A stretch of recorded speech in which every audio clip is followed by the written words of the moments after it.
What is the one thing every human being on earth desires?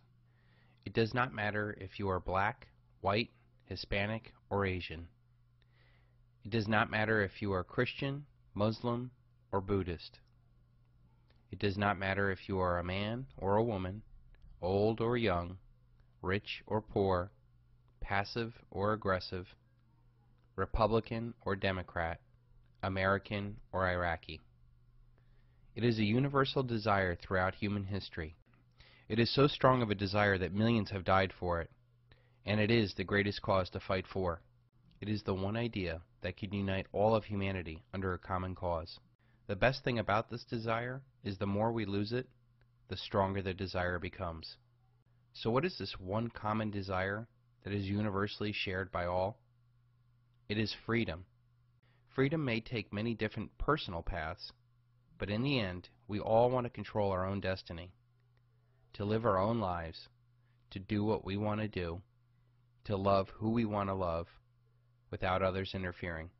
The United States was founded on this simple principle, and it is the last beacon of hope throughout the world. Before the American Revolution, tyranny ruled the world for 6,000 years, and now that same tyranny is rising up everywhere. The greatest truth never told is that humanity has been consistently enslaved over and over again throughout history, and that we can be free the moment we wish to be free. If the torch of liberty dies in the United States, all of humanity will suffer as the powerful seek to enslave the weak. Our founding fathers studied every aspect of freedom. If we seek to be free once again, we must also study every aspect of freedom. With freedom as a uniting cause for all of humanity, we can set about rejecting the paradigm that is based on the spreading of debt and death, and that we can create a new paradigm where there is a level playing field for all to rise to their highest and best self. The American Founding Fathers encapsulated this idea under the founding principle of our right to life, liberty, and the pursuit of happiness. When we see that we have this one commonality throughout all of humanity, we must also recognize that we do not have the right to enforce our version of freedom onto someone else. If you truly want and believe in freedom, you must respect others' expressions of freedom. As long as their expression does not infringe upon your life, liberty, and the pursuit of happiness, we should be able to be free to do whatever we want. Things are speeding up. It took thousands of years to go through the agricultural revolution. It took hundreds of years to go through the industrial revolution. It took decades to go through the information revolution. Now we are on the verge of an awareness revolution, where humanity can finally use all the knowledge from all three revolutions to build something that resonates with what we are and what we are meant to be. We are at a unique period in human history where there is a very real chance that all of humanity will be free of the old world tyrannies and learn to respect and protect each other's freedoms. With the mathematically inevitable collapse of the dollar, all of humanity will be freed from consumerism, narcissism, and militarism. Once freed, humanity will have the knowledge, incentive, and the ability to communicate these ideas of freedom as a way forward. There will be no need to follow down the dark path of fear and coercion. Men and women of all races, ages, and creeds from all over the world can rally around the simple idea of life, liberty, and the pursuit of happiness. Believe nothing, no matter where you have read it or who has said it, not even if I have said it, unless it agrees with your own reason and your own common sense. Buddha. What you are about to embark upon is unlike anything else that you've ever experienced. We will set about on a journey that will take us through history and challenge everything that you've ever learned. The reason why this is going to be very different from any other educational experience that you've ever had is that I'm going to insist that you question and critically think about the information I am presenting to you. Do not accept anything I say unless you can confirm it and that it resonates with something in your soul. There, you will begin to become totally free. I do not claim to have all the answers, but I do seek to ask all of the questions. My hope for this project is that it becomes the intellectual foundation for a new era of humanity. We can reject the paradigm that is built on spreading debt and death. We can set about creating a new paradigm where people are free to play on a level playing field for all to rise to their highest and best selves. I have been influenced by many, and I do not claim to be the originator of most of the ideas I present to you. My unique ability is to bring together the big picture for all to see. This project is an all-encompassing educational experience that will tell you the greatest truth never told. The truth is that humanity has been enslaved over and over again throughout history, and that we can be free the moment we wish to be.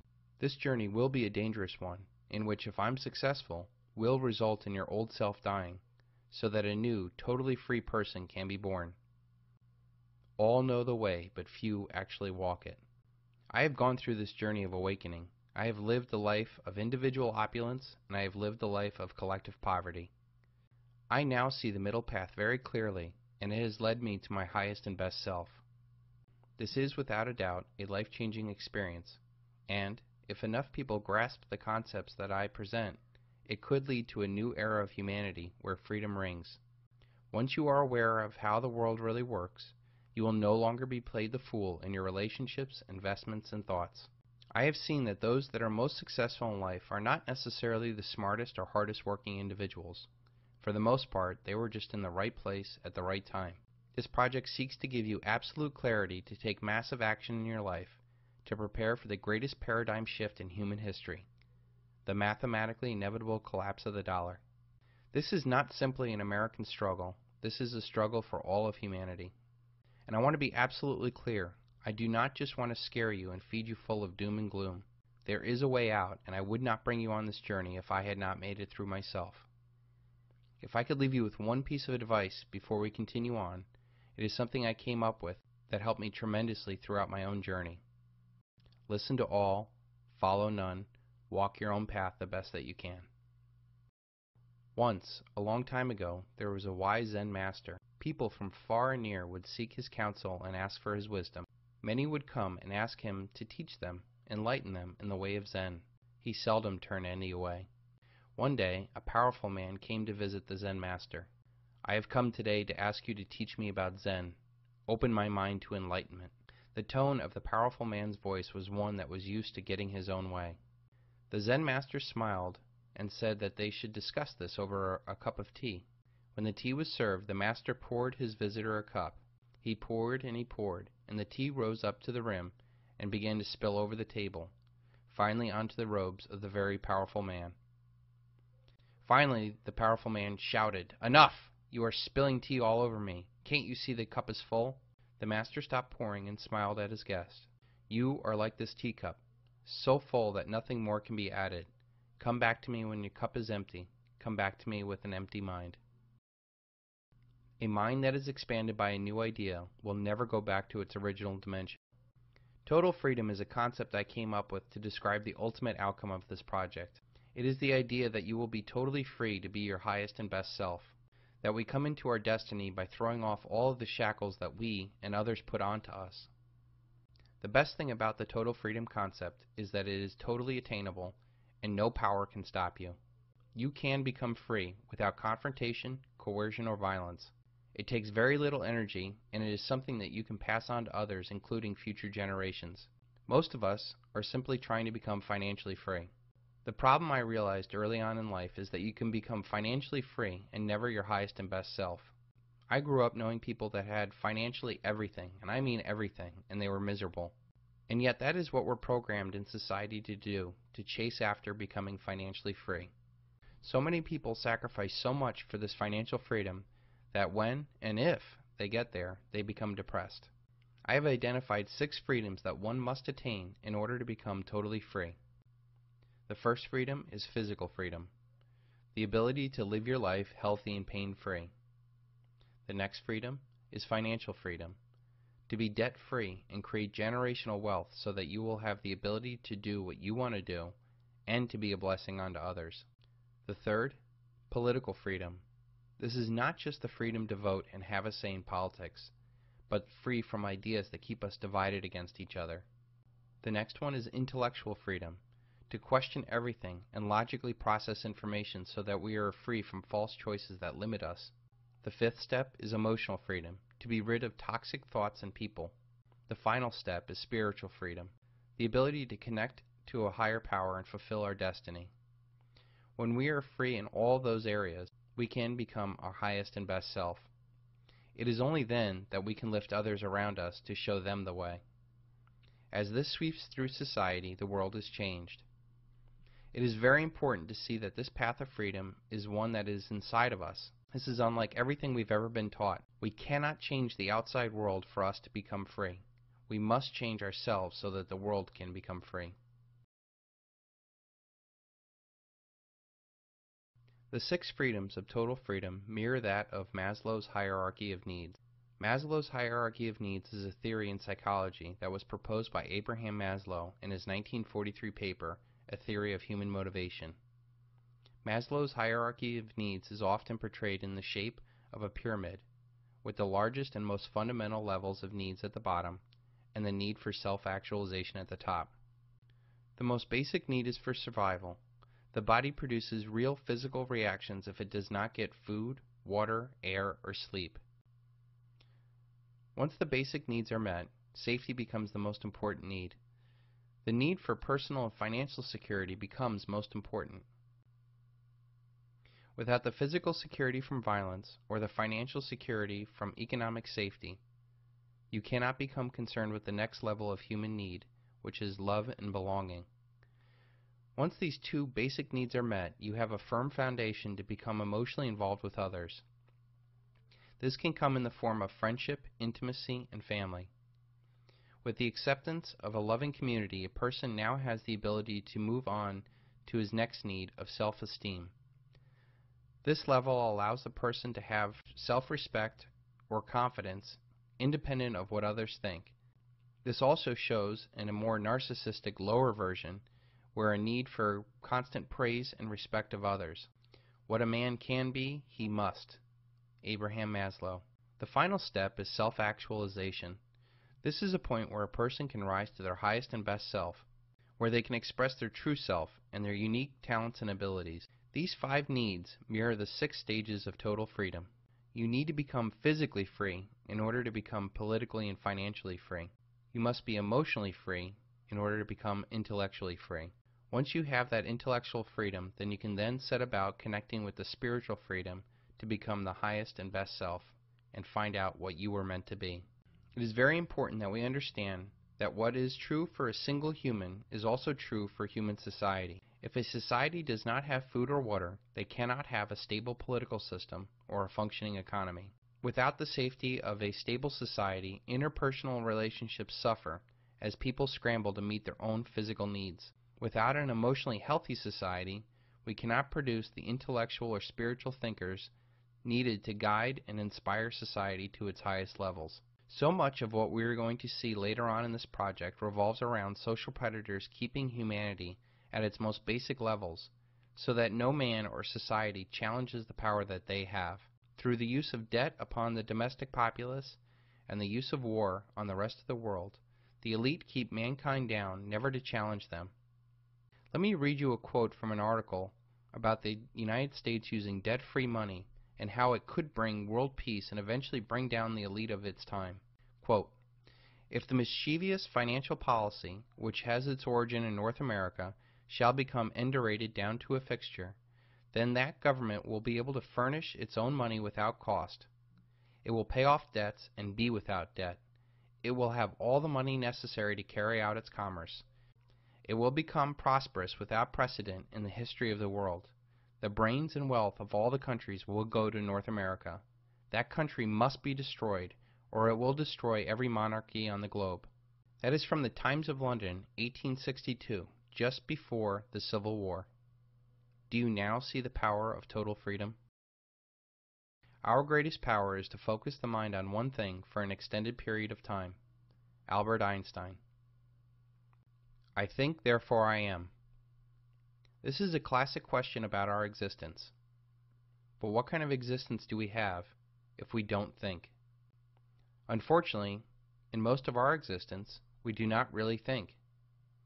Thinking is hard to do, and that is why so few do it. When we let others make decisions for us, we lose our power and our control. We are eventually controlled by others who do think.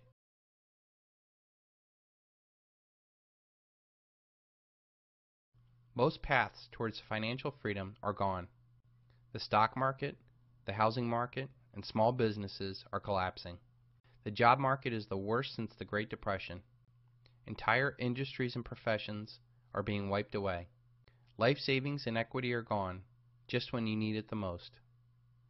We are under a tremendous amount of stress, mental, financial, political, emotional, and even spiritual stress. We know that this is not the life we are meant to have, and yet it seems that there is no way out. Every inch of your body is telling you something is really wrong. Every way out seems to bring us right back to where we started, trapped. As a country, we are economically bankrupt, intellectually bankrupt, morally bankrupt, spiritually bankrupt. Our families are broken, our politicians are deaf, our companies are corrupted, our military overstretched, our budgets are blown out, our manufacturing is gutted, our borders are wide open, and nothing seems to turn back the tide. Our world is changing.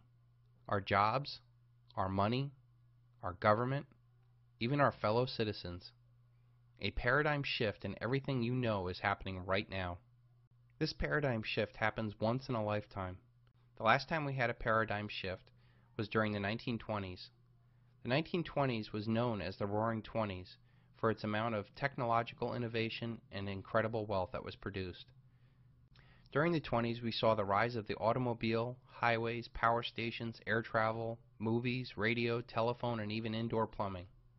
But what soon followed after that was the Great Depression of the 30s and World War II. Now more than ever, people are starting to see that things that cannot go on forever won't. We cannot go into debt forever. Debt is rising on all levels of our life.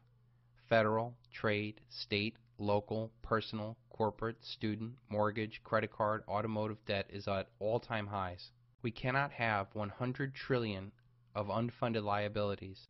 We cannot keep 0% interest rates and print money without destroying the dollar.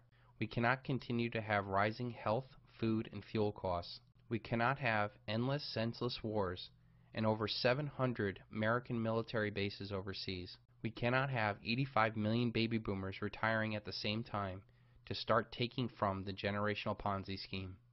We cannot have manufacturing shipped overseas, 20% plus unemployment, and 45 million people on food stamps. We cannot have wide open borders with 25 million illegal immigrants. We cannot have half of Americans obese and 27 million Americans on antidepressants.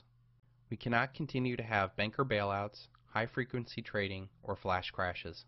We cannot have just-in-time delivery that only allows 3 days worth of food and 7 days worth of fuel. We cannot continue having failing schools indoctrinating our kids.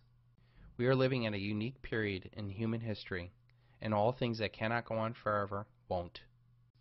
This period will end, and it will result in an unimaginable upheaval in every aspect of your lives. In fact, I'm willing to bet that if you're here right now, it already has. The bad news is, it is unfortunately going to get much worse before it gets any better. The good news is that you are here today, and it is not too late to become aware of the big picture and start preparing to thrive and not just survive. Things that cannot go on forever won't. It has a mathematically inevitable end. Our debt-based monetary system must create more debt every year in excess of the debt and interest accrued the year before, or it will completely collapse. I will cover this very important fact in much more detail later, but it is essentially we must inflate or die. We are reaching a mathematical end of this paradigm, which will either end in a hyperinflationary depression or an outright default. I have a very good idea on how this will play out and what to do about it, but for now let's concentrate on the fact that it cannot go on forever. The irresistible force paradox asks what happens when an unstoppable force meets an immovable object. Our way of life is dependent on the absolute necessity of creating more debt every year, and it is an unstoppable force that drives humanity. The immovable object is the natural limit to the world. There is only a certain amount of resources that all this money can chase after. There is also a limit to the amount of wealth the top 0.1% can accumulate without tipping the world into revolution. There is also a limit to the amount of lies people will believe to keep the system going. The immovable object, in short, is reality. You can ignore reality, but you cannot ignore the consequences of reality. Ayn Rand. The dollar collapse will be the single largest event in human history. This will be the first event that will touch every single living person in the world. All of human activity is controlled by money, and no money has been so prevalent than the dollar. Our wealth, our work, our food, our government, even our relationships are affected by money. No money in human history has had as much reach as the dollar. It is the de facto world currency. All other currency collapses will pale in comparison to this big one. All the other currency crises have been regional, and there have been other currencies for people to grasp onto during the crisis. This collapse will be global, and it will bring down not only the dollar, but all other fiat currencies, as they fundamentally are no different. With the collapse of currencies, it will lead to the collapse of all paper assets. Paradigms are like operating systems for societies. They are a set of rules and principles that we all collectively operate under. Our current paradigm operates under the ability to create unlimited amount of money in debt, which funds the world's largest military empire, which provides a forceful peace upon the world and protects all trade. This allows corporations to harvest the world's resources cheaply. It provides for cheap energy and the ability to exploit the world's labor, which leads to massive paper profits, leading to more debt money to be created. This cycle reinforces itself until it eats itself.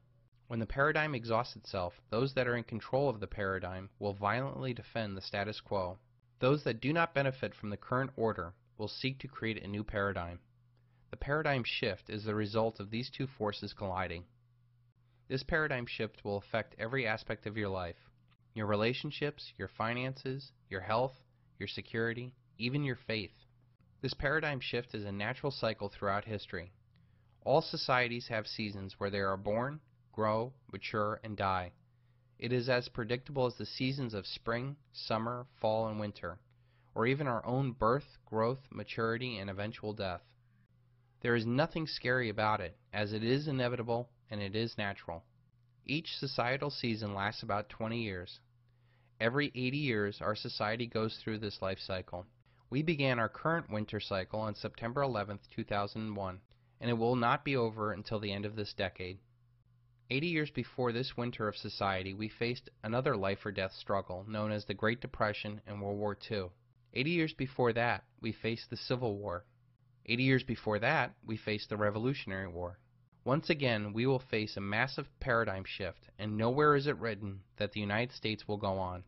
Our only choice is to first be aware and then prepare for this reality.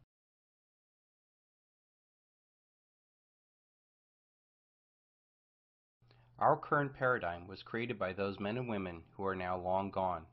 Their sacrifice and dedication made it possible for the United States to become the world's lone superpower. Almost 40% of the economy had something to do with agriculture back then. Now it is less than 3%. Back then, people could farm on their own gardens, raise their own livestock, and take care of themselves. Now we rely upon corporate food, and the food that we get has no nutritional value. Back then, people knew what real wealth was. They had gold and silver in their money. Now we think the digits in our brokerage account is wealth. Back then, people had a strong family and community support systems to help them. Multi-generational housing was very common. Now we live little lives of narcissism. Our families have been split up and divided and conquered. Back then, people had strong spiritual strength. Now we have chemically induced denial. Back then, people were of fit body and strong mind. Now we're obese and willfully ignorant. Back then, people had a classical education to help them figure things out. Now we have to wait for answers. Back then, people had a real economy. Now all we have is a consumer debt economy. Back then, people did physical activity for fun. Now we have entertainment that turns our minds and our bodies into mush. Let's take a few seconds to look at some of the faces of the Great Depression. Look at the faces of these people and ask yourself, do you think that if given a chance to do something different than the path they chose before the Great Depression, they would? Do you think that these people were aware and prepared for a collapse? Do you think that they had the mental or physical assets in place to deal with this new paradigm? Do you think that you are better than these Americans? If you think it's hard to hear your child cry when they don't get their way, wait until they can't get food. If you think it's hard to get a job in this economy, wait until there is no economy. Can you imagine strapping all your family's wealth into a car and then traveling across country with the hopes of actually finding a job? Right now, the average American is actually worth less than a Bangladeshi peasant.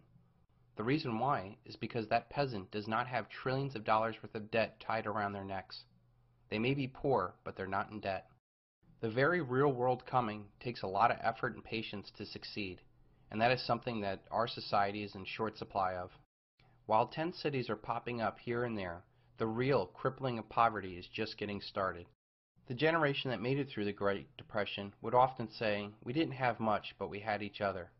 This stands in stark contrast to today, where we have so much, but no one to share it with. We can survive anything together, but when the average American family has been divided and conquered, we have very little hope. The generational support system has been ripped from our human experience, and it is a key of getting back on our feet. Emotionally tough people can make it through anything. They can move on and adapt. But emotionally weak people break because they've never been challenged. Those that have been bred to thrive in a collectivist paradigm, to do as they're told and not ask questions, will be left destitute when there is no one to tell them what to do as the paradigm collapses. Only those with the power of critical thinking will be able to adapt to this new reality.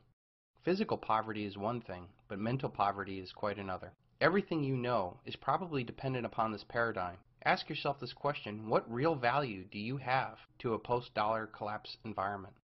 How many men sacrificed time with those that mattered, chasing after an illusion that failed them the moment they reached for it?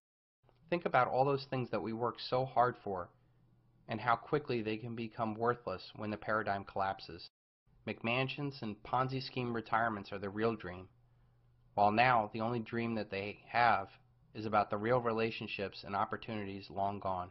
Men will be split from their families as they seek opportunities far and wide, and women will have to endure not only their world falling apart, but trying desperately to shield their children from a harsh new reality. How many mothers do you think are going to sit and regret that they did not prepare themselves or their children for a collapse?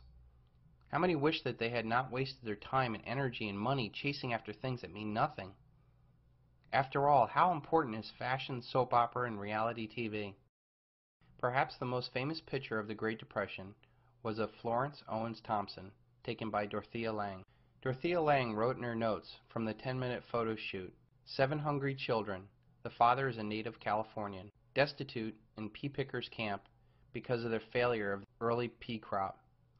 These people had just sold their tires to buy food. I did not ask her name or her history. She had told me her age, and that she was 32 years old. She said that they'd been living on frozen vegetables from the surrounding fields and the birds the children killed. Those that did not see this coming won't know what to do when it gets here. Jim Poplava. Let's look at the differences in the paths to success for the generation that overcame the Great Depression and what we have now.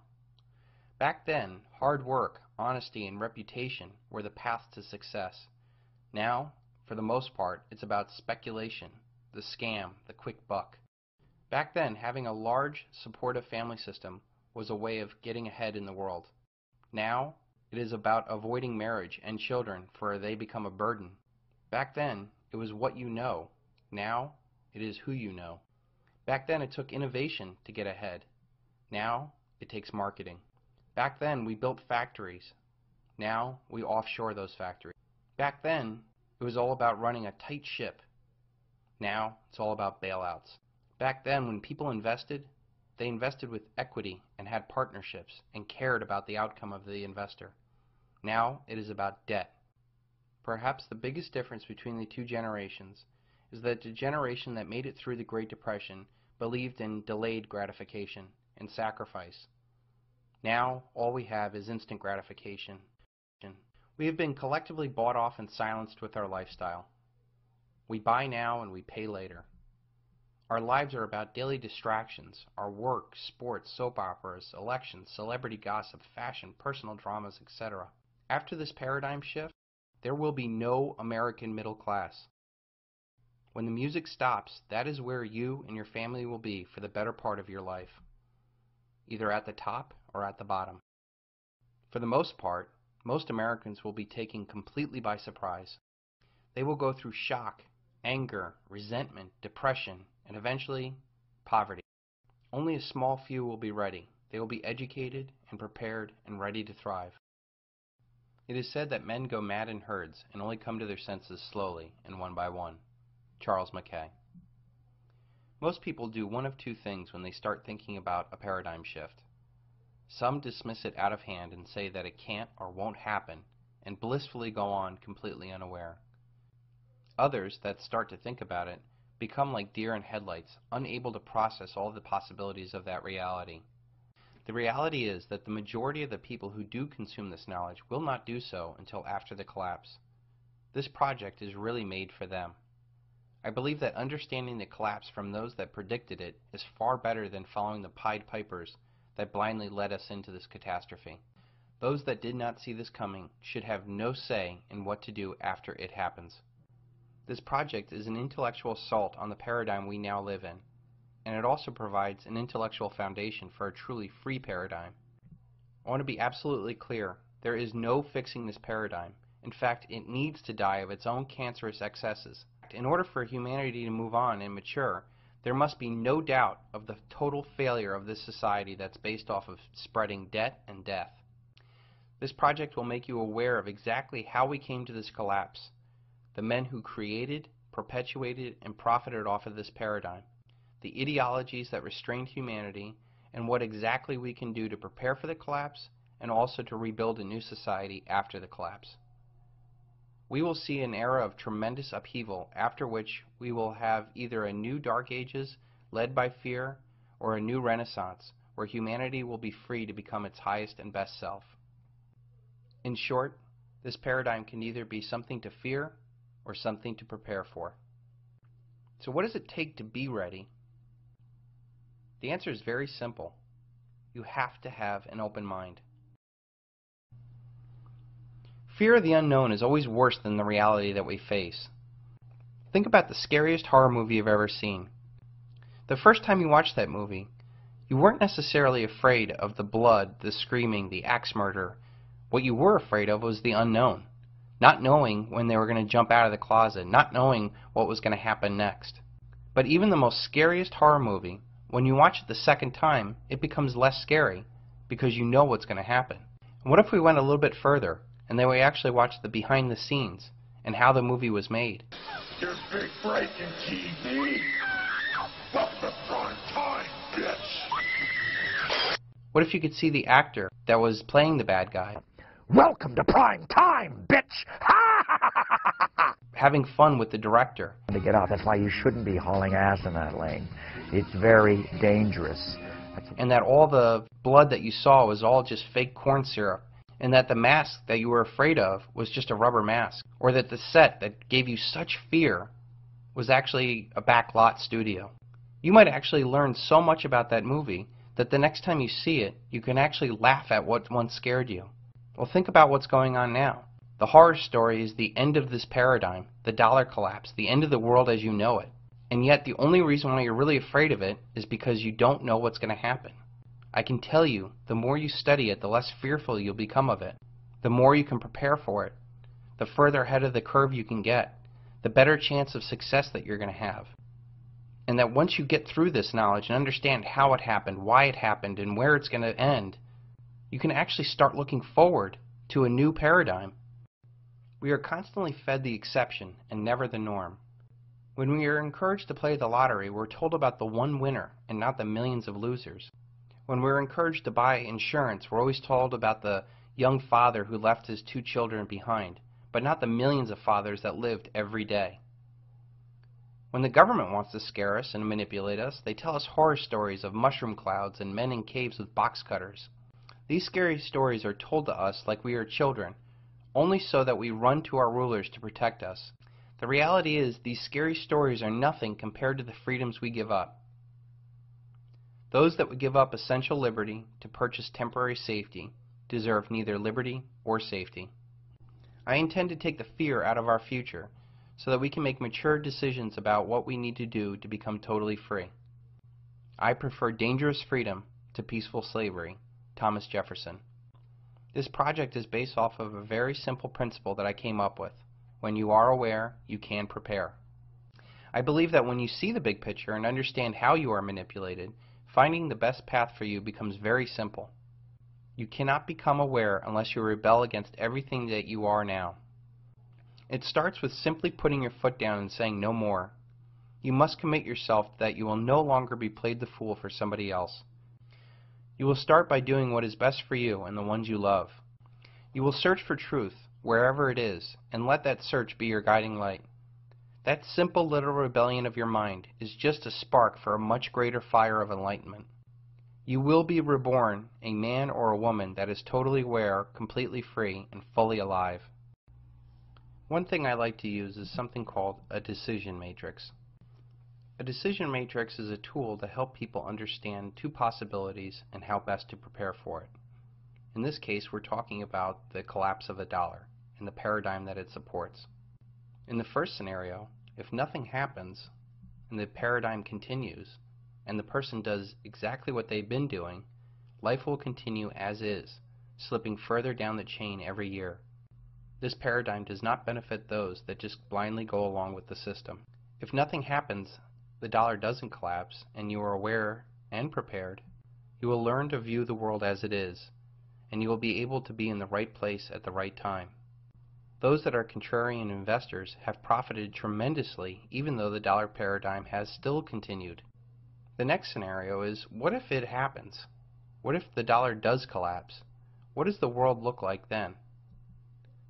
Well, if you're not prepared, you are most likely going to be historical roadkill. Those that did not see this coming will be totally unprepared for the world that is about to come upon them. If you are aware and prepared, and it does happen, not only will you be able to survive, but thrive. You'll be able to create generational wealth, not only in terms of real assets, but also the most important asset of all, being able to think and staying ahead of the curve. Now let's put some percentages to this decision matrix. What do you feel the chances are that it happens? In my mind, throughout all my experience and all my education, I know that it is 100% mathematically inevitable. Even if you only believe that it's a 1% chance that this could happen, you still put your seatbelt on every time you get in the car, don't you?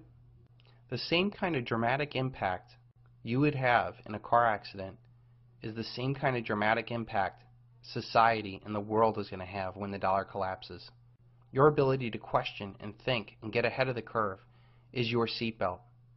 It's going to save you from tremendous amount of stress and pain. The worst thing I could think happening is being able to see it coming and not have done anything about it. I don't know how people are going to live with themselves after that. I have identified 5 stages of awakening. I feel that it is incredibly important for you to know this process so as to make the most of each stage and get through them as quick as possible. This entire project is centered on this process, and I have taken great care to put the information in the order that I wish I had learned it. I feel this will allow the individual to deal with the new reality in a safe environment that also ensures a successful awakening. The awakening process mirrors Elizabeth Kubler-Ross's 5 stages of grief, which many of you might be familiar with. The reason why they mirror is because it is literally your old self dying, so that a totally free, new self can be born. Your body will physically and mentally react as if there was a real death in your life. We identify ourselves by what we do, what we wear, and what we drive. When you are awake, none of that will matter. You will transcend the current consumer order and be fully prepared to deal with a new paradigm. I feel it is incredibly helpful for you to understand this process, to not only identify where you are, but where you should be going. I cannot stress to you how important and necessary this process is. If you do not start thinking for yourself, you will be without the skills necessary to survive a post-dollar world. The first stage in the 5 stages of awakening is denial. In this stage, you will dismiss anything that goes counter to conventional wisdom as crazy talk or conspiracy theory. This is really a self-defense mechanism the brain uses to protect the ego. No one likes to admit when they're wrong, much less admit that they have been fooled. So it is infinitely easier to deny a truth rather than it is to embrace it. It is easier to mock than debate. It is easier to hide under the sheets and pretend that there is not a monster in the room. This is where most of our society is stuck right now. They believe that whatever the authorities tell them is the truth. They go along with the crowd in fear of being looked upon as strange or crazy. In my experience, denial comes in two forms. First is the most common and least dangerous form of denial. It is just not wanting to know the truth that might upset their happy little life. This innocent denial of ignorance is bliss mentality is held by so many Americans who think that things are going swell for them, so why ruin it with the truth?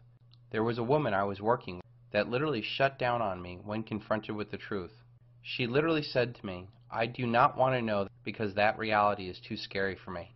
This form of denial is the easiest to overcome because when things go wrong in their perfect little world, they will have no more excuses to not look for the reason why their world fell apart.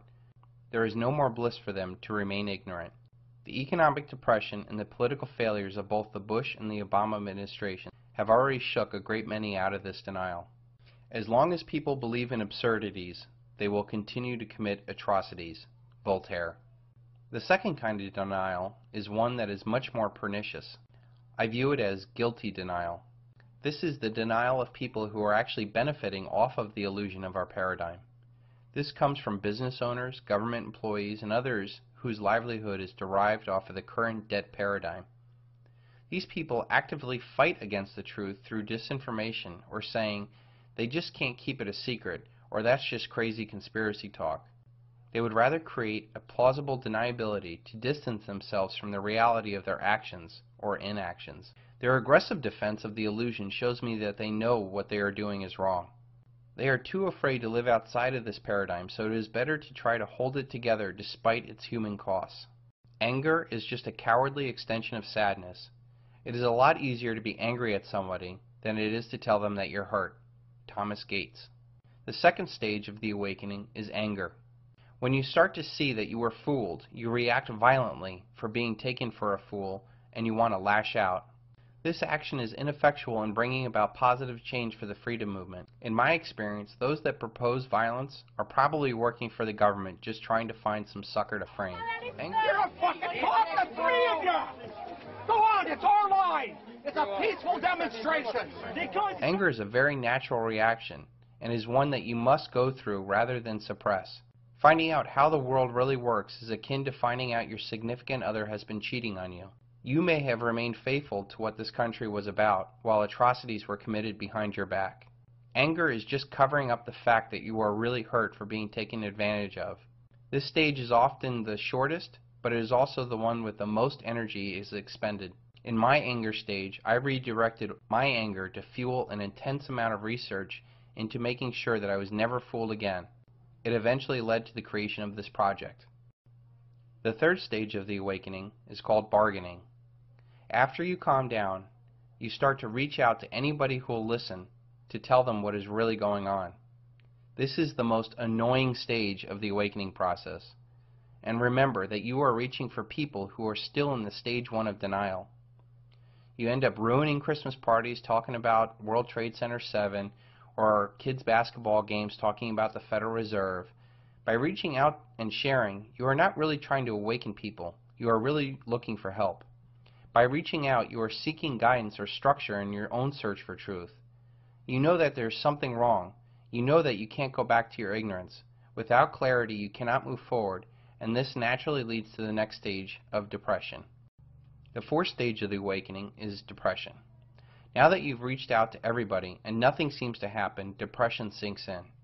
You start saying, "It's too big. What could I do about it?" The worst kind of depression that permeates the freedom movement is the arrogant attitude of, "I know it all," or "Screw everybody, I don't care." This is the most painful stage and the hardest one to get out of. Human happiness comes from progress, and yet progress in this journey seems to suck you further into a hole. Unfortunately, there's no way around this, yet it is absolutely necessary that you go through it. I must not fear. Fear is the mind killer. Fear is the little death that brings total obliteration. I will face my fear. I will permit it to pass over me and through me. And where it has gone, I will turn the inner eye to see its path. Where the fear has gone, there will be nothing. Only I will remain. Frank Herbert. The fifth and final stage of the awakening is acceptance. This is the point where you now become comfortable with the oncoming reality and you actually take active and positive steps to prepare for this. This process of making wise choices for yourself and others will yield massive positive personal results. These positive results will reinforce your actions and bring about more positive change in your life. People will start to notice the light in your eyes has returned as confidence returns. They will now ask you what had happened to you, and those that once did not want to hear the truth will be ready to listen. This is ultimately where we all need to be, both personally and as a movement. I really feel the reason why I've been so successful at waking people up is that I do not try to scare them and depress them. Trust me, I can write doom and gloom with the best of them. Fearmongers do not want you to logically think. They want emotional reaction to their preconceived notions. I do try to motivate, encourage, and enlighten people in order to take the first step into their highest and best self. This journey is the most important one you'll ever take, and it is the only hope to ever becoming what you were meant to be, free and independent. We have already seen most of humanity does not really think, and that most of our lives is controlled by men who do think. In this next awakened paradigm in history, man will need to embrace, I think, therefore I am free. Our wretched species is made so that those who walk on well-trodden paths always throw stones at those who are showing a new road. Voltaire. One of the greatest challenges of becoming totally free is to be able to think independently from everybody else. You know instinctively that no one cares about you as much as you care about yourself. Yet we consistently listen to others about what is best for us, instead of thinking about what is best for us. That is because we live in a world where everybody tells you what to think, but no one tells you how to think. We are blasted every day with advertising, financial sales pitches, political media propaganda, religious dictates, and more social pressure to conform. Most of our lives we don't really make any decisions. We just kind of fall into a routine. You see, when you do not really think, you leave your mind open to those who do think. The real and most often unnoticed danger is a class of predators manipulating societies for their own selfish benefits. If you go along to get along and not think outside the box, you risk being caught in the undertow of a doomed society or worse. The next revolution will be one of ideas, and it is one where you are going to have to be able to think outside of your cell. It will require you to see that we are all one, and that divide and conquer holds us back from our highest and best self. It will require you to see the perceived values we place on status, wealth, and other distinctions are false. It will require you to see that individuals are more important than the collective. It will require you to see that we must not sacrifice the future for the present. It will require you to see that the ends do not justify the means. There is no goal worth the wholesale slaughter of millions and the debt enslavement of billions. It will require you to see that this revolution cannot take place by forcing others, by protesting, or by forming any organization. It must come through a change within each and every one of us. The mathematically inevitable collapse of the dollar will bring about the greatest challenge that humanity will ever face. It will require an unprecedented transformation of the human condition. It is not the strongest species that survive, nor the most intelligent, but the ones responsive to change. Charles Darwin. We will cast aside these incredibly destructive forces that have been piled up for decades, spreading debt and death throughout the world in the hopeless effort of sustaining the unsustainable. Only then can we create a new way of life based on freedom. That transformation starts only when you as an individual begin to be aware of yourself in every thought, action, and feeling. As humans, we naturally look at anyone outside of our group or worldview as dangerous and to be shunned. This has served us well when we lived in a tribal, small community dynamic. Now we are systematically and scientifically misled in order to serve the interest of others. We need to look outside of our own little world for answers if the community is headed for collapse. Have you ever seen crabs in a shallow bucket? If you put one in a bucket, it can easily get out. But if there's more than one crab, any crab trying to get out will be pulled back into the bucket by the rest of the crabs. This is how the collective works. It forces individuals to conform so that the collective may survive. And that is our society.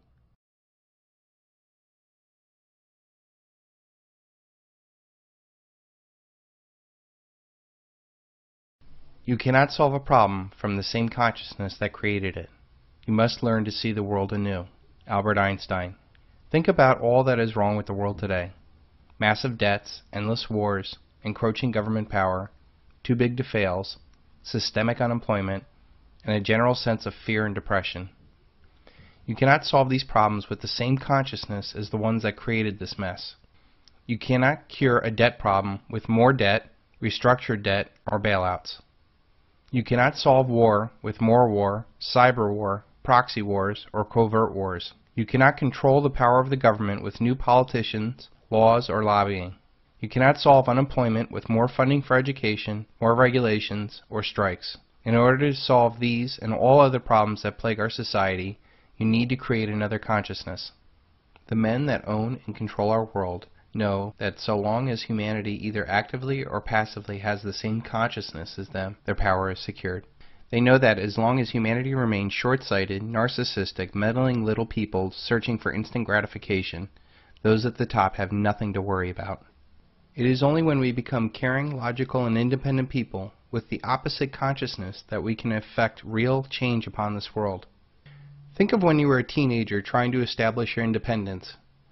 You might have huffed and puffed around the house to get what you wanted, and depending on what kind of parent you had, that might have worked. When you think about it, you didn't really want a car or to stay out late as much as you wanted your independence from your parents' paradigm, to do what you wanted to do, to make your own mistakes, to be free from others controlling you.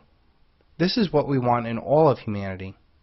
To live our lives, to love who we want to love, to do what we want to do without others interfering in our lives. Most teenage rebellion is misguided and often never really results in any true freedom, since they never change the consciousness of the dependent state. And parents never solve the problem by not changing the consciousness from the controlling state.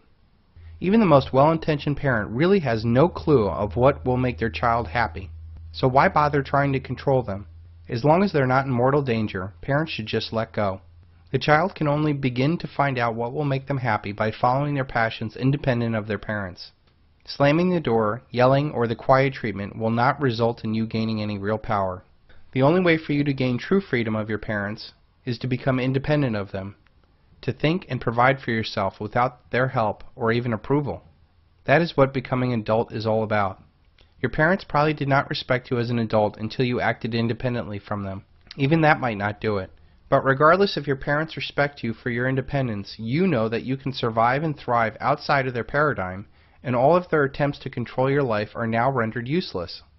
Some parents might still try to control you, but they usually get relegated to holidays and only in a symbolic fashion, because you know you don't have to listen to them anymore. Don't believe them, don't fear them, don't ask anything of them. Alexander Solzhenitsyn. Think about what you are really upset about in the world today. It could be war, taxes, the government encroachment on our privacy, or whatever. You'll waste time hacking at the branches and not the root of the problem. What you really want is your freedom and independence and to be left alone. The fundamental reason why any formalized group effort like Occupy Wall Street or the Tea Party will fail is that it is a collective effort against a collective problem, one of the same consciousness. You cannot beg for power. You need to be independent of power. Sending good people in to reform a state is like sending virgins in to reform a whorehouse. Anonymous. The game is rigged, and nothing will change with elections, protests, editorials, Occupy movements, or Tea Parties. They are important, but they will not change the system. The boomers tried to rebel in the 60s against all that was wrong in the world. There's a time when the operation of the machine becomes so odious, makes you so sick at heart, that you can't take part. You can't even passively take part. And you've got to put your bodies upon the gears and upon the wheels, upon the levers, upon all the apparatus, and you've got to make it stop. And you've got to indicate to the people who run it, to the people who own it, that unless you're free, the machine will be prevented from working at all. They lack the mature wisdom to guide them to the root of their problems and to become a real threat to those that seek to control them. If you want to become a real threat to the system, act independently of the system. This is essentially what a responsible citizen must do to a repressive government. Slamming your door at your parents' house is the same as a million-man march. You think it is a show of power, but those that are in charge think it's a cute but meaningless exertion of power and do not fear it in the least. Let them march all they want, so long as they pay their taxes. Alexander Haig. You must physically, financially, politically, intellectually, emotionally, and even spiritually Remove yourself from their control. The most potent weapon of the oppressor is the mind of the oppressed. Stephen Biko. You cannot change the world to make yourself happy or free. You must change yourself to make the world happy and free. Be the change that you wish to see in the world. As long as humanity believes that they can change the world to make themselves happy or free, we will continue to fall into this trap over and over again, generation after generation. It is insanity to think that you can change the world to make yourself happy or free. You can't do it on a personal level, and you certainly cannot do it on a national or a global level. Think about your own family. You share the same race, religion, education, and so on, yet there's constant disagreement. I can't even control my 3-year-old son. So what makes us think that we can somehow change the world with 7 billion people with different outlooks and motives on life? No matter what you try to do to affect change in the world, you inevitably run across others who do not share your same vision. And because they come from different experiences, education, and awareness as you are, they will naturally become an opposite force. They will naturally push against any effort you have, and this ultimately devolves into a middle-of-the-road solution that leaves no real change, a lot of wasted time, energy, and money. This also gives power to the parasitical middlemen that manipulate both sides to their advantage. True independence can only come from within. We knew this on some level when we were teenagers, but we fell for what the world and our masters offered as freedom. College degrees, big houses, fast cars, consumer products, shallow relationships, or gurus. This inevitably leads to debt, frustration, and an empty hole in our lives, which we usually do not fully realize until we are way past our prime, wasting the best part of our life. The only thing in the world that you really can control is you. So stop trying to change others. Be the change that you want to be in the world. It is very important to know that we also have no right to enforce our version of freedom and happiness onto others. No matter how much you feel you are right, people must come to their own decisions on their own terms and timetable. When we focus our time, energy, and money on working on our own personal freedom, we will not only see real effective change, we will show the way for millions of others to follow. When you are truly free, you'll be strong, happy, and independently powerful. Your power does not come at the expense of others or control of others, and therefore cannot be stopped. True generational wealth is when you can learn how to become totally free and pass that freedom on to others. Judge a man by his questions rather than his answers. Voltaire. The point completely. Not important to get children to read. Children who want to read are going to read. Kids who want to learn to read are going to learn to read. Much more important to teach children to question what they read. Children should be taught to question everything. To question everything they read, everything they hear. Children should be taught to question authority. Parents never teach their children to question authority because parents are authority figures themselves and they don't want to undermine their own bullshit inside the household. Kids have to be warned that there's bullshit coming down the road. That's the biggest thing you can do for a kid. Tell them what life in this country is about. It's about a whole lot of bullshit that needs to be detected and avoided. When you are aware, you can prepare. Our societal structure is broken. The Industrial Revolution took the father out of the house. The Consumer Revolution took the mother out of the house. It now takes 2 or 3 incomes to support a family now. Who is left to shape the minds of our children? Who benefits from this? Cui bono? Our society is mass-producing pathological narcissism on a massive scale. Fascination with fame and celebrity, fear of competition, the inability to suspend belief, shallowness and transitory quality of personal relationships. Who benefits from this? Collective power does. We know deep down that we are not getting ahead. We are presented with saviors who never change the system or solve the problems. Our future is not certain. My generation will be the first American generation to not live as well as the previous generation. This, unfortunately, has been designed to happen this way. We have been programmed all of our lives to shut out personal choices and conform with society. This could come in the form of a parent's authority, school's rules, social pressure, or the government laws and regulations. By the time we are adults, we have a self-regulating prison of our mind. We recognize the symptoms: self-doubt, low self-esteem, lack of motivation, and lack of original ideas. We think we know the cause of these problems: parents, education system, the media, the boss, etc. But in reality, they're just victims of the same dynamic. I'm going pro! Oh, okay. Yeah. I don't know, you'll probably be about as good as I was.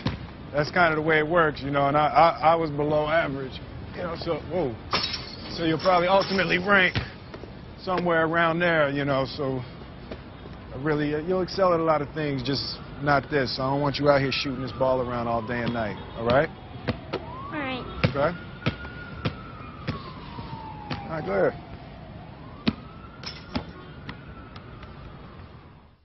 Society wants weak, dependent people because it gives power to those who run this world. If people were truly free and independent, they would have no need for any of the elite or collective thought. But the typical American is programmed through society to obey authority, follow the rules, and don't ask questions. We are to conform. We are programmed to go into debt with credit cards, student loans, mortgage, or car payments. The lower class is programmed to either depend on the government or work for the government. They eat fast foods to make them obese and diabetic. They see the military as a way out. Girls are programmed to get pregnant early. Politics is seen as a waste of time, and their lives are filled with distractions. The middle class is programmed to prepare for corporate jobs, to get into debt to have that American dream, programmed to see objects as status and debt as a means to get that status. They excel at regurgitating information for academic achievement and talking points for financial or political intelligence. Corporate life breaks up the local support systems people have, driving a wedge between them and their roots. The system is perfectly designed for us to be just smart enough to run the machines and do the paperwork, but not smart enough to ask if this is really the best system for us. Look around. I see a lot of new faces. Shut up! Which means a lot of you have been breaking the first 2 rules of Fight Club.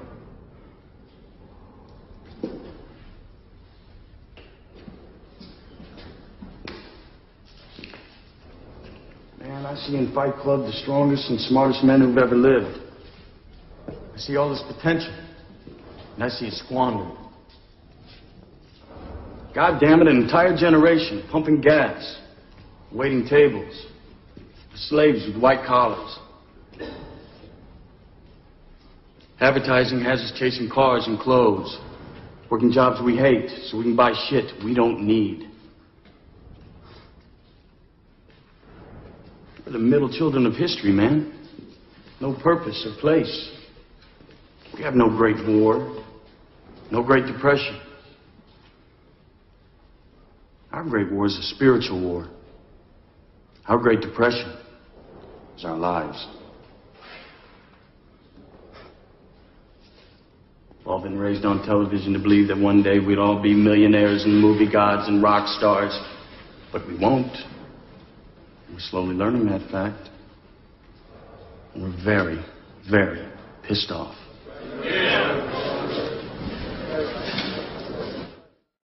Education is very dangerous. Every educated person is a future enemy. Hermann Göring. Making sure that you become free and independent does not serve the elites or anybody else's interest, so don't expect it. If you want it, you have got to fight for it. All children start out naturally curious and love to learn. When they are sent to school, instead of learning, it is a repeated process of memorizing and regurgitating information. The better you are at regurgitating this information, the better you will do in the school system. The real education is obeying authority. We are taught to ask permission. We are taught not to think outside the box. We are taught multiculturalism, drugs, sex, and death education. We are taught to memorize, regurgitate information, an input-output process not unlike a computer or a slave. We are taught to respond to a bell, just like a factory floor. We are taught to keep our head down and just make it through the day. We are taught to lower our expectations, and that is just school. Outside of school, our communication is destroyed as people literally lose the ability to speak and relate to one another. Our financial education is one of slaves encouraging debt. Our political system is one of false choices. Our media is normalizing narcissistic behavior. We are not taught to develop critical thinking. We are not taught about debt-based money and the principles that our founding fathers fought for. We are not taught to cooperate and view each other as a team with individual talents and gifts. We are not taught to question authority or even the facts demanded of us. We are indoctrinated, not educated. Indoctrinated like little slaves. The secret of American schooling is that it does not teach the way children learn, nor is it supposed to. Schools were conceived to serve the economy and the social order rather than the kids and the families. That is why it's compulsory. As a consequence, the school cannot help anybody grow up, because its prime directive is to retard maturity. It does it by teaching that everything is difficult, that other people run our lives, that our neighbors are untrustworthy and even dangerous. School is the first impression children get of society. Because first impressions are often the most decisive ones, school imprints kids with fear, suspicion of one another, and certain addictions for life. It ambushes natural intuition, faith, and love of adventure, wiping these out in favor of gospel of rational procedure and rational management. Between 1906 and 1920, a handful of world-famous industrialists and financiers together in their own private foundations handpicked university administrators, House politicians, and spent more attention and more money towards forced schooling than the national government did. Andrew Carnegie and John D. Rockefeller spent more money than the government did between 1900 and 1920 on education. The system of modern schooling was constructed outside of the public eye and outside the public's representatives. In our dreams, people yield themselves with perfect docility to our molding hands.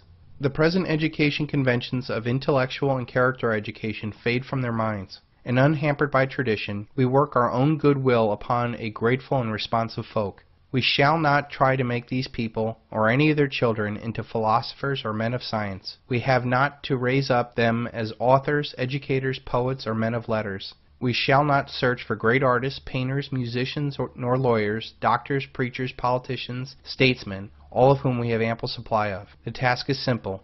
We will organize the children and teach them in a perfect way the things their fathers and mothers are doing in an imperfect way. John D. Rockefeller. The aim of public education is not to fill the young of the species with knowledge and awaken their intelligence. Nothing could be further from the truth. The aim is simply to reduce as many individuals as possible to the same safe level, to breed and train standardized citizenry, to put down dissidence and originality. That is the aim of the United States. H. L. Mencken. This lowest common denominator citizen is most useful in a corporate, military, or a welfare state. Corporations, governments, and militaries do not deal with dissent effectively, so it is in their best interest not to have participants that question anything.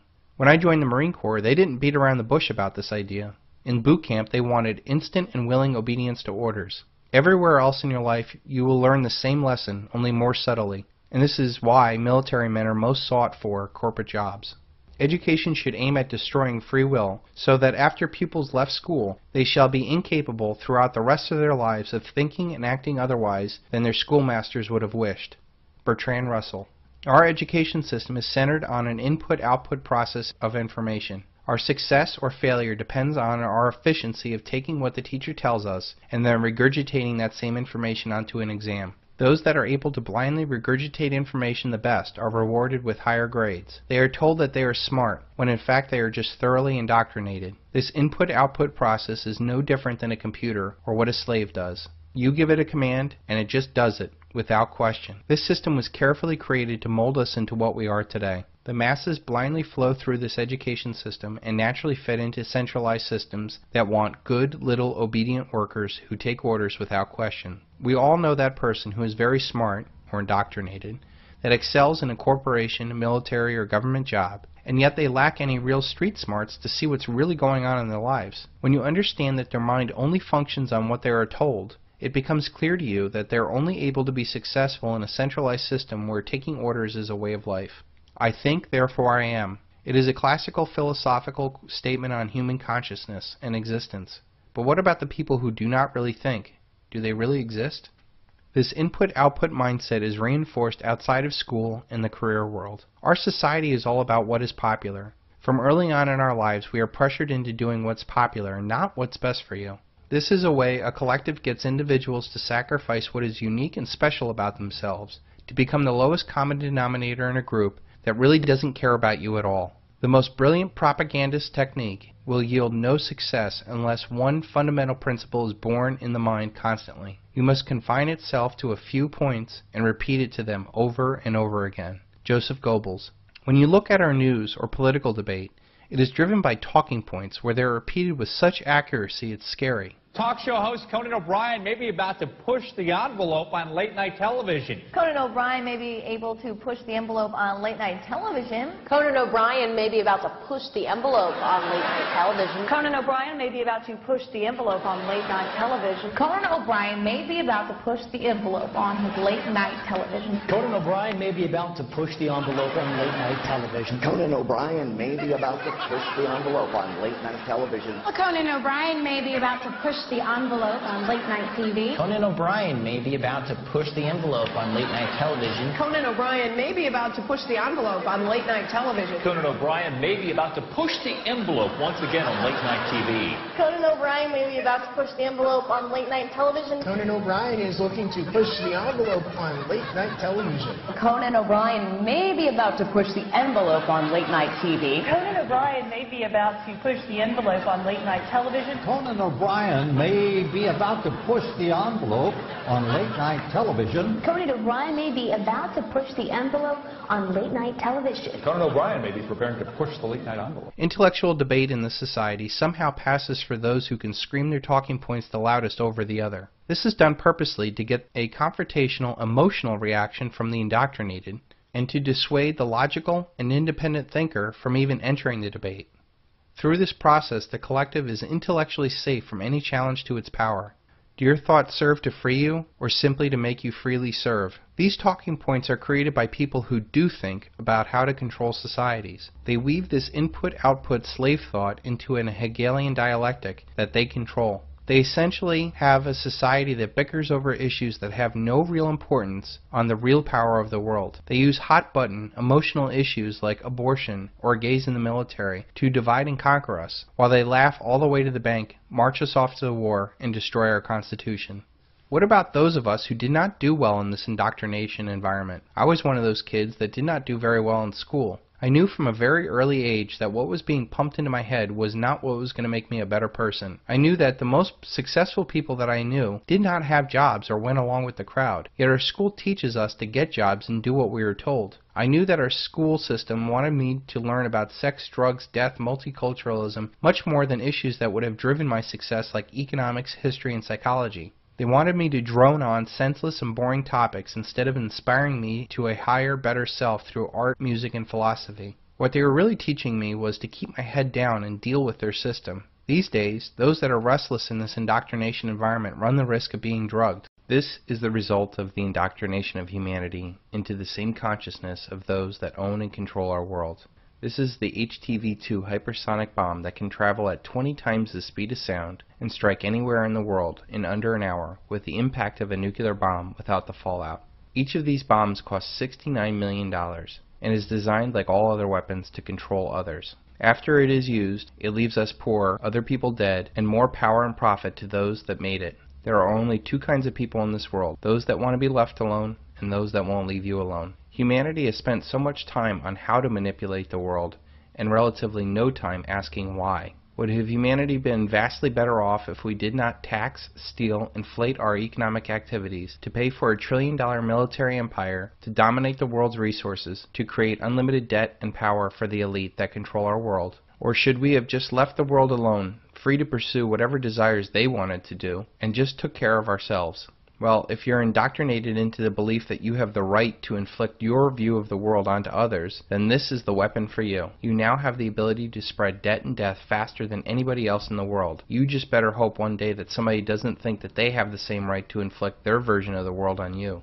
We have a world today that has awesome technical knowledge to be able to develop a $69 million hypersonic autonomous kamikaze bombs that can strike anywhere in the world within minutes, and yet we have a society that cannot become conscious to the fact that they are slaves living depressing, malnourished, narcissistic little lives. Some would say that we need this indoctrination to make the world work, and that squatting on a mushroom thinking about man's relationship to the universe will never get us to the moon. Well, who cares if we can technically watch a 3D, 80-inch high-definition TV, instantly downloading the latest Kardashian show, dressed in a Prada spacesuit, while driving a Mercedes moon buggy on the moon? On your deathbed, will you be thinking about all the technical things that you were able to do, or the idealistic relationships and passions you did not pursue?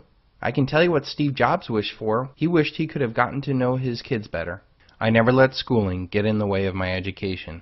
Mark Twain. And besides the fact, most of the great inventions that improved our quality of life were created by men that had none of this indoctrination. They were free thinkers and tinkerers who loved learning in a non-formalized environment. They pursued their God-given talents and desires for the betterment of others. Jonas Salk cured polio by following his passions and talents, and then he gave away the vaccine to the world without patent. He became the change in the world he wanted to see. Hell, there are no rules here. We're trying to accomplish something. Thomas Edison. And what are we really technically teaching kids today? Are we producing the next Edison, Ford, or Tesla? Or are we producing kids that will someday be held at war crimes tribunals saying that they were just technically following orders? The other problem with this technical line of thinking is that it gives humans the arrogant view that they can manipulate nature and ultimately others into our own personal utopia, never seeing the fact that every action has an equal and opposite reaction. Keynesian economics is of this technical line of thought, and that it has been drilled into our heads that we can manipulate the world by just pulling enough economic levers. All of the technical progress we have made in war, communication, finance, government, and consumer gadgets are worthless if those lives that are building, consuming, and dying for these goods are soulless creatures who do not think for themselves. And what is the result of all this technical thinkers manipulating our world? We have rigged the world to blow with massive financial fraud that will technically end the world as we know it. And for what? Do we technically live better than we did 50 years ago? And by what measure? Happiness, obesity, education, divorce? We need the ability to ask why we do things and not how to technically do things. Maybe then we can ask why we should even build a hypersonic bomb. Does it make the world better? Who does it benefit? How would these resources be better used? And do we even have the right to take from some to destroy others? Without a greater sense of life behind our technical actions, we will continue this painful existence on Earth. You cannot change the outside world to become free or happy. You must change yourself to become free and happy. We are constantly told what to think and not how to think. There is a very easy way out of this slave mentality we have been taught, and it is called logic. You might have heard of something called a classical education. A classical education is created on the firm foundation of the trivium: grammar, logic, and rhetoric. Grammar is the observation of symbols or situations. Logic is using reason to understand what is the most likely outcome and how to best position yourself for that outcome. Rhetoric is the ability to relate to others what you observed, how you logically thought about it, and to be able to defend your conclusions to others questioning your ideas. The most dangerous man to any government is a man who is able to think things out for himself without regard to prevailing superstitions or taboos. H.L. Mencken. This trivium was the basis for all other education. If you were able to process information through the trivium, you could learn anything, and more importantly, you would love learning. Did you ever wonder why our founding fathers were able to speak multiple languages and to excel in vastly different areas like architecture and philosophy? It is because they had a strong foundation in the trivium. Since these men loved learning, they did not ever stop learning. They continued to read and study up until their final days. This classical education led to a fertile ground of educational thought that gave rise to the American society that threw off the shackles of a collectivist tyranny for the simple principle of life, liberty, and the pursuit of happiness. Children are innately curious, and they use their logic to understand how the world works. The reason why kids are constantly into everything is that they're learning how things work. Over time they learn that if they drop a glass, it will break. If you ever wonder why your kid's depressed at school, it is probably because they know that they're being indoctrinated into being a slave, and on some level they know it. If you wonder why your kids don't like you, it's not because they don't really like you, they just don't want to end up like you. Dead-end job, poor relationships, poor money situation. In our society, we are taught to hate education and avoid it after school. Our society makes it real easy to be ignorant, and even subsidizes the behavior. What luck for rulers that men do not logically think. Adolf Hitler. This three-step process is vastly different from the input-output process of our current education system. That key step of logical thought is totally devoid in our educational system. If we were taught logic, we would cause all sorts of problems for a system that relies on blind obedience to orders. When I was in the Marine Corps, they were very bold in their indoctrination process of me. They wanted instant and willing obedience to orders. But our schools, our corporations, and governments can't be so bold. So they just want you to be a quote-unquote team player. Between stimulus and response, there is a space, and that space is your freedom. Viktor Frankl. While this logical thought is bad for a collectivist system, it is the key to happiness and success for an individual. Using logic allows the individual to rationally and unemotionally process what is being presented to them. There they can determine what is being presented to them, if it's good for them, and how best to react to this new idea. Logic breaks the slave mentality of do what you're told. When we have logic, we are able to question what we are told, and more importantly, reject those who are shown to be liars. If we blindly accept everything we are told, we are led around by the nose by people who do think for themselves. When we think for ourselves, we can get ahead of the curve and become independent of a world gone mad. If you tell a lie big enough and keep repeating it, people will eventually come to believe it. The lie can be maintained only for such a time that the state can shield the people from the political, economic, or military consequences of the lie. Thus, it becomes vitally important for the state to use all of its powers to repress dissent, for the truth is the mortal enemy of the lie, and thus, by extension, the truth is the greatest enemy of the state. Joseph Goebbels. Using logic allows you to respond on an intellectual level and not an animalistic, emotional level. Every good marketeer knows that the most powerful motivator to use is irrational fear. It is what drives the impulse buy.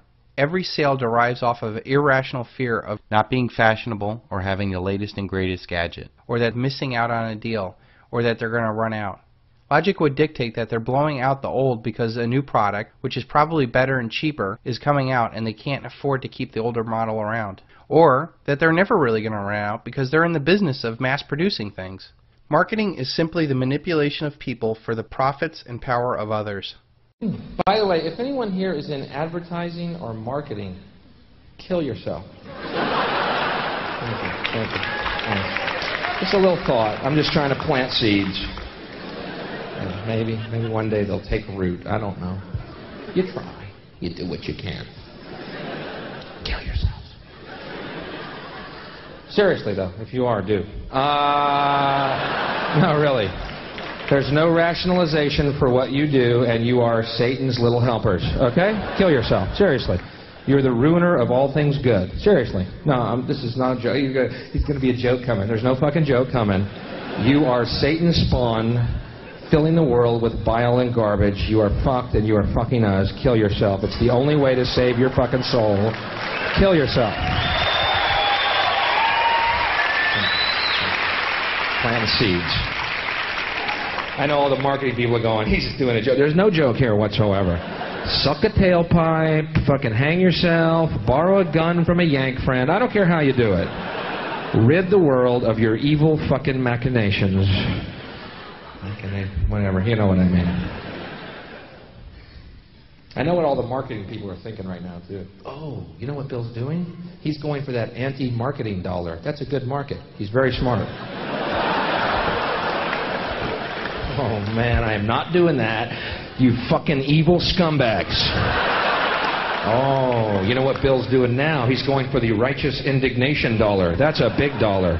A lot of people are feeling that indignation. We've done research. Huge market. He's doing a good thing. God damn it, I'm not doing that, you scumbags.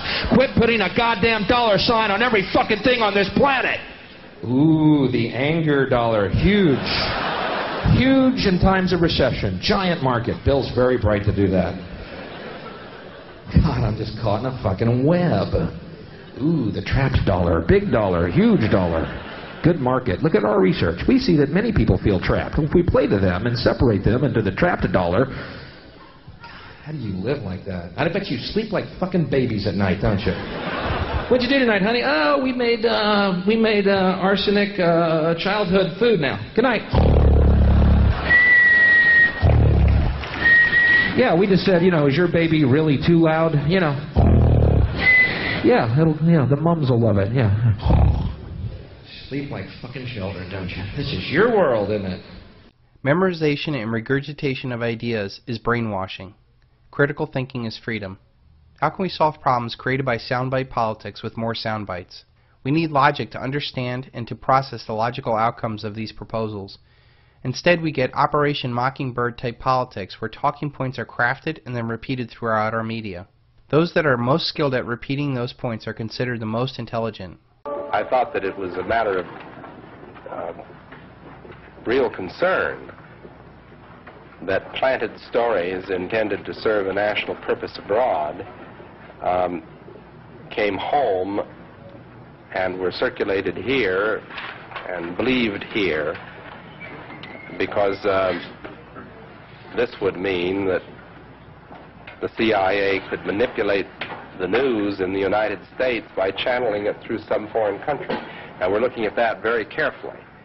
Do you have any people being paid by the CIA who are contributing to a major circulation American journal? We do have people who submit pieces to American journals. Do you have any people paid by the CIA who are working for television networks? This, I think, gets into the kind of getting into the details, Mr. Chairman, that I'd like to get into in executive session.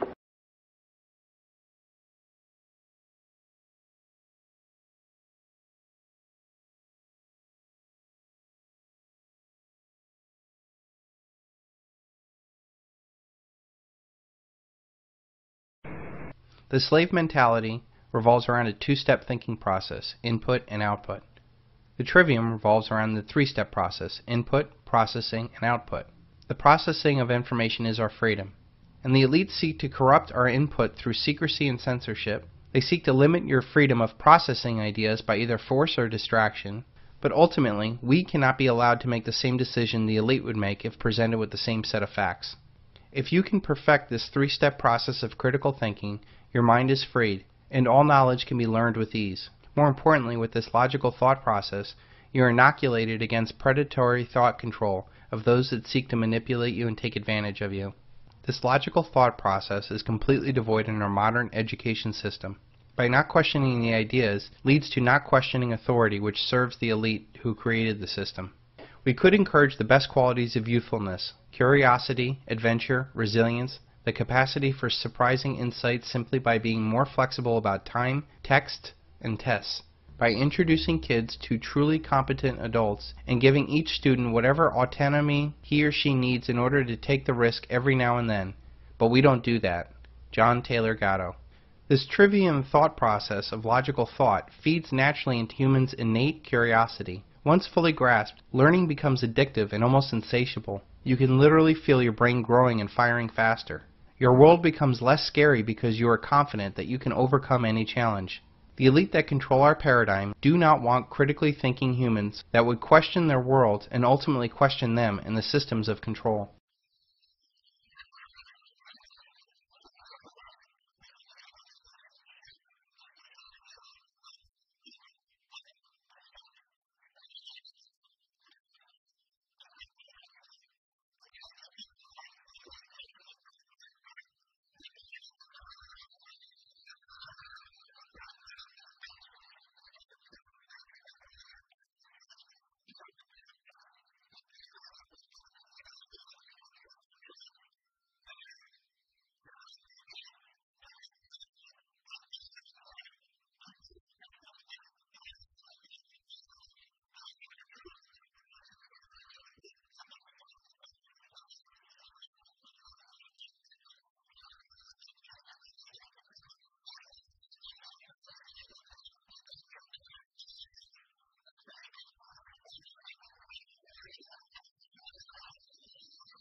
It ain't what you don't know that gets you in trouble. It's what you know for sure that just ain't so. Mark Twain. Normalcy bias is when people underestimate the possibility of a disaster and the possible effects of that disaster. Everything is fine today. That is our illusion. Voltaire. Normalcy bias is a direct result of people failing to question things, blindly obeying authority, or failing to apply logic to a new set of information. This ignorance is bliss mentality is so dangerous during times of upheaval as they fall into a false sense of security. This leads to no urgency to take massive dramatic action in the face of crisis. History has shown over and over again that just when things seem so peaceful, it is only because that they are so controlled. This is a natural precursor to things exploding out of control. The worst lies are the lies we tell ourselves. We live in denial of what we do and even what we think. We do this because we're afraid. Richard Bach. Normalcy bias is not only true on a personal level, but on all levels of society. This is a major cause of systemic failure, since those that are in power assume that they are masters of the universe and that everything is fine. Normalcy bias is the idea that since disaster has never happened, it will never occur. Or in the case of those who own our paradigm, they believe that they have the power to manage disaster with the power of the media, military, or the printing press. The problem of the crisis we are going to face is going to be unlike any other in human history, with the worldwide, mathematically inevitable collapse of currencies and paper assets. Those that are in power think that it's going to be another 2008, and that if they just print enough money, they can get their way out of anything. The money that they're going to print will actually cause the major shift in paper assets. The people this time around will realize that they cannot trust anybody. The markets are rigged, segregated brokerage accounts are stolen, titles on properties are unclear, and most importantly, the currency in which all these assets are measured in has terminal cancer. This will result in quadrillions of paper assets trying to rush into anything that's real. This rush of digital fiat cash into anything that's real will result in the system being broken. Those that are holding any real assets at the time of the crisis will eventually not accept any paper for their real assets.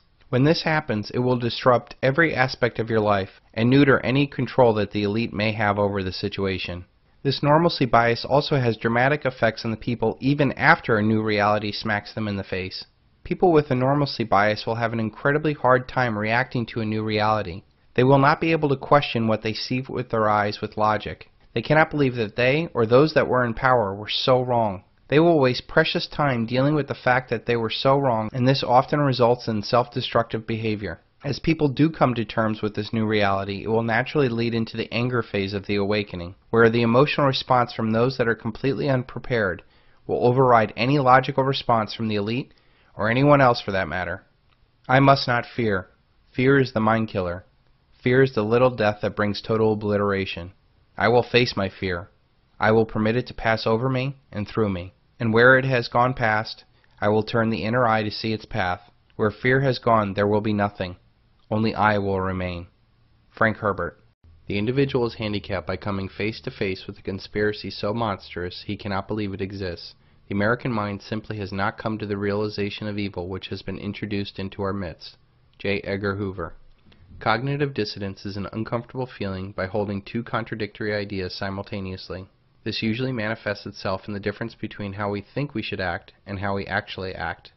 The person that goes to church and does all the prayers and sings the songs the loudest might think of themselves as a good and holy person, but after church, if they get in the car and yell and slap their kids, there would clearly be a dissonance between how they think they are and what they are. This will result in an uncomfortable feeling called cognitive dissonance.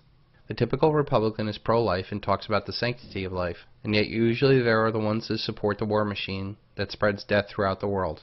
The typical Democrat opposes war and talks about how innocent civilians are lost in barbaric wars, and yet they are also the same people that support abortion.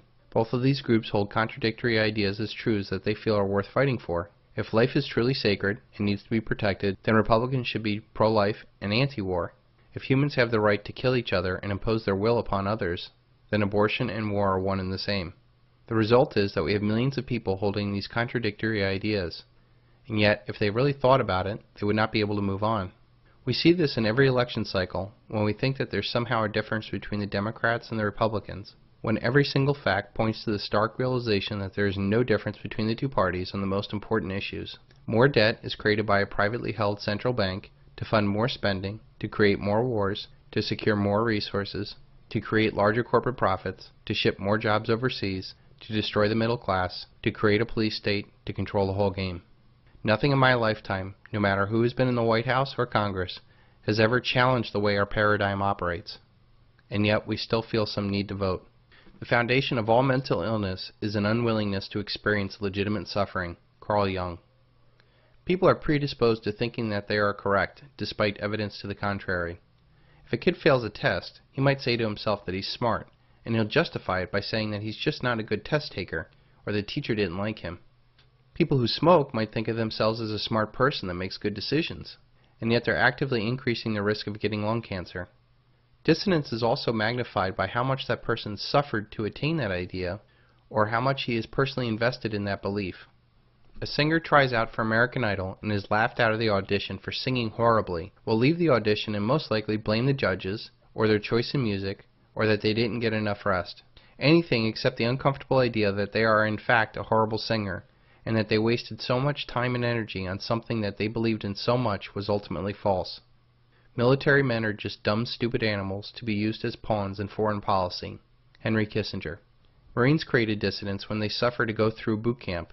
They overlook the fact that they are stripped of their individuality, trained to sacrifice themselves at the instant obedience of their commanders, live lives of poverty that are extremely hard on families, and that a folded flag is somehow worth their kid not having a father. Few Marines ever stop to see that they're not fighting to spread freedom. They are fighting for corporate interests by stealing the natural resources of other nations. General Smedley Butler was one of the most decorated Marines in history. He fought through his dissidents, not by justifying his actions. He did not try to convince others that being Marine was worth the sacrifice. He fought through the dissidents by admitting to himself and the world, quote, "I spent 33 years and 4 months in active military service, and during that period I spent most of my time as a high-class muscle man for big business, for Wall Street and the bankers. In short, I was a racketeer, a gangster for capitalism. Looking back at it, I might have given Al Capone a few hints. The best he could do is operate his racket in 3 districts. I operated on 3 continents. If we were merely dealing with the law of averages, half of the events affecting our nation's well-being should be good for America. If we were dealing with mere incompetence, our leaders should occasionally make a mistake in our favor. We are not dealing with coincidence or stupidity, but with planning and brilliance." Gary Allen. If someone has their entire existence tied to an idea or a job, the cognitive dissonance grows stronger. Take for an example a banker. They are more apt to justify the debt enslavement of their neighbors in numerous ways, rather than seeing that they're actively enslaving another human being. Rare is the man who sees the true cost of their actions and quits doing it. It is infinitely easier to create justifications than stop the actions that cause the dissonance. Noticing a contradiction in ideas will lead to dissonance, and this can be experienced as anxiety, guilt, shame, anger, embarrassment, and stress. When people are confronted with the conflict cognitive dissonance produces, they must resolve the conflict in order for that person to move on. Cognitive dissonance can be resolved in many ways. The anxiety that comes with the possibility of making a bad decision can lead to rationalization, the tendency to create additional reasons or justifications to support one's choices. The classic fable of the fox and the grapes is the story of the fox seeing grapes hanging from a tree. The fox wants to eat them, but when he realizes he can't reach them, he overcomes his cognitive dissonance with the rationalization that the grapes are probably sour, and he really didn't want them anyways. Hence the phrase, sour grapes. The same process is repeated in our society by people desiring something. When they find that it is unattainable, they go about reducing the cognitive dissonance by criticizing it. This is most obvious in the Occupy Wall Street movement. Capitalism means private losses and private profits. It doesn't mean private profits and socialized losses. We're in the 1%, no. And we're in the 99%. Well, what? Wouldn't you like to get into the 1%? No, you don't want more money. You don't want. If I offered to put you in the 1% right now, you'd turn it down? And I would pay my share and get rid of the tax cuts immediately. What do you? Immediately. Okay, let me ask you a question. Hold on. Buffett and his secretary. What? I would Let me ask you a pay question. my fair share Let me ask you a question. so that these folks could pay their student Let me ask you a loans, question. could get off of food stamps, could be successful, ask you a question. just like you. Wait, What are you hold on. driving? Hold on. They don't have a car. I am giving the government half of what I earn. You think they should take more? I think we should get rid of the Bush tax cuts. Dissonance can lead to seeking confirmation from biased sources. I pay much more than 35% of my total income in tax. What do you think of the Less Buffett than me, plan? and I employed her. Well, Buffett is full of it because Warren Buffett is the biggest shareholder in Berkshire Hathaway, so he's paying a 35% tax on his profits. The denial of contradictory evidence. What about the Board of Education? I want to get rid of the entire Federal Department of Education. Yes, it is wasting our right, money, and it is running up the cost of education. Sir, what I've learned, no, let me finish. What I've learned over the years is to never argue with a fool, and you, my friend, are a fool. And many other ego defense mechanisms. The two main forms of dissonance are hedonistic dissonance, which people act in a destructive behavior to themselves, like smoking. Moral dissonance, in which people act in a way that is destructive to others. This could be as simple as lying or something much more destructive. A common justification for moral dissonance is, the ends justify the means. By not having the trivium to logically process and solve the dissonance by ridding oneself of the contradictory belief, self-delusions are made to solve the dissonance so that people can live with themselves. One day you will wake up and confront reality, or it will confront you. Rather than love, than money, than fame, give me truth. Henry David Thoreau. Men prefer a false promise to a flat refusal. Cicero. Doublethink is when one believes in two contradictory beliefs at the same time. It is the opposite of cognitive dissonance. The ability to tell lies and genuinely believe them, and to forget any facts that are inconvenient. Advancing doublethink is the elite's defense mechanism from any challenge to their power. The elite know that propaganda will eventually be exposed. But if they can make you lie to yourself, and that was accepted as truth, then they can form a new reality. Winston, you know how the party keeps power. Now tell me why. You are ruling us for our own good, because we are not fit to govern ourselves. That was stupid, Winston. I want intelligence. The party seeks power for its own sake, not as a means but an end. Power over the human mind, and power over all matter, climate, disease, the laws of gravity, because we control the mind. Reality is inside the skull, Winston. We control the laws of nature. The stars are not light years, but a few kilometers away. If we wished, we could blot them out. Here, that is power. In our world, there will be no love but the love of Big Brother, no laughter but the laugh of triumph over a defeated enemy, no art, no science, no literature, no enjoyment, but always and only, Winston, there will be the thrill of power. If you want a picture of the future, imagine a boot stamping on a human face forever. Doublethink produces an intellectual blindness to a contradiction. Doublethink is simply spinning a story to make the government look good by deliberately lying, but then simultaneously believing the new story as exactly how it happened. Most Americans would look at Baghdad Bob and laugh, knowing that what he is telling you is a lie. And yet we believe these same lies just because they come from our State Department. Think about how the Iraqi citizens would look at Baghdad Bob being the spokesperson for one of the most tyrannical regimes in the world. And yet the typical Iraqi would probably look at us and think that we're crazy for believing our politicians. This doublethink is done not only to mislead the populace, but more importantly those that work for the government. This is important because if the regime participants suddenly get conscious or change consciousness, the whole system would collapse because nobody would be there to run the system. An example would be just the military. They have to believe that they're fighting for freedom, but in reality what they're doing is enslaving populations for private profit. The people can always be brought to the bidding of its leaders, tell them that they are being attacked, and denounce peacemakers for a lack of patriotism and for exposing the country to danger. Hermann Göring. Everything the state says is a lie, and everything that it has is stolen. Friedrich Nietzsche.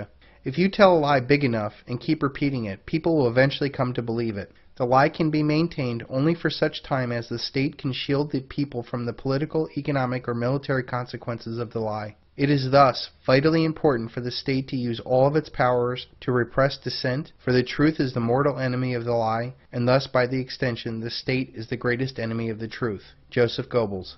We are an empire now, and when we act, we create our own reality. And while you're studying that reality judiciously as you will, we will act again, creating other new realities, which you can study too, and that's how things are going to sort out. We're history's actors, and you, all of you, will just be left to study what we do. Karl Rove. The Nazi theory specifically denies that there is such a thing as the truth. The implied objective of this line of thought is a nightmare world in which the leader, or some ruling clique, controls not only the future but the past. If the leader says of such and such an event, it never happened, well, it never happened. If he says 2 and 2 are 5, well, 2 and 2 are 5. This prospect frightens me more than bombs. George Orwell. Think about how many lies the elite tell us, and yet we come to accept them as the truth. Does anybody believe the government unemployment numbers? Does anybody believe in the strong dollar policy, or that inflation is really low? Does anybody really believe that we are the land of the free and home of the brave? People will accept lies if their lives get better. As their lives get worse, they will inevitably ask questions. And as their lives disintegrate, they will start looking for both answers and suspects. Mike Rupert. In a world of universal deceit, and an emperor not wearing clothes, it is time to tell the truth. We will know our disinformation program is complete when everything the public believes is false. William Casey, director of the CIA, in his first address to his staff in 1981. Everything is fine today. That is our illusion. Voltaire. Negative indoctrination is obvious in all personally abusive relationships. If a woman is in an abusive relationship with a man, that man will break the will and self-esteem of that woman, cut her from any support so that she becomes hopeless and powerless. This is done for the most part by mentally abusing the person, by telling lies over and over again about their looks or mental ability. These lies then sink in, and the fight is finally over when the person starts saying these things about themselves. Words do hurt harder than fists, especially when those words are repeated in the victim's head for the rest of their lives. If it is obvious in this example, is it possible to have much larger scale to negatively indoctrinate societies? If you actually read the lyrics from Santa Claus is Coming to Town and get past the childish nonsense, the underlying message of that song is to fear authority, don't question or complain, live up to the authority's expectations and not your wants and desires, and that the authority is omnipresent in tracking you. What are we teaching children with this? Santa Claus is the first lie we tell our children. It is an illusion that we actively play in our society, and he is everywhere. Societal illusions are passively spread when people don't talk about the reality. Santa is a very obvious example. To the child, Santa is very real. The child cannot mount a logical defense to the propaganda, and therefore it is accepted as truth. Think about the process for that illusion to become reality in a child's mind. An authority figure tells you a story. The story seems plausible. Presents and candy do show up out of nowhere. And if you go along with the story, you'll be rewarded. The authority figure gains a sense of superiority and justification for their actions, control over the subject to manipulate them for the further advantage of the authority. What do you think Santa thinks of that? I don't wanna get cold.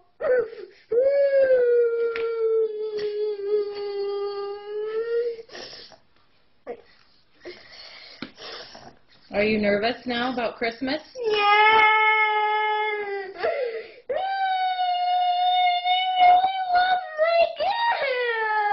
What other forms of societal illusions are used to control you for the advantage of some elite? The American dream. The ability for us to print the world's reserve currency allows us to accumulate unlimited amount of debt. This has allowed 5% of the world's population to consume 25% of the world's oil and up to 50% of the world's commodities. This American dream has allowed a whole generation of people to live way beyond their means and stick the bill to somebody else. It is not who votes that counts, it's who counts the votes. Joseph Stalin. How about the societal illusion of our vote actually counting? We have meaningless choices in candidates, we have a controlled media, real debate is actually limited to within the paradigm, outsiders are marginalized, and there's obvious voter fraud. The societal illusion of freedom of the press. With such concentration of media power, and the people that own and control those media conglomerates so tied into the current paradigm, is there any wonder why we do not get any real choice? The societal illusion of equal justice. Why is it a young black man smoking marijuana gets more jail time than bankers who rob and steal the wealth of the world? Even the very basis for our society, the dollar. The illusion is that it's actually money, when in fact it's just a future claim on real tangible wealth, and has no intrinsic value. Religion is regarded by common people as true, by the wise as false, and by the rulers as useful. Seneca. Religion is one of the oldest forms of control in society. Sometimes it's actually stronger than nations. In Christianity alone, there are 38,000 denominations in America. Which one is the true God-chosen one? The Mayan elite used their knowledge of the solar cycle to manipulate the masses. Through religion, the elite manipulated the masses to have them sacrifice their labor, asset, and lives for the betterment of those in charge. Do your thoughts serve to free you, or simply to make you freely serve? Or how about all these classic modern American illusions? That deficits don't matter. Housing prices always go up. We can spread freedom with force. You can get something for nothing. We no longer need to manufacture things. Savings and capital investments do not matter. The rest of the world will continue to take our IOUs. That somehow American labor is intrinsically more valuable than foreign labor. One generation can consume and stick the bill to the next generation. Or how about the virtues that made America rich and powerful are no longer required to keep her rich and powerful. In times of universal deceit, telling the truth will be a revolutionary act. George Orwell. There are only two kinds of people in this world, those that want to be left alone and those that just won't leave you alone. For the most part, we do our best to figure this life out by exploring different avenues to find happiness. This may develop in religious pursuits or career paths. We search for people to love and to hold, to make our limited time here on earth the best that it can be. Happiness is the reward we get for living to the highest right we know. Richard Bach. In order to find ourselves, we need to be free to find things that will make us happy. We must have the ability to try different things, jobs, hobbies, friends, and lovers.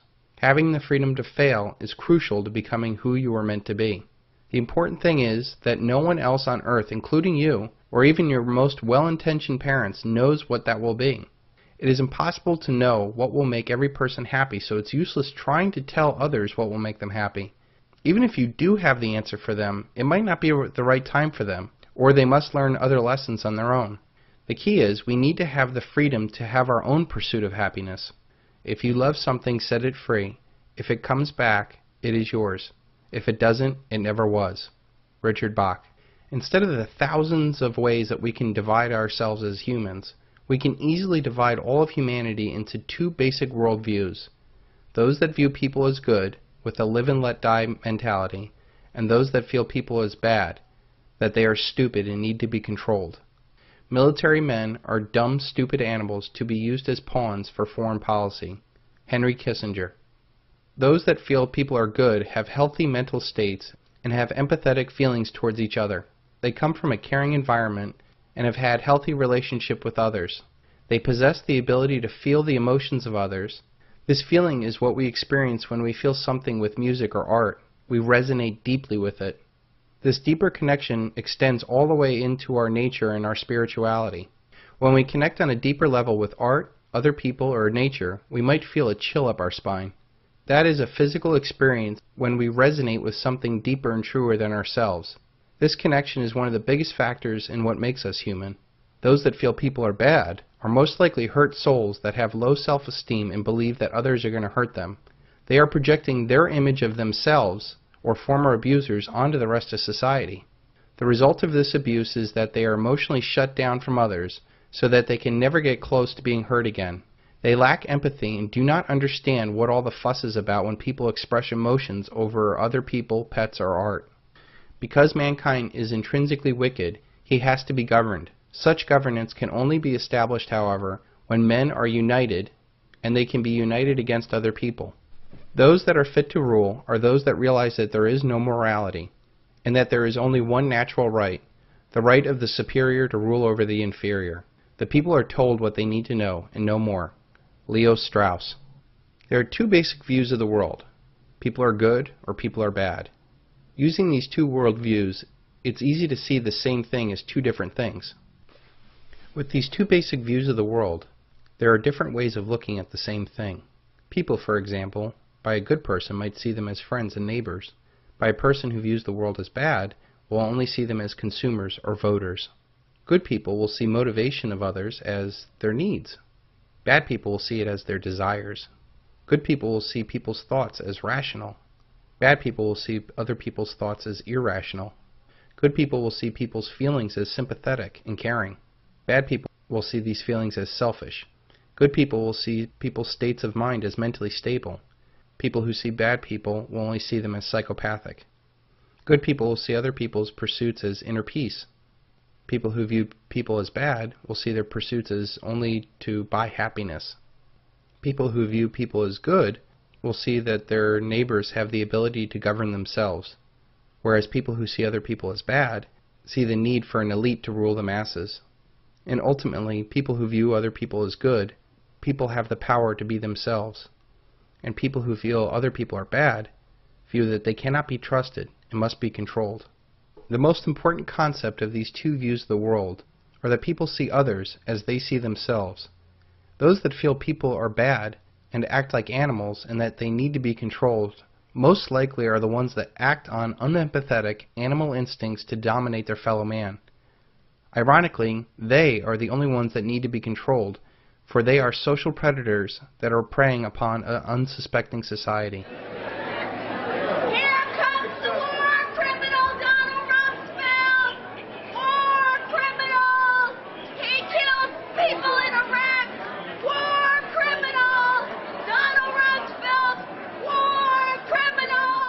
Beware of false prophets who come disguised as harmless sheep, but they are really vicious wolves. You can identify them by their fruit, that is, by the way they act. A good tree produces good fruit, and a bad tree produces bad fruit. A good tree cannot produce bad fruit, and a bad tree cannot produce good fruit. Just as I can identify a tree by its fruit, so you can identify people by their actions. I am sending you out like sheep among wolves. Therefore be as shrewd as snakes and as innocent as doves. Jesus Christ. The foundation of all mental illness is the unwillingness to experience legitimate pain. Carl Jung. Hurt people hurt people. When people deny pain, we form mental delusions, justifications, and rationalizations to protect the ego. These delusions shut down their emotions for themselves in order to protect the ego, and in turn shuts down their emotions for others. As a result, these people lack empathy and view happiness not through the emotional involvement of friends and family, but through material wealth and control over their environment through the manipulation of others. A social predator is a person with an antisocial personality disorder, manifested in aggressive, perverted, criminal, or amoral behavior without empathy or remorse. Deep down, we know if we did something wrong. We lose sleep, we feel sick, we wrestle with our emotions. But social predators don't have that problem. They can commit antisocial activities and sleep like a baby. They lack empathy for anyone, much less their victims. They have built a bubble in their mind that justifies all of their actions. This is why juries acquit the most obvious criminals, because they cannot believe that someone is that cunning or that unemotional. This is also why lie detectors don't work on those that are so evil. Their heart doesn't skip a beat or sweat when they are lying. It comes to them as natural as breathing. Social predators, or psychopaths, wear the mask of sanity, and in order for a psychopath to function in society, they must mimic those that they wish to be friends with. They act perfectly normal on the outside, but underneath there is tremendous psychological disorders. They recognize that they are different from everyone else. They even view themselves from a distance. That distance is quite similar to a predator in nature stalking its prey.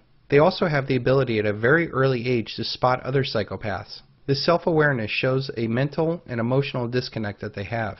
They have no conscience and they have no guilt. They feel entitled to do whatever they desire. The psychopath must fool society into accepting their behavior or deceiving them into believing that they are doing God's work. We naturally reveal our sameness to avoid rejection to everybody we meet. We call it relating to one another. In nature, birds would peck other birds to death if that bird had any wounds or blemishes that differentiated themselves from the flock. In the past, strangers were not welcome to the tribe. Unless you were able to prove to people that you were like them, it could mean death. These social predators use this same principle to show their sameness to take advantage of an unsuspecting herd. Sam Vankinen is a self-confessed criminal psychopath that wrote Malignant Self-Love and was the subject of a documentary called I, Psychopath.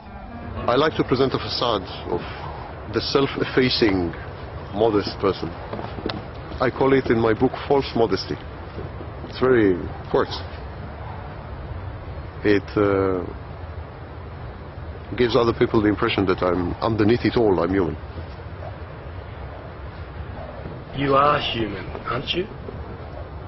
I firmly believe that you want to believe that, yes. Firmly believe it.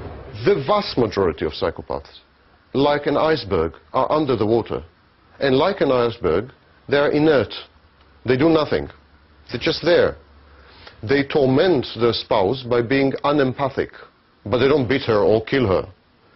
They bully co-workers, but they don't burn the office. You know, they are not dramatic. They are pernicious. Most psychopaths are subtle. They are more like poison than a knife. And they are more like slow-working poison than cyanide. How do you identify these psychopaths? Here's a checklist that you can use to identify the people that are in your lives and those in power. Do they have glibness, superficial charm? Are they callous, lack of empathy? Do they have a grandiose sense of self-worth? Do they have a parasitic lifestyle that provides no real tangible value to humanity? Do they have pathological lying? Do they live an impulsive lifestyle? Are they cunning and manipulative? Are they irresponsible? Do they lack remorse or guilt? Do they have many transitory relationships? Are they emotionally shallow people? Do they show criminal behavior? Do they have the failure to accept responsibility for their own actions? Do they need constant stimulation, and are they prone to boredom? Common psychopathic delusions include that they are superior to the victim, that they deserve whatever they want, that everybody else is crazy or wrong, they have delusions of grandeur, they would say, why don't they just listen to me? They see everything as a means to an end, might makes right, or that they're just separating a fool from their money. How do psychopaths work in society? Psychopaths study victims by asking a lot of questions showing interest in the victim.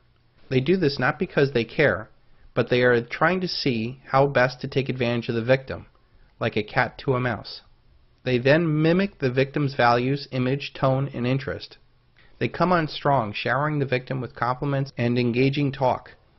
At work, they're the model employee, or devout followers, or selfless public servants. How many times have you heard the interview with the neighbor saying, after some crime, he seemed like a normal guy, and on the outside these people do. But these social predators lack empathy, love, and compassion. They seek only self-gratification and see others as a mean to that gratification. Once their reputation is established with the victim, and they had studied the power structure, it is time to divide and conquer. They will isolate the victim from friends and family. Once they are an item, the roles switch to cut downs to keep their victim insecure and unstable. They have mood swings from, they love you and they can't live without you, to, you're not the person I fell in love with, back to love. One key way of identifying these social predators is watch how they treat others in public, waitresses, children, former relationships, and older people. If these people do not serve a purpose in the social predator's life, they will most likely treat them in a very unflattering way. In organizations, they seek to cause chaos, pitting one group against another. There they will seek to be the middleman that brings peace. Finally, once in control, the psychopath uses fear and tyranny to push out the strong, independent people out and keep the rest of the weak ones in fear as the inmates run the asylum. He's angry that some traders were driving down his stock price. But what I really want to do is I want to reach in, rip out their heart, and eat it before they die. I think in the tape there's a sort of nervous laughter in the auditorium. I think that sort of reflects quite a lot about how people within Lehman saw Dick. On the one hand, it sounded at one level amusing, and then you sort of thought to yourself, I suspect if you're in that audience, the really scary thing is he sort of could probably do it. In a large organization, once a psychopath is in charge, workers' benefits or jobs will be cut while they are asked to sacrifice more. They will be closely monitored and often reviewed. You're fired! On a national level, the threat of constant war, encroaching government power, and the end of justice makes people either despondent or creates other psychopaths. A nation of sheep always begets a government of wolves. Edward R. Murrow. It is dangerous to be right when the government is wrong. Voltaire. I am very fond of truth, but not at all of martyrdom. Voltaire. Power corrupts, and absolute power corrupts absolutely. Lord Acton. I reject that comment. I think that it is not that power corrupts, it is the corrupt that seek power. The ruthlessness in which the psychopath works best is a high-pressure, high-stake environment. Not having pity or remorse is almost a prerequisite to gaining any position of power. The elite use divide and conquer to split us along a myriad of lines of race, religion, ethnicity, socioeconomic backgrounds, or whatever. The only enemy to everyone is the psychopathic predator that preys upon societies. I feel understanding the psychopath is one of the most important things we can do in humanity. The collective influence of the social predator is directly responsible for all the pain in the world. If humanity identifies these people and they're shunned of their antisocial behavior in our own personal life and keep them from positions of power, we would have a world without evil. A very important concept to understand is that we do not have to fight evil. We only need to expose it. When people do start asking questions, the elite keep us focused on our differences. Race, religion, political parties, languages, ethnic background, social status, income, education. It is more commonly known as divide and conquer. The elite keep accentuating our differences to keep us looking down at the cause of our problems and not up at the architects of our problems. We should be focusing on our similarities. I bet if you were to spend a day with an Iraqi store owner, you would have more in common with that man than any of the elite that run our country. And yet we bomb the Iraqi store owner to benefit the elite. And I tried hard to be proud of my service, but all I could feel was shame. And racism could no longer mask the reality of the occupation. These were people, these were human beings. I've since been plagued by guilt anytime I see an elderly man, like the one who couldn't walk, who we rolled onto a stretcher and told the Iraqi police to take him away. I feel guilt anytime I see a mother with her children, like the one who cried hysterically and screamed that we are worse than Saddam as we forced her from her home. I feel guilt anytime I see a young girl, like the one I grabbed by the arm and dragged into the street. We were told we were fighting terrorists. The real terrorist was me, and the real terrorism is this occupation. Racism within the military has long been an important tool to justify the destruction and occupation of another country. It has long been used to justify the killing, subjugation, and torture of another people. Racism is a vital weapon employed by this government. It is a more important weapon than a rifle, a tank, a bomber, or a battleship. It is more destructive than an artillery shell, or a bunker buster, or a Tomahawk missile. While all those weapons are created and owned by this government, they are harmless without people willing to use them. Those who send us to war do not have to pull a trigger or lob a mortar round. They do not have to fight the war, they merely have to sell the war. They need a public who is willing to send their soldiers into harm's way. They need soldiers who are willing to kill and be killed without question. They can spend millions on a single bomb, but that bomb only becomes a weapon when the ranks in the military are willing to follow orders to use it. They can send every last soldier anywhere on earth, but there will only be a war if soldiers are willing to fight. And the ruling class, the billionaires who profit from human suffering, who care only about expanding their wealth, controlling the world economy, understand that their power lies only in their ability to convince us that war, oppression, and exploitation is in our interest. They understand that their wealth is dependent on their ability to convince the working class to die to control the market of another country. And convincing us to kill and die is based on their ability to make us think that we are somehow superior. Soldiers, sailors, Marines, airmen have nothing to gain from this occupation. The vast majority of people living in the U.S. have nothing to gain from this occupation. In fact, not only do we have nothing to gain, but we suffer more because of it. We lose limbs, endure trauma, and give our lives. Our families have to watch flag-draped coffins lowered into the earth. Millions in this country without health care, jobs, or access to education must watch this government squander over $450 million a day on this occupation.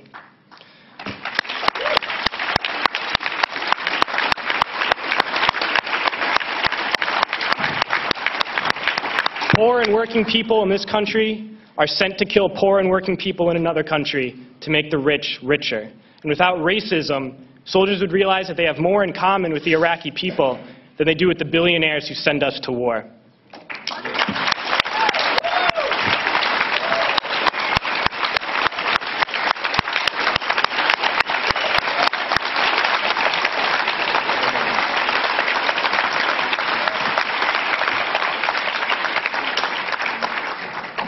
I threw families onto the street in Iraq, only to come home and find families thrown onto the street in this country. in this tragic and unnecessary foreclosure crisis. And we need to wake up and realize that our real enemies are not in some distant land. They're not people whose names we don't know and cultures we don't understand. The enemy is people we know very well and people we can identify. The enemy is a system that wages war when it's profitable. The enemy is the CEOs who lay us off from our jobs when it's profitable. It's the insurance companies who deny us health care when it's profitable. It's the banks who take away our homes when it's profitable. Our enemy is not 5,000 miles away. They are right here at home. And if we organize and fight with our sisters and brothers, we can stop this war, we can stop this government, and we can create a better world.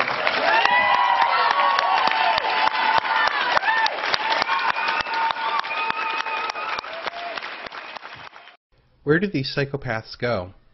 For the most part, they gravitate towards positions of power, no matter how small.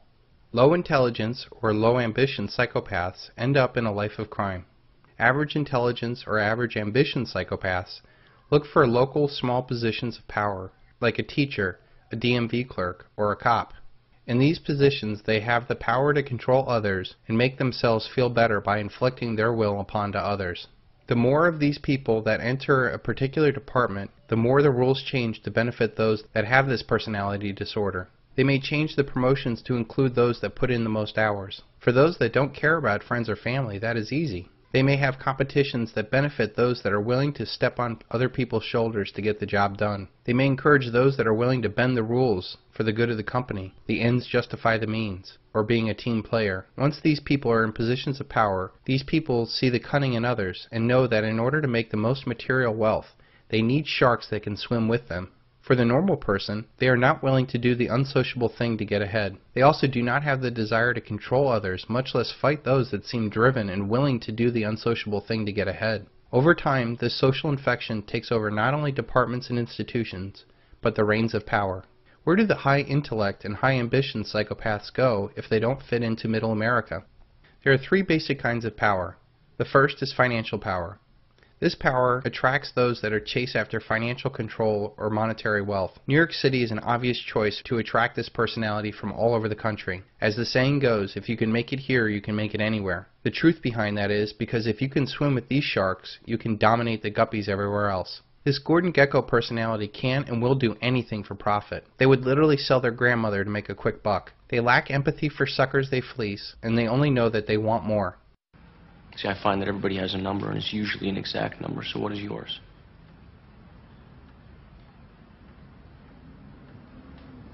More. Each conquest gives them a rush or a high like a druggie. The money is never really the goal. It could be to show off to others who have hurt them in the past. It could be to get a high to fill in a depressing hole in their life. For the highest functioning psychopaths, it is ultimately about controlling and manipulating others. The next kind of power is political power, and it is the power that legislates and dominates others by creating and enforcing dictates on others. Those that seek to control others are attracted to Washington, D.C., where they can secure power in the branches or bureaucracies of government. The Founding Fathers created a government that would protect the rights of all, and restricted itself to creating a level playing field for all to best use their talents and abilities to pursue their happiness. The psychopath elite started to infiltrate and subvert that form of government and turn it back into one that oppresses others for the benefit of the few. Social power is the next power. This power is the ability to manipulate others through suggestion. We like to think that we are free from outside influence, but in fact we are programmed by our socio-economic status and conditioning. With the power of the media, it is possible to influence others simply by the images and ideas planted into our daily programming. They don't call it television programming for nothing. What's success for you in this campaign? What's success? Well, to win is one is the goal. That's not going to happen. Do you know for absolute, or you want to bet your every cent in your pocket for that? Yes. This attracts everyone from the narcissist who flocks to Los Angeles in search of fame and fortune, to the psychopaths who want to manipulate and control others. This more subtle form of power includes predominantly the entertainment business in Los Angeles, but also the advertising and news business in New York. Increasingly, the computer and information technology in Silicon Valley, and also included in this social power. With this increase in infotainment, the failing social powers of academia and religion become less and less important. This power seeks to normalize psychopathic or unsocial behavior, which is evident in our increasingly lower entertainment standards. Look at every show on TV and the commercials that are run and ask yourself if this elevates humanity or seeks to break it down to make us weak, pathetic, narcissistic, easy manipulated consumers. The combined influence of these three powers gives rise to the final power, which we will cover later. The inevitable result of this devolution is that the true psychopaths that control the paradigm corrupt others to either follow in their path or become immune to the outrage as this becomes normalized. This negative feedback loop will not end until there is a societal crisis, and the inmates run the prison into the ground through looting of the once prosperous system. Political and financial crimes are white-collar crimes that get a different kind of justice than say, a kid smoking a joint. Social power rarely shows the consequences of immoral or antisocial behavior on the person or the victims. They never show the grieving families, dead soldiers, or dead civilians in war, and it masks the true costs of war while glorifying the killing in movies and video games. This psychopathic mentality naturally thrived in a paradigm of unlimited debt, cheap oil, and relative peace. One could afford to cut social ties and take from an ever-increasing pie. The reality of the dollar collapse, expensive oil, and massive decentralization will cause those that are most narcissistic and psychopathic to be shunned from society as their practices are purged from this new paradigm. The very parasitic nature of the psychopath leads to problems that they cannot solve. The only way that they can keep the host alive to feast off of is to convince the productive members of society to embrace their slavery, and in less advanced societies force productive members to serve.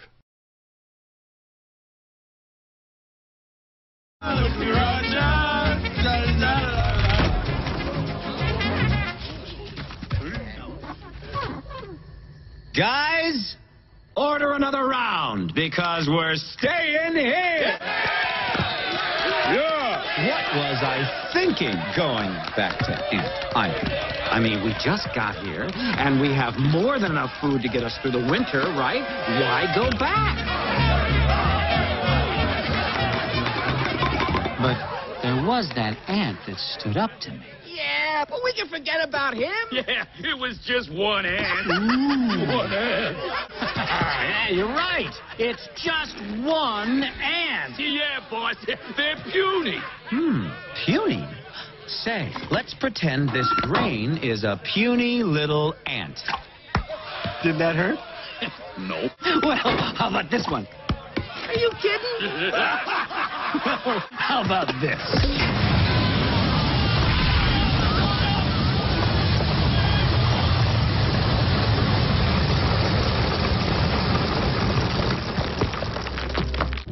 You let one ant stand up to us, then they all might stand up. Those puny little ants outnumber us 100 to 1. And if they ever figure that out, there goes our way of life. It's not about food. It's about keeping those ants in line. That's why we're going back. Does anybody else want to stay? He's quite the motivational speaker, isn't he? Let's ride!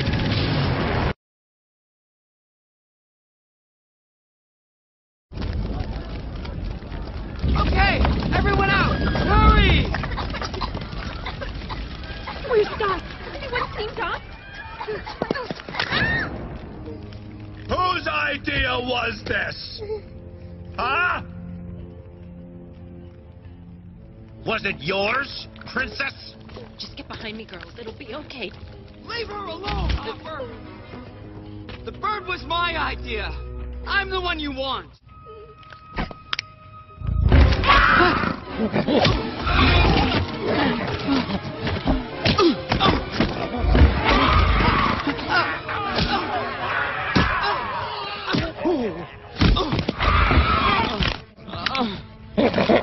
Where do you get the gall to do this to me? You were gonna squish the queen. It's true. I hate it when someone gives away the ending. You piece of dirt. No, I'm wrong. You're lower than dirt. You're an ant. Let this be a lesson to all you ants. Ideas are very dangerous things. You are mindless, soil-shoving losers, put on this earth to serve us. You're wrong, Hopper.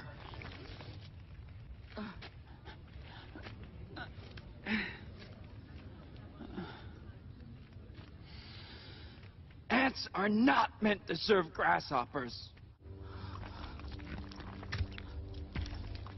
I've seen these ants do great things. And year after year, they somehow manage to pick food for themselves and you. So who is the weaker species? Ants don't serve grasshoppers. It's you who need us.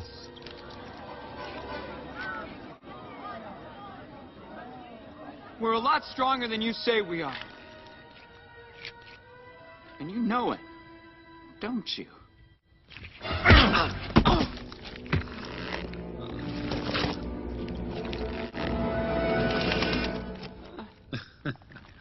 Well, Princess. Hopper, I hate to interrupt, but,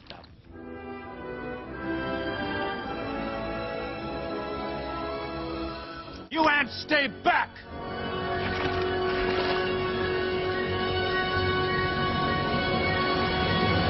Oh, this was such a bad idea. You see, Hopper, nature has a certain order. The ants pick the food, the ants keep the food, and the grasshoppers leave. I'm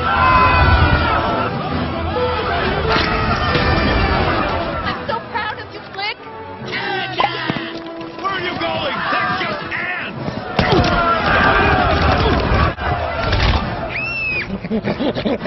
No! Bad grasshopper! Bad grasshopper! Go home!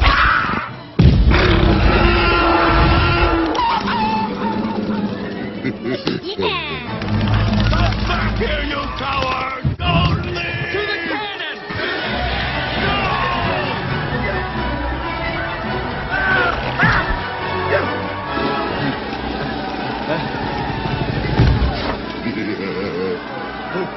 Happy landings, Hopper.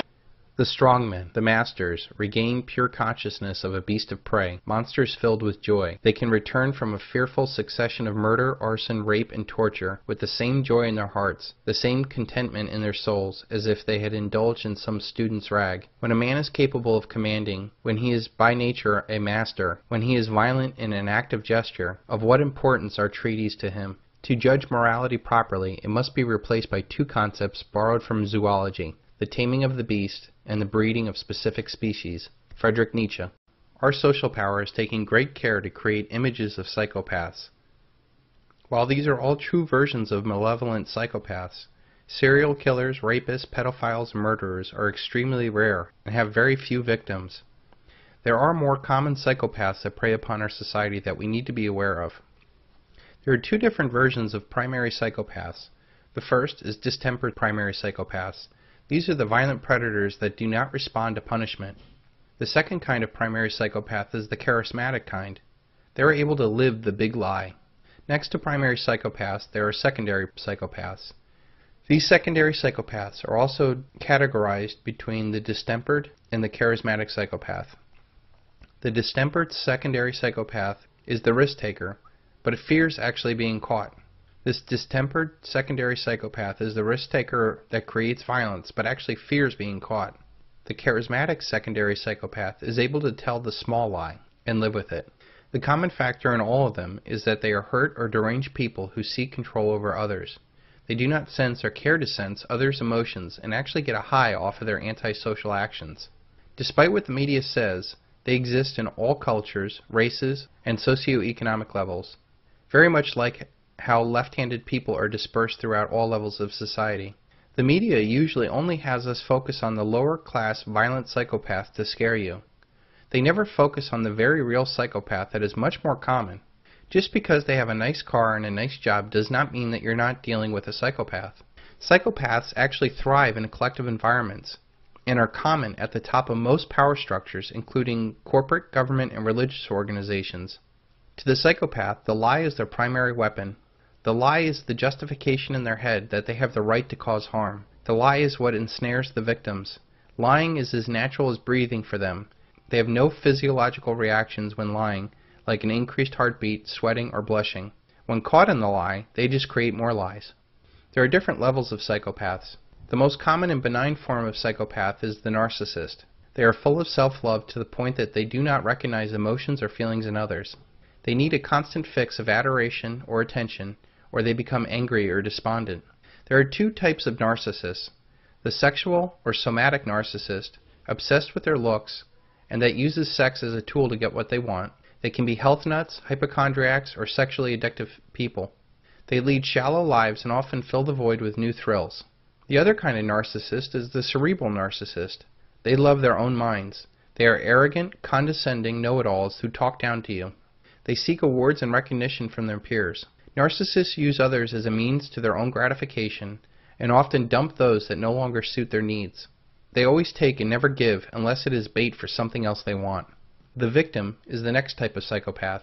Mostly female, this psychopath preys on the weakness they see in others: sympathy. They look weak and pitiful to garner attention and sympathy. The real reason is to lower the guard of the intended victim. They use sex as a hook to juggle multiple victims into tangled relationships.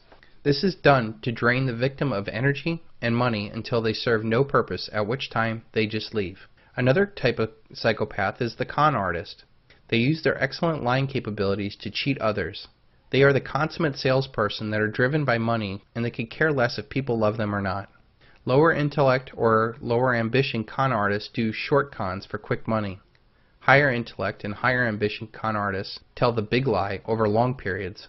The thing that is common in both of these cons: they take something that has no intrinsic value and inflate the perceived value to sell it to the victims, and then they run. These schemes can grow large enough to take down the entire world economy, as we will see later.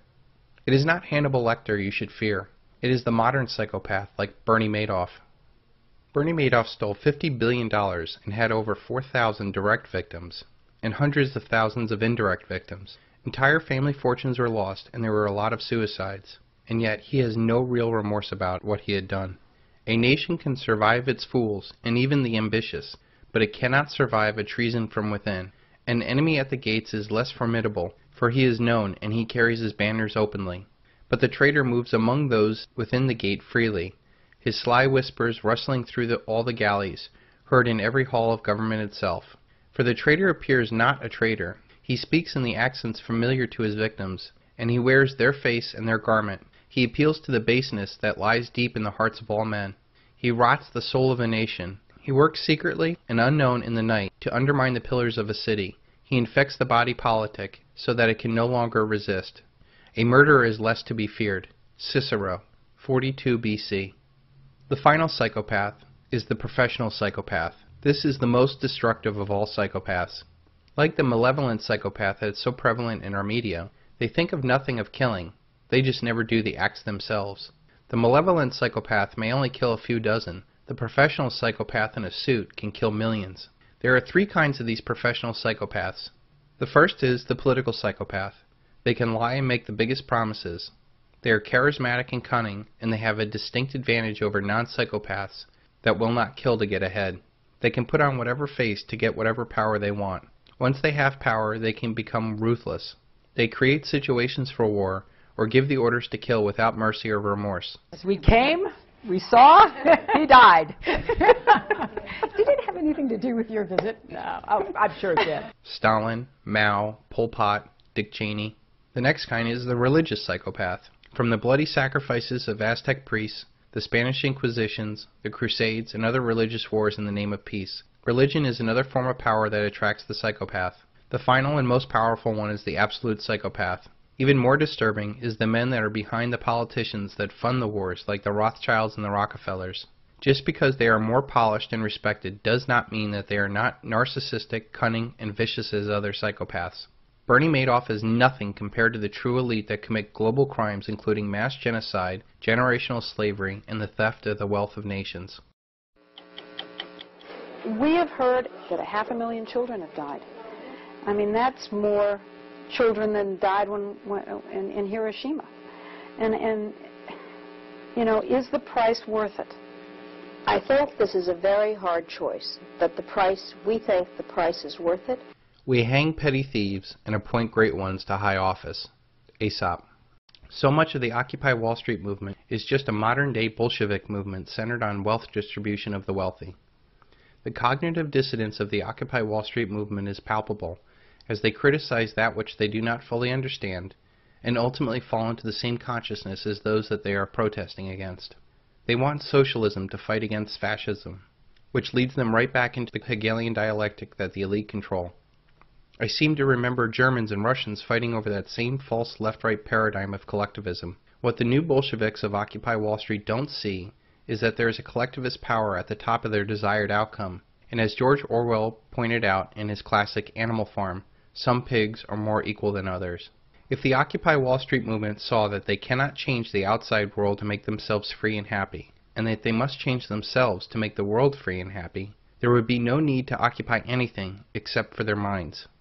Do they really think a bunch of people in tents really strikes fear into the heart of the elite? Let them march all they want, so long as they pay their taxes. Alexander Haig. If all those protesters saw that by adopting the opposite consciousness they can make the world anew. The opposite consciousness to collectivism is individualism.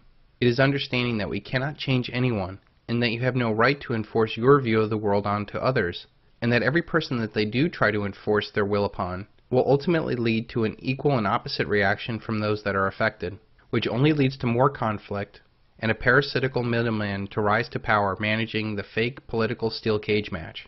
By focusing on their own independence of the system, they would prove to be a much more powerful threat to the world paradigm that they are protesting against. The problem we face on Wall Street is that it's too big to fail. This is only possible in a collectivist system where the state has the power to take from all and give to some.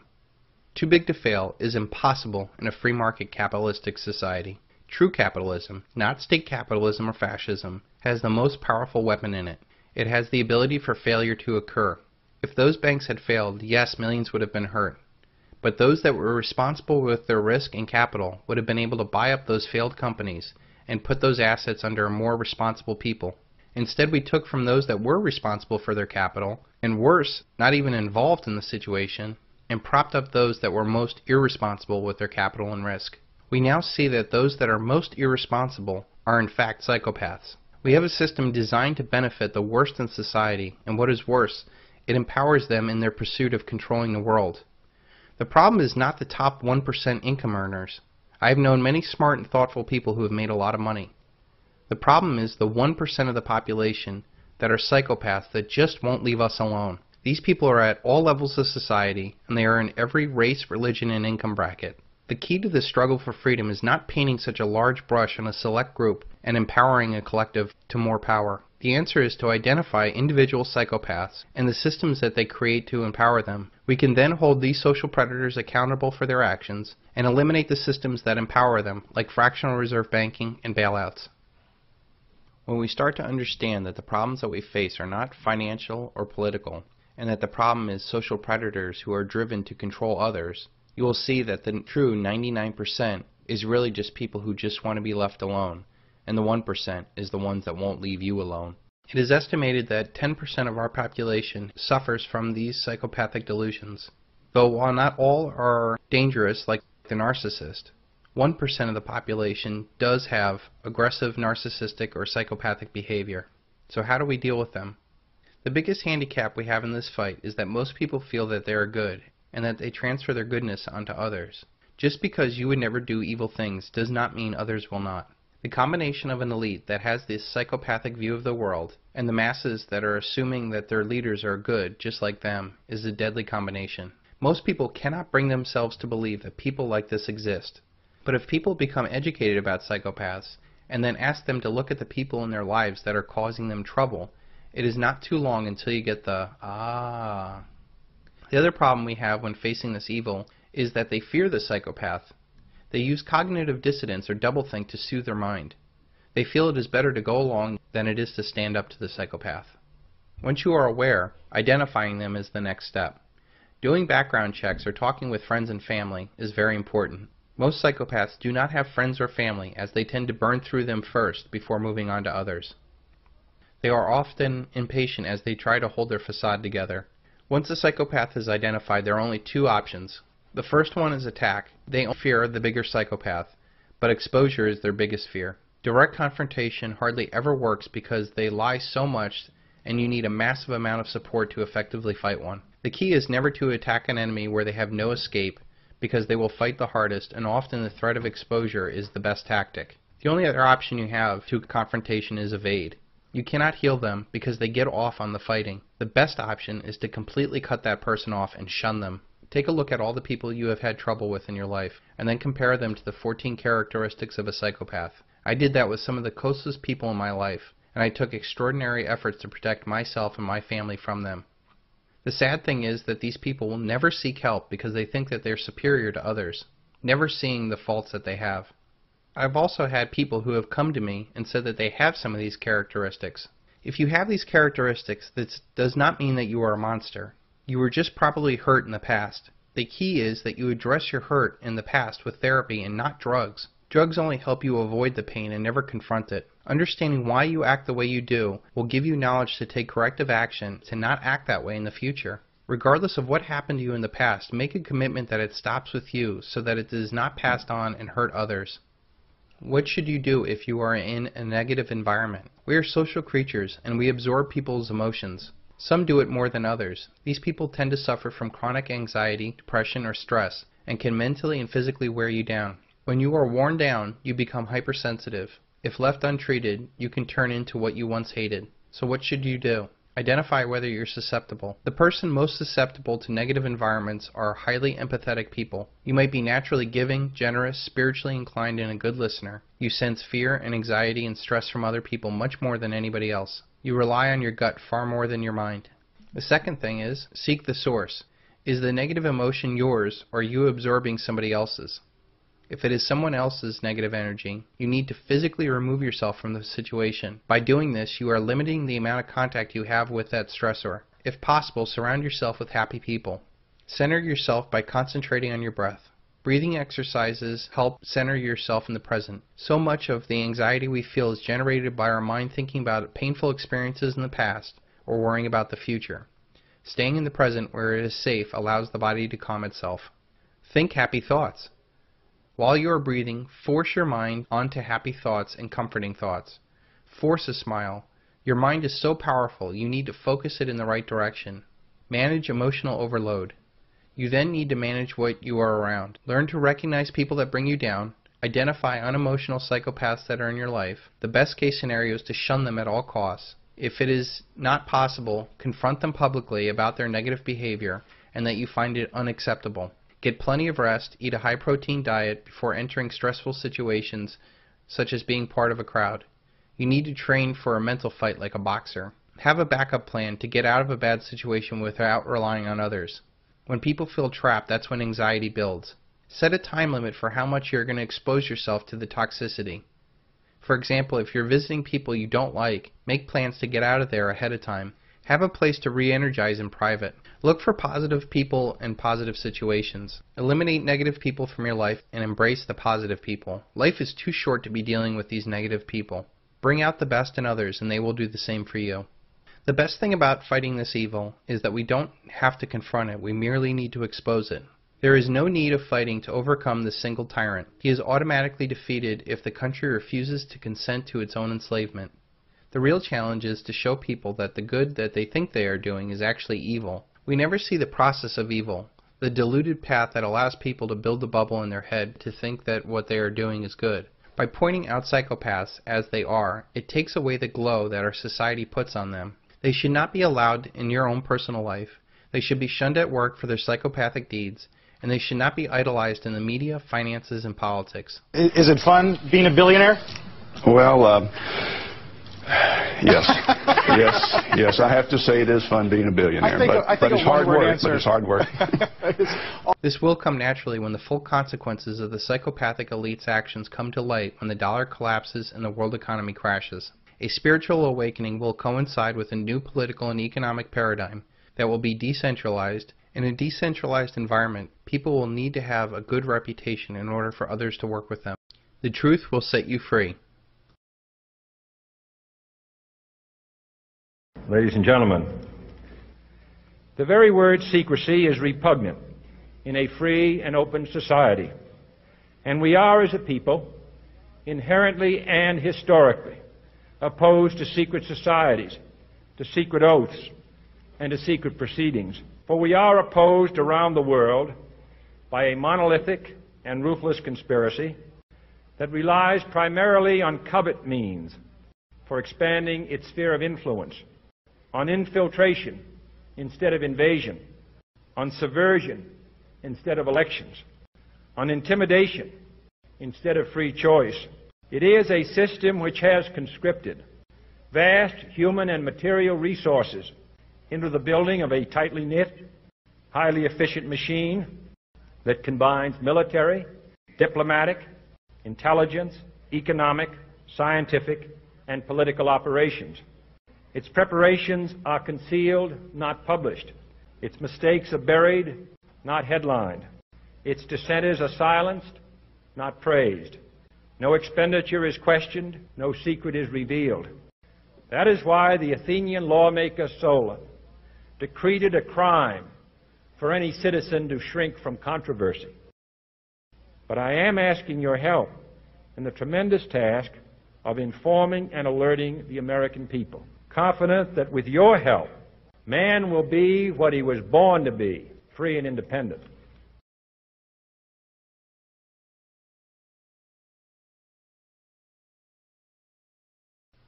But first it will make you miserable. President James Garfield. The truth is incontrovertible. Panic may resent it, ignorance may deride it, malice may distort it, but there it is. Winston Churchill. You may make plans to get out of debt, lose weight, or get a job promotion. Small business owners have weekly meetings with their staff to plan for success. Large companies and institutions have business plans, strategists, marketing departments, legal guidance, and financial directors. If it is in our nature to plan for success, why is it so hard to believe that powerful people might get together and have a plan to protect their interests? If you're not paranoid, you're just not paying attention. Conspiracy, a secret plan or agreement between two or more people to commit an illegal or subversive act. Anyone trying to get out of the system to avoid this paradigm shift or points to government crimes is branded a kook, a nut, or a conspiracy theorist. Why do people choose to take the easy route and accept the government version of events when they lie all the time? The answer is very simple. Most information is withheld from the public, and ignorance is bliss. These conspiratorial ideas are discarded quickly as part of our ego defense mechanism or our cognitive dissonance. They are discarded without addressing the possibility or validity of ideas presented. From older people, they say it's impossible for them to keep things secret.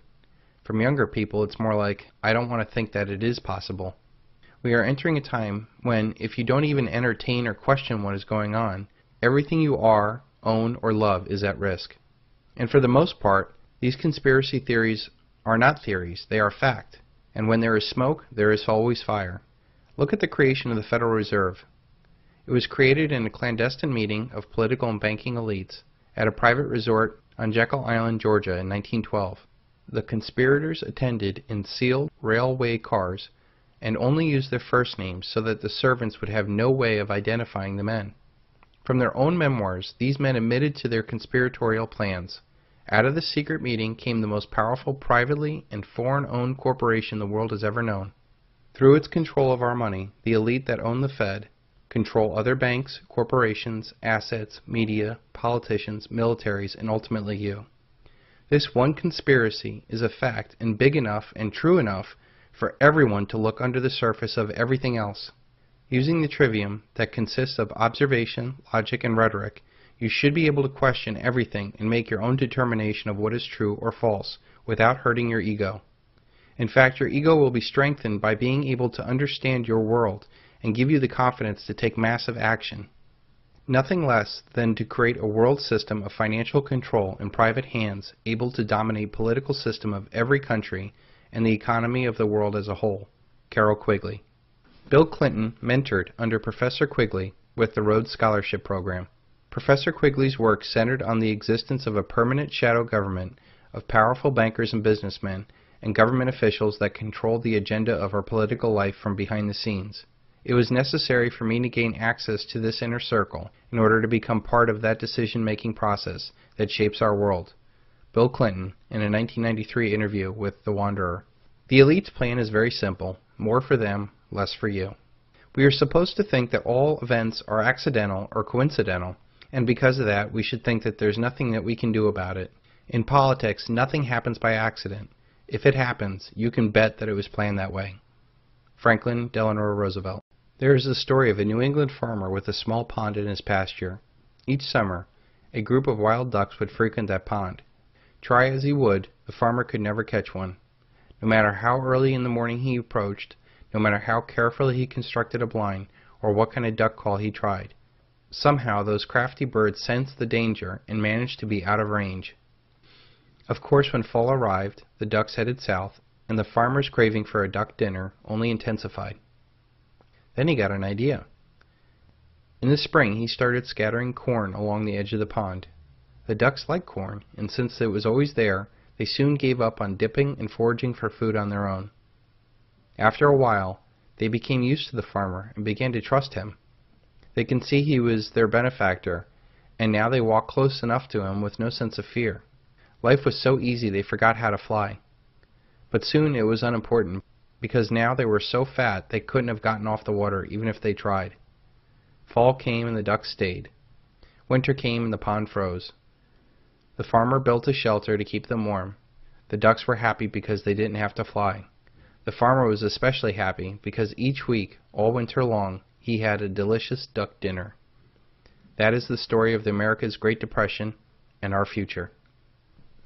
Wild horses used to roam the countryside free and independent.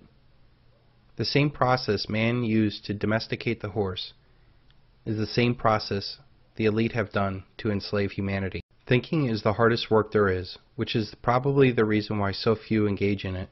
Henry Ford.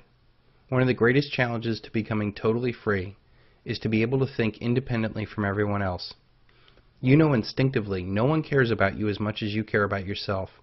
Yet we constantly listen to others about what is best for us instead of thinking about what is best for us. That is because we live in a world where everybody tells you what to think, but no one tells you how to think. We are blasted every day with advertising, financial sales pitches. Sometimes you wish people didn't agree with you all the time. At MF Global, we tell you what's good for you. Political media propaganda, religious dictates, and more social pressure to conform. Most of our lives we do not make any real decisions. We just kind of fall into a routine. You see, when you really don't think, you leave your mind open to people who do think. The real and most often unnoticed danger is a class of predators manipulating societies for their own selfish benefits. If you go along to get along and not think outside of the box, you risk being caught in the undertow of a doomed society or worse.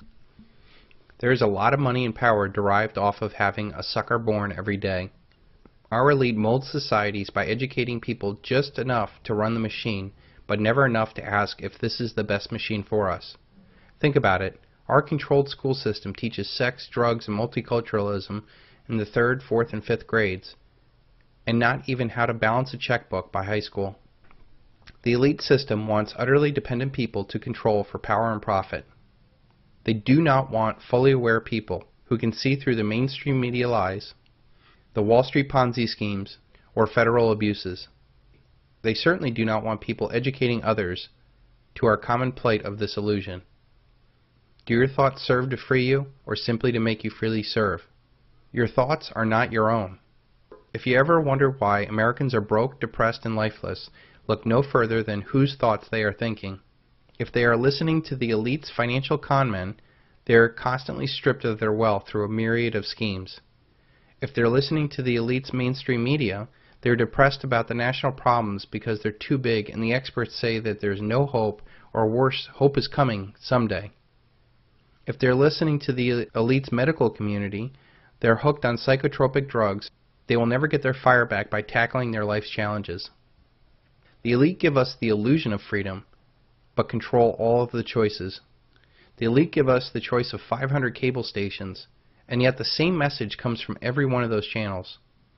They give us aisles and aisles of food, and yet 90% of it is just corn and soy byproducts. They give us a choice of hundreds of political candidates, yet nothing changes because both sides are bought and paid for by the elite. They give you the choice of investment of stocks, bonds, and real estate. But when this all goes down, you will see that it's all part of the same illusion of the dollar. This paradigm is controlled by the elite, and if you don't think independently for yourselves, you cannot help but to be controlled, whether you know it or not. Every aspect of your life is monitored, regulated, taxed, and controlled, not for your betterment, but for the betterment of others. To do most high-paying jobs requires a certification or a license. That's a form of control. Most assets that you have or own outright are not yours. Try not paying property taxes on a home that you own outright, and I'll show you who the real owner is. All your communications are monitored and recorded. Now the federal government wants these records to be kept indefinitely. Do you think you own your 401k? Try getting your money out. Or how about the stocks that you own outright? The fact is, the DTCC, the Depository Trust and Clearing Corporation, owns all of the stocks that are traded. If you want to do anything to your home, you better get permission from the homeowner association or the local zoning board. All these examples, plus many, many more, have nothing to do with making your life better. They exist to create power, profit, and a parasitic life for somebody else. Let's take a more detailed look at this. Our entire life is a rigged game designed to keep us down. We are fed consumerism, taught that we have no purpose, taught to obey, medicated with alcohol or drugs. Early pregnancy is glorified. Poor diets with fast food. Because of a poor education, people have a lack of vision. We have unhealthy relationships. We're entertained and not really educated. Divorce is a huge setback for many people. With this economy, we're faced with dead-end jobs, an entitlement mentality. We are trained to work for the government. People are saddled with credit card debt, auto debt, mortgage debt, student debt. People are driven to attain worthless diplomas, to become licensed professionals, and once they find some sort of success, they're marked with progressive taxation. They could become a legal target. If they create a business, they're forced to deal with increasing regulations and scrutiny, and then after they're all done, they're faced with the death tax. And regardless of what level of society that you're at, you're faced with federal debt, state debt, local debt, corporate bailouts, weak economy, bank failures, energy dependence, inflation, outsourced jobs, wars, political distractions, illegal immigrants, propaganda, popping of asset bubbles, genetically modified food, cancer, rising health insurance, and most dangerous of all, other ignorant people. At the root of all these traps, there is an elite that has created, perpetuated, and profited off of this reality. And yet if people were truly to see how the world functions, they would see that the elite are unnecessary, along with their traps. There are 7 billion people in this world. It is crazy to think that less than 10,000 people control this paradigm. Yet this is only possible when the elite convince the 7 billion people that they need the elite and the institutions that they run. Our problems start and stop with us. We are stronger than they are, and they know it. They lack any personal or relationship skills to work with others without the threat of force. Their most powerful weapon is the lie that they convince us to believe. Start seeing the world as it is and think for yourself.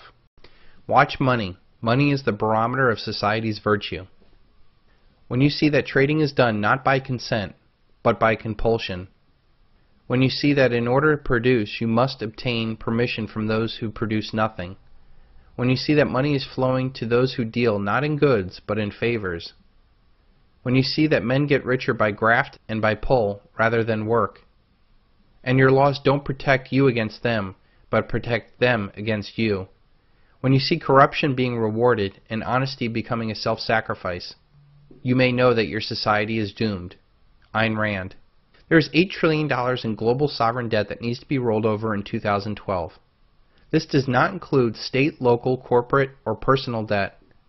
There is simply not enough cash in the world to buy all this debt. What is worse, who would? Who in their right mind would loan cash today for 10 years for a guaranteed return of 1.85%? We know that inflation is at least running at 10% in the real world, and you are taxed on the gains that you make before inflation, making bonds a very bad choice for anybody.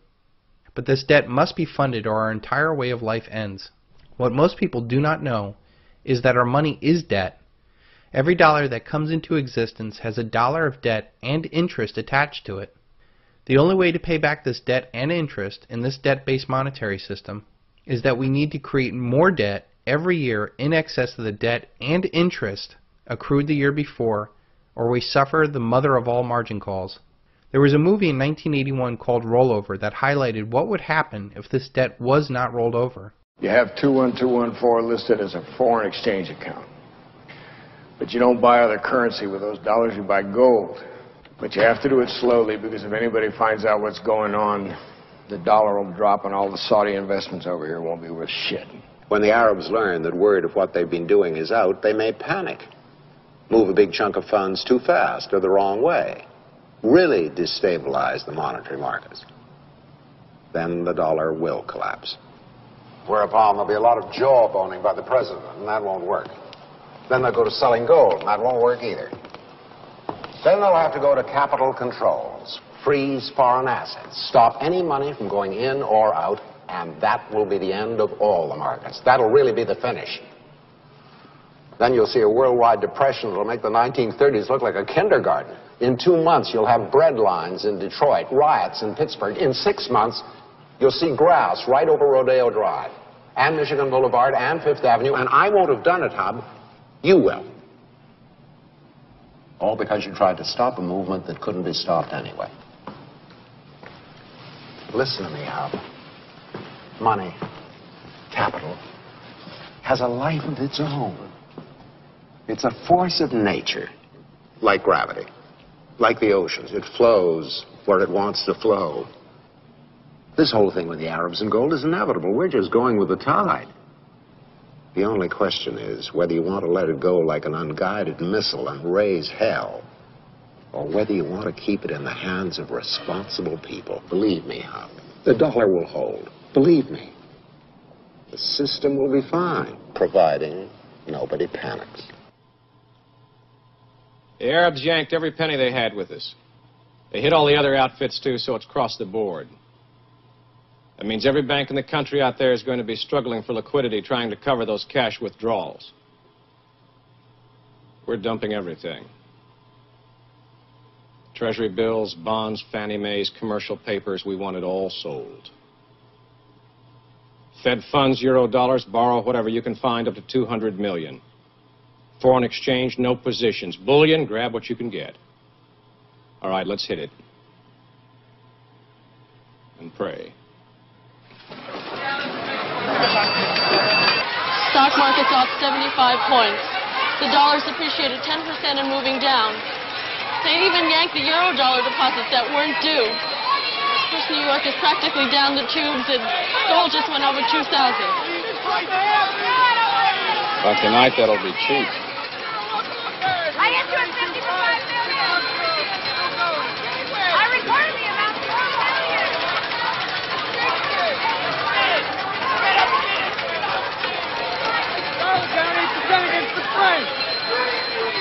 Hi, Virginia, it's me. I want you to listen, and listen very carefully. As soon as you hang up, I want you to go to the closet, take a suitcase, and get to the bank. It began 8 days ago when a group of Arab investors withdrew billions of dollars from U.S. banks. That in turn started a chain reaction on the world money markets. Dollars, pounds, marks, francs, yen. Not one currency escaped. This scene outside a Manhattan bank was duplicated all over the world as people saw their life savings become worthless in a matter of hours. Good evening. I'm George Page in New York, and this is another in our series of reports on the world economic crisis. The growing paralysis of the industrial world has left millions without jobs, without money, and without hope. Crowds of unemployed poured into Washington yesterday. They stood in silent protest before the nation's leaders. At the same time, more than 1 million people packed St. Peter's Square, where the Pope urged calm and nonviolence. The Pontiff asked for prayers for world leaders, prayers and peace and reason. But the last 24 hours have been marked by growing protests and ever-increasing violence. Last night, demonstrators burned American currency in front of the White House, and attempts to put out the fires led to a confrontation with police. Every hour, from every corner of the globe, there are new reports of outraged crowds demanding action. A bankrupt world seems to be teetering on the very edge of anarchy.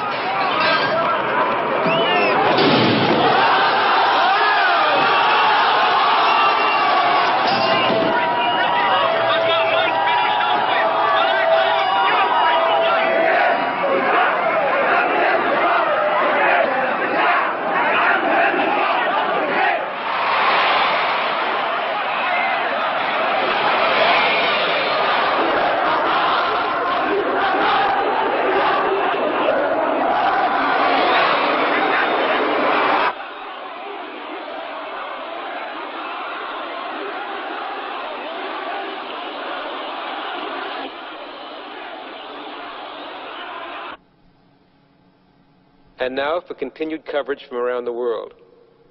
A statement was issued from the OPEC meeting today that the leading oil-producing nations would resume oil exports as soon as the international monetary markets have stabilized. The panic has spread across political and philosophical boundaries. The USSR and the developed Eastern European communist countries, dependent on Western trade and capital, have witnessed the same riots that have taken place in the West. The Economic Summit Conference tomorrow will be attended by leaders of the West, the East, and the Third World. Said one, there is a need for a unity of purpose and resolve unequaled since the end of World War II. At this time of crisis, there has been a turning to the past as well as the future. Words spoken by President Franklin D. Roosevelt in the depths of the Depression were quoted in the Senate today. This is preeminently the time to speak the truth, frankly and boldly. Nor need we shrink from honestly facing conditions in our country today. This great nation will endure as it has endured, will revive and will prosper. We face our common difficulties. They concern, thank God, only material things. Each age is a dream that is dying, or one that is coming to birth.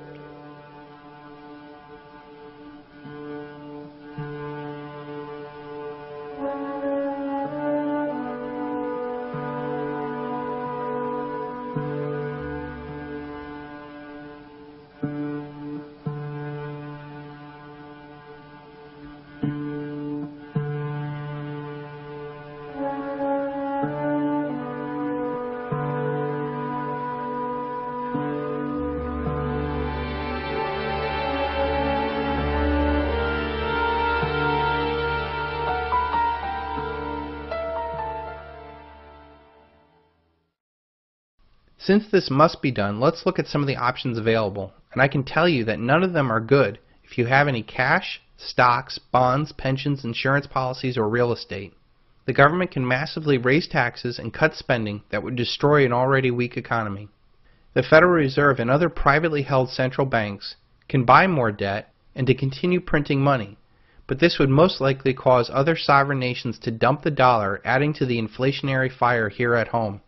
They could allow the free market to determine the real rate of interest that would reflect the true risk of lending money to an insolvent, warmongering, spendthrift nations in systemic decline. With $140 trillion in unfunded liabilities in the system cannot handle high interest rates. America could just default on the debt, and we would see a massive upheaval in every aspect of our lives and would guarantee that it would lead us to war. There is one option that would buy more time that you are not paying attention to. The government can confiscate your retirement savings.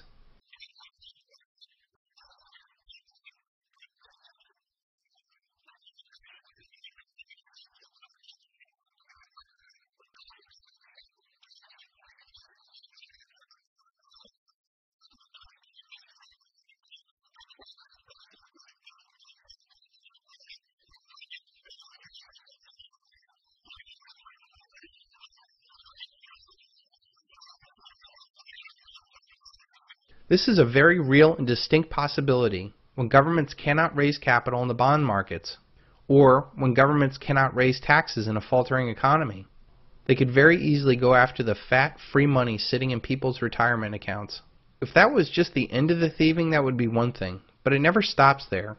When Argentina went through their hyperinflation, they froze all accounts, checking, savings, retirement accounts, and then devalued and inflated away the currency. People could only take out small amounts of money out of the bank, while the majority of their assets turned into nothing. Think this won't happen here? Almost a year ago, the Department of Labor floated a trial balloon about annuitizing their 401ks.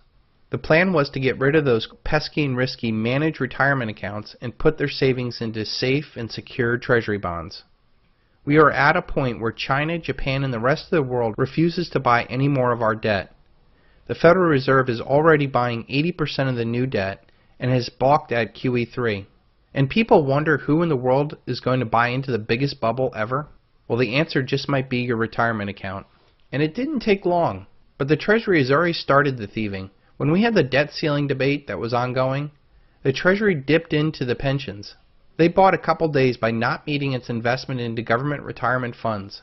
But this trial balloon is just tipping the toe into the water of the trillions that we'll see before all this is over. There will be no grand reform, and everything is going to plan as the world gets ready for the largest wealth transfer in human history. To the millions that have been riding this Ponzi gravy train, they are going to meet a very rude awakening when the dollar collapses. These people will have their paradigm shattered when the wealth that they thought they had is wiped away. They will also be out of a job and realize that they're ill-prepared to join a very real economy. During the collapse of the Soviet Union, those that worked inside the system were the last to adapt to a new paradigm, and often failing to adapt at all. Those that see this mathematically inevitable collapse coming and actually do something about it will have a huge head start as the rest of the world tries to figure out what the hell happened. Unlike us, when we reach the end of our credit line, the government will never stop its profligate ways. It will simply blow through every dollar it can get its hand on, trying to put off the day of reckoning. I believe that before all this is over and the dollar dies, your retirement funds will be wiped clean. If you have a 401k, IRA, Roth IRA, Social Security, annuity, insurance, or any long-term savings plan or pension, be prepared to have it destroyed by inflation or outright confiscation. My question to you is, what are you going to do about it? The alarm has been sounded. The Treasury is coming. The Treasury is coming. Are you going to risk your entire life savings in the hopes that this Ponzi scheme will pay out before the collapse? Will you wait until the real purchasing power of those dollars are worth nothing? Or will you get out while the music's still playing? What is worse, paying a 10% penalty or a 100% confiscation penalty? If you can't get your money out, borrow against it. And if you can do neither, kiss it goodbye and start preparing for something else. The United States can pay any debt it has because we can always print money to do that. So there is zero probability of default. We don't have a system that's working. We have one that basically moves cash around, and we can guarantee cash benefits as far out and at whatever size you like, but we cannot guarantee their purchasing power. It doesn't get any more clear than that. It is not the strongest of the species that survives, nor the most intelligent that survives. It is the one that is most adaptable to change. Charles Darwin. You can fool some of the people some of the time, but you cannot fool all of the people all of the time. Abraham Lincoln. We are in a major paradigm shift that, like a tsunami, starts slowly and ends up with the landscape wiped clean. The paradigm shift is from paper assets into real, tangible assets. This shift happens every generation or so, where one asset class dramatically outperforms another. In the 1940s and 1950s, paper assets like stocks and bonds were the place to be. In the 60s and 70s, real assets like oil, cattle, and precious metals were the best performing assets. In the 80s and 90s, paper assets once again reigned supreme. Since 2000, there's been a real rush from paper assets into real assets. This paradigm shift will be much more dramatic than anything we've seen in our lifetime. This asset shift is going to coincide with other major shifts in demographics, politics, and world power. The collapse of paper assets will not only include stocks and bonds, it will be the collapse of the entire basis of our society, the dollar. The dollar is the nexus of all commerce and is our way of life. The almighty dollar has terminal cancer, and it will not recover to live to see the next paradigm. The shift from paper assets to real assets is driven by money debt creation. Since our dollar is debt, it is necessary that more debt is created every year in excess of the debt and interest accrued the year before. The majority of this debt was created during boom times when no one feared debt. When the inevitable slowdown came, the elite created more money and debt to keep the system going. This new money and debt creation, relative to the amount of goods and services available in a slowing economy, produces more inflation, which naturally boosts the value of real assets. This cycle has been successfully managed by the elite in the past with the creation of Bretton Woods, the closing of the gold window, the creation of the petrodollar, Paul Volcker raising interest rates to 22%, the banker bailout. The truth is that while $700 billion is an awful lot of money, it is not nearly enough. And QE 1 and 2. This time there is no way out except for a default. How that default plays out is still up in the air. I believe we'll get another deflationary shock to scare Congress and us to create more money, and then it's off to the hyperinflationary printing presses. The only way to protect yourself from this mathematically inevitable disaster is to sell all of your paper assets now and buy real tangible assets. One of the most common misconceptions of real tangible assets is the thought that real estate is a real tangible asset. After all, it is called real estate. Real estate is much more a paper asset than it is a real tangible asset, and it will suffer tremendously during the dollar collapse. Real estate is often the biggest question I get in my strategy sessions. Real estate is such a huge personal investment, so it's hard for people to think rationally and unemotionally about it. If you can not only grasp this idea, but have enough courage to follow through with your idea, this could prove to be one of the most important decisions you'll ever make. I want to lay out as many reasons as I can on why you should sell all of your investment real estate portfolio right now. I would have preferred if you sold your real estate and bought real tangible assets like I did in 2005, but we're on the verge of another leg down in real estate, and the name of the game is wealth preservation. Beyond wealth preservation, I believe those that hold their wealth in real tangible assets will see a massive increase in real purchasing power. So here are all the reasons why you should flee the investment real estate market while you still can. Number 1, real estate is not a tangible asset. Sure, property is real and tangible enough, but its value is dramatically affected by the paper debt market. Almost all real estate is bought with mortgages, debt, and leverage. Even if a property is paid in full with cash, its value is directly affected by competing bidders who are using leveraged debt to pursue that property. If you still think your property is a real asset, ask yourself, what is your property worth without a 30-year mortgage? What is it worth if interest rates are, say, 10% instead of 4%? What is the cash value of your property if there is no credit market at all? What is the value of your property if and when the dollar collapses? The answer should show that the value of real estate is much more determined by the paper debt market than its real, tangible value. Number 2, most of your real estate is not an asset at all. Most real estate is non-income producing property. If your property does not prove to be a cash flow positive asset, it is by default a liability. When you factor in all the taxes, interest, maintenance, and upgrade, you will see what a drain it can be. That is not to say that it does not have value, it's just not an asset. Number 3, look at the real rate of return.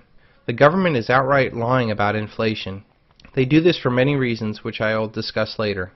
If the government was telling the truth about inflation, you would not see a benign 2% inflation. We would see something more like 10% inflation. This statistic has been manipulated for decades, so the compounding effect of this simple lie has stolen trillions of dollars of wealth from people.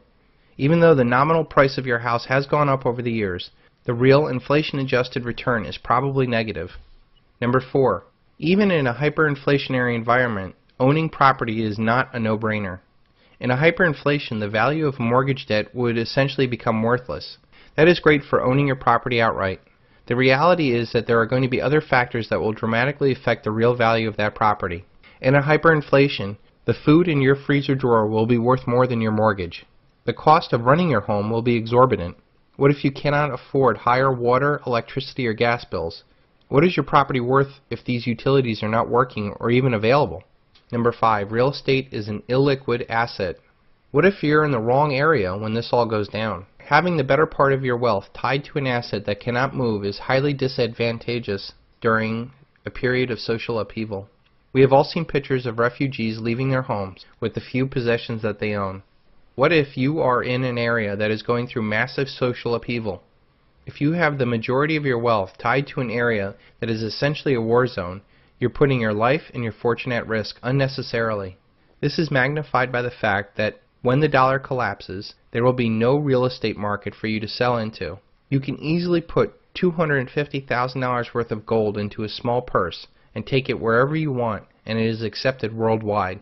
Number 6, you never truly own real estate. Even if you own your home outright, you still have to pay taxes on it. If you do not pay taxes, you will see who has the real ownership of your property. There is a way around it, and you can get a allodial title to your property. This king's title means that no one can put a lien against your property. First, you need to pay off your entire mortgage. Then you need to buy the bond that is attached to your property and pay that off too. It costs anywhere from 6 to 8 times your property taxes. When this is done, you need to go to your town hall and have your property reclassified as private property. Many churches have their properties held this way, and they do not have to pay property taxes. This is something I have only taken a passive interest in, but after the collapse, I will make sure that any property I buy will have a allodial title. Once you have a allodial title, you cannot put a mortgage on it. Having an allodial title is a great estate planning tools since there can be no lien put on the property. It is also off-limit to lawsuits. This is not available in all states and is something that we have to look into more in depth. Until then, silver and gold naturally have a allodial title to it, and it is without counterparty risk. Number 7. Taxes will be raised as local governments become more desperate. During the boom, few people saw or cared about property taxes. They figured as long as the asset went up, taxes were sure to follow. Many figured if the property value fell, the taxes would naturally go down. Wrong. Local governments either kept taxes the same when property values fell, or worse, raised the rate or taxable property valuation to steal more money from you. The sad thing is we have not seen anything yet. When the dollar collapses, governments will become more desperate and take extraordinary actions to maintain their power. For a local government, the best place to steal money is the property owner. The local government can raise rates and there's nothing you can do about it. If you don't pay, they'll simply take your property and sell it at a tax sale. Another thing you should be concerned about is the 3.8% transaction tax on property signed with the Obamacare program. Number 8. What they can't tax, they will take. Governments have many other tools in their pocket to steal your property, like zoning. What if they mandate that your home must be energy neutral before you can sell it? What if they use eminent domain to give your property to corporate pirates? What if there's new zoning laws that says you cannot build within 500 feet of a water source or an endangered species? What if they pass regulations to force you from your home, like planned in Agenda 21? Number 9. Income-producing properties are a risk also. The value of an income-producing property is directly tied to the economy. If the economy cannot support businesses, the value of the underlying property is worthless. Overnight, property turns from an income-producing asset into a cash-sucking liability. I have seen franchises go broke, and once prime property loses 50% of its value overnight. With so many empty properties on the market, it acts as a drain on your ability to hold rents up. Number 10. If the economy is bad, it also limits the highest and best use for that property. A property's value is judged by its highest and best use. Hypothetically, if a retail property selling cars is worth $5 million during boom times, it might be valued at more than $35 million for high-priced condos. But if the economy should suddenly turn and the market for high-priced condos falls, it is no longer worth the $35 million or even $5 million. It may only be worth the $2 million that you bought it for 20 years ago, and that does not include inflation. Number 11. A bad economy bleeds into the family rental market also. When the economy deteriorates, people lose their minds. Domestic violence and drunken disorderly rises. People steal air conditioners and strip homes clean. If people don't have jobs, they can't pay for their rent. Towns may enact laws from preventing you from getting rid of non-paying renters. People stop caring about life, much less the upkeep of property. Even if you do get rent, the real value of that rent is falling as things get tougher. If things get really bad, people will be paying more for food and heat and may not have any money to pay the rent. Finally, the renters may look at you as the cause of all their problems. You probably look like a Rothschild or a Rockefeller to most of these renters, and they may take their frustrations out on the guy that's taking money from them. Number 12. Renters have no buffer. I know this is a broad generalization, but most renters do not have a buffer. In fact, half of all Americans cannot come up with $2,000 in 1 month for an emergency. Rent is often the most easiest expense to skip out on. I have had more than a few members who have told me that they fear if their renters don't pay, they don't have a buffer to even pay the mortgage. They now see how their asset can be turned into a liability at any time. Number 13. The existing home inventory is going back up. During this past summer, it took approximately 9 months to sell your home. Now that winter is coming, it's taking much longer. And wait until after the next financial crisis. Many people simply cannot afford to sell a house because they owe too much on their home. Number 14. Flippers make up a huge portion of those sales. The sales numbers are skewed because there are a lot of homes that are bought and then sold. So the real buyers that are actually moving into new homes is much lower than we are led to believe. Number 15. The shadow inventory. The shadow inventory sounds scary. Well, actually it is. On top of the homes that are on the market, there are millions of homes that are not on the market. These are homes that have been foreclosed upon by the banks, and they're not even attempting to sell these homes. They know if they dump all of these homes on the market, it will crush all of the performing mortgages as home prices sink further, and people just stop paying. Can you imagine what the real estate market would look like if these homes were brought onto the market? Most of these homes are high-priced homes, and if they sold at a fire sale, the price compression in the market would be severe. Number 16. There's millions of homes beyond the shadow inventory. Even if we somehow get past the gut of existing and shadow inventory, there are millions more beyond that.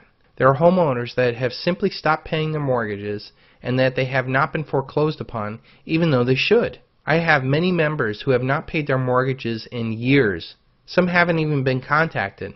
They pay their property taxes and utilities. These homes tend to be on the lower end in undesirable areas. They also seem to be very upside down. These people draw strength away from the renter's market. If they are not evicted, they don't need to rent your property. There are also strategic defaulters that purposely don't pay their mortgages even though they can. They make the cold, calculated decision to not pay because they are upside down and they know that the banks will not take a bath on the property. So they live there for free and maintain the property for the bank to foreclose upon them one day. Number 17. We still have another year of mortgage resets. And we're not done yet.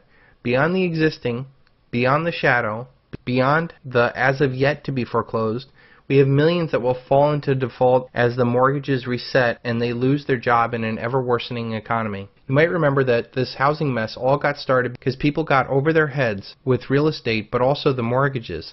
People with no jobs or income now had exploding mortgages that reset at double the payments. The adjustable arms in Alt-A's are still coming due and the properties are worth a lot less and people's financial and job situations are much worse. This coupled with stricter lending is a potent combination. Number 18. The MERS monster. The Mortgage Electronic Registration System is a scheme cooked up by the banksters to slice and dice huge pools of mortgages into tranches so that they can resell the pools of mortgages all over the world. This is a huge problem since there is now no clear title of the properties. Banks cannot foreclose upon the properties in default. Would you feel comfortable buying a property from a bank knowing that millions of mortgages are involved in this mess? You may wake up to find that the property that you thought is a steal is actually somebody else's property. This mess can only be fixed by some huge act of Congress or the destruction of the dollar. Number 19. Much of the paperwork that was done very wrong. I knew some of the guys that went into the mortgage business and made huge money. One guy in particular couldn't even fill out a purchase order for a car.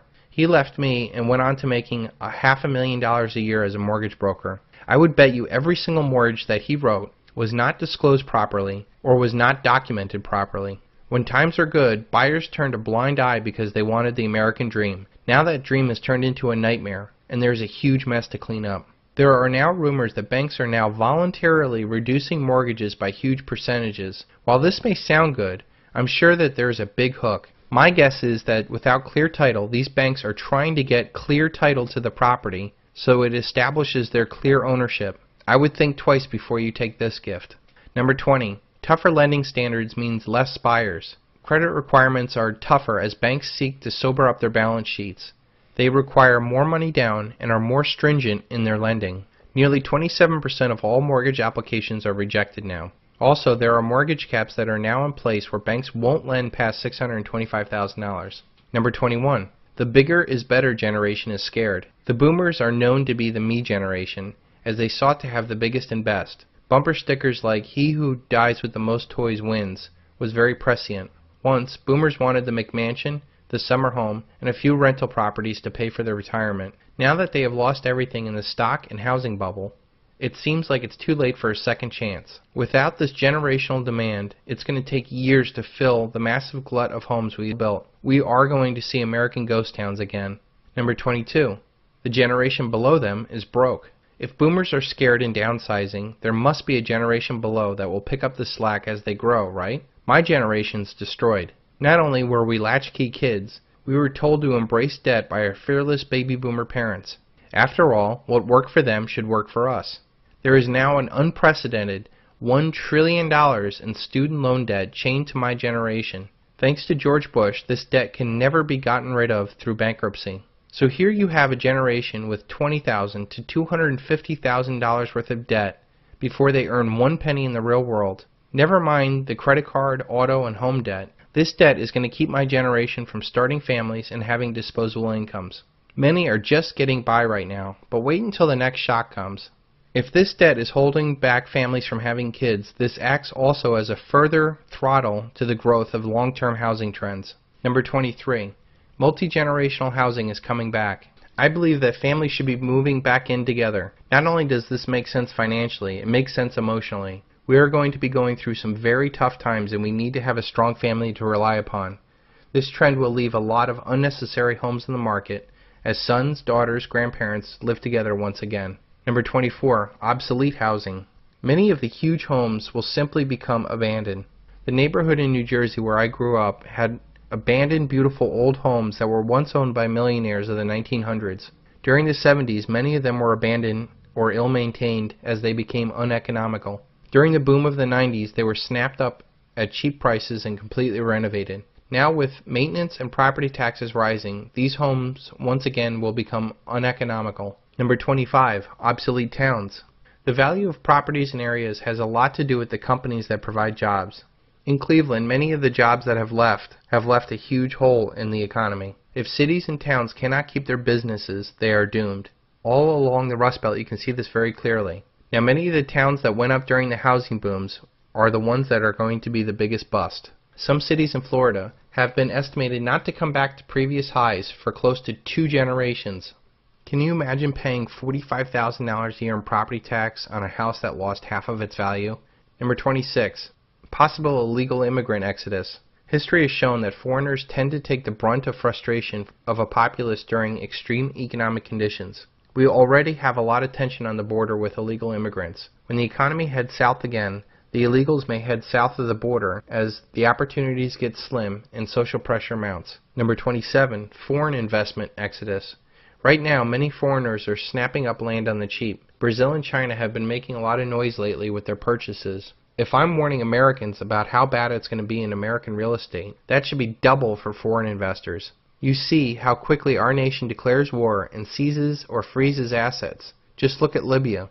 I strongly believe that we are going to see another war soon. In this scenario, all foreign assets would be seized. Even if that doesn't happen, taxes could be raised or many other things could affect the value of that property. Number 28. Capital flows east, not west. We are also seeing a political, financial, and eventually a military power shift to Asia. The best and brightest came to America because there was opportunity. Now capital is exiting the Anglo-American Empire and heading to Asia. This shift to power will affect property values as real money would rather be in Hong Kong or Shanghai rather than New York or London. Some of the best minds are purposely not living in America, and this trend will continue. Number 29. The most important factor in the housing market is jobs. We are in a death spiral for jobs. We have had our manufacturing gutted and sold overseas by the elite for them to make a quick bonus. Do you remember Ross Perot and his giant sucking sound? To those of you in the audience who are business people, pretty simple. If you're paying $12, $13, $14 an hour for factory workers, and you can move your factory south of the border, pay $1 an hour for labor, hire a young 25, that's assuming you've been in business for a long time, you've got a mature workforce. Pay $1 an hour for your labor, have no health care, that's the most expensive single element making a car, have no environmental controls, no pollution controls, and no retirement, and you don't care about anything but making money, there will be a giant sucking sound going south. He said until the price of labor is on par with the slave labor in other countries, jobs will never come back. It is sad that we did not listen to him back then. The other factor is 70% of the economy is a consumer economy. This is a massive malinvestment in capital. How much consuming will there be when the dollar is destroyed? How many jobs out there serve no real purpose in a paradigm based off of real assets? If you are in banking, sales, or work for the government, chances are you are not an integral part of the economy. We need engineers, farmers, mechanics, and people with real skills to do real things. Number 30. Even when jobs come back, it will not be good for housing. We have grown up with the American dream of instant millionaires and easy credit. This new paradigm will be much slower and much more grounded. Gone will be the speculative excesses of easy credit. In the new paradigm, lending rules of yesteryear will be the rules of the future. Big money down, strong job, and personal references. This will hopefully lead to a more rational prices in housing. Jobs may come back one day, but it will probably be generations before we get through the speculative insanity of the housing bubble. This video has been mostly focused on investment real estate, but most of you only own your home. If you own a home in an urban area, I recommend that you get out while the music's still playing. Suburban areas will be much safer, but not much. If you are in a good area, I recommend that you do not pay off your mortgage even if you can. Borrowing money at 4% for 30 years is an absolute steal. Use that money to buy real assets that are now returning 20+% a year. You can pay off the mortgage with worthless dollars later. I also recommend that people buy in an area that is near water and food. Owning a home is much more desirable than renting during a financial crisis. Most rentals are near other desperate people. Having your own castle to defend is vital to surviving a collapse. Being evicted during a collapse is a very dangerous experience. And just remember the 3 most important rules of real estate: location, location, location. The day after Bernie Madoff was exposed, hundreds of very wealthy and connected investors faced a new paradigm. Everything that they knew and relied upon turned out to be a lie. Most Americans passed it off as poor billionaires, they have to live like us now. But I wanted to get past the initial reaction to see how these men reacted to this new paradigm. Retired British Army Major Bill Foxton was known for his sharp wit and red hair. When he found out his entire life savings was wiped out in the Bernie Madoff Ponzi scheme, he calmly sat down on a park bench near his house and blew his brains out.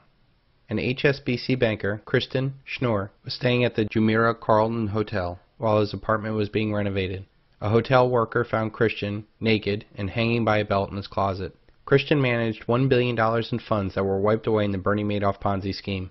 René Thierry Magnan de la Villehouche saw his fortune and his loved one's money disappear along with his clients when he lost $1.4 billion he had invested with Bernie Madoff. He was found in his office at his desk on a Tuesday with both wrists slashed and a bottle of pills nearby. His family's wealth traces its origin back to the 17th century. His family was so rich and prominent that it actually loaned King Louis XIV money. These 3 were very sharp, educated, and well-connected men. They could have very easily have led a very comfortable life with their knowledge and connections. I believe in the end, the shock of a new paradigm far outweighed their financial losses. The fact that they had been suckered and that they were complicit in the bankruptcy of their friends and family was too much for them to bear. The whole government is a Ponzi scheme. Bernie Madoff. Every single person in this world is going to go through what these 3 men went through when the global, generational, fiat Ponzi scheme of the world's currencies collapses. If these guys literally bit the bullet and still had resources at their hands, how do you feel the average American is going to handle the shock of a new paradigm?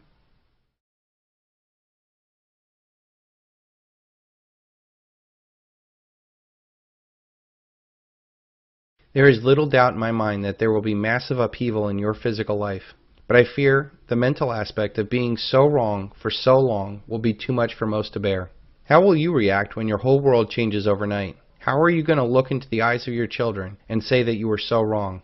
Maybe you still think that it's not going to happen. If I'm wrong, then you'll be fine. But what if I'm right and you did nothing? During the rape of Russia by the Rothschilds in the early 90s, unemployment rate surged, and there was a 42% increase in the mortality rate of working-age men between 1991 and 1994. Russia still had the Deutschmark and the dollar to use as currencies during the collapse, and that may have saved millions.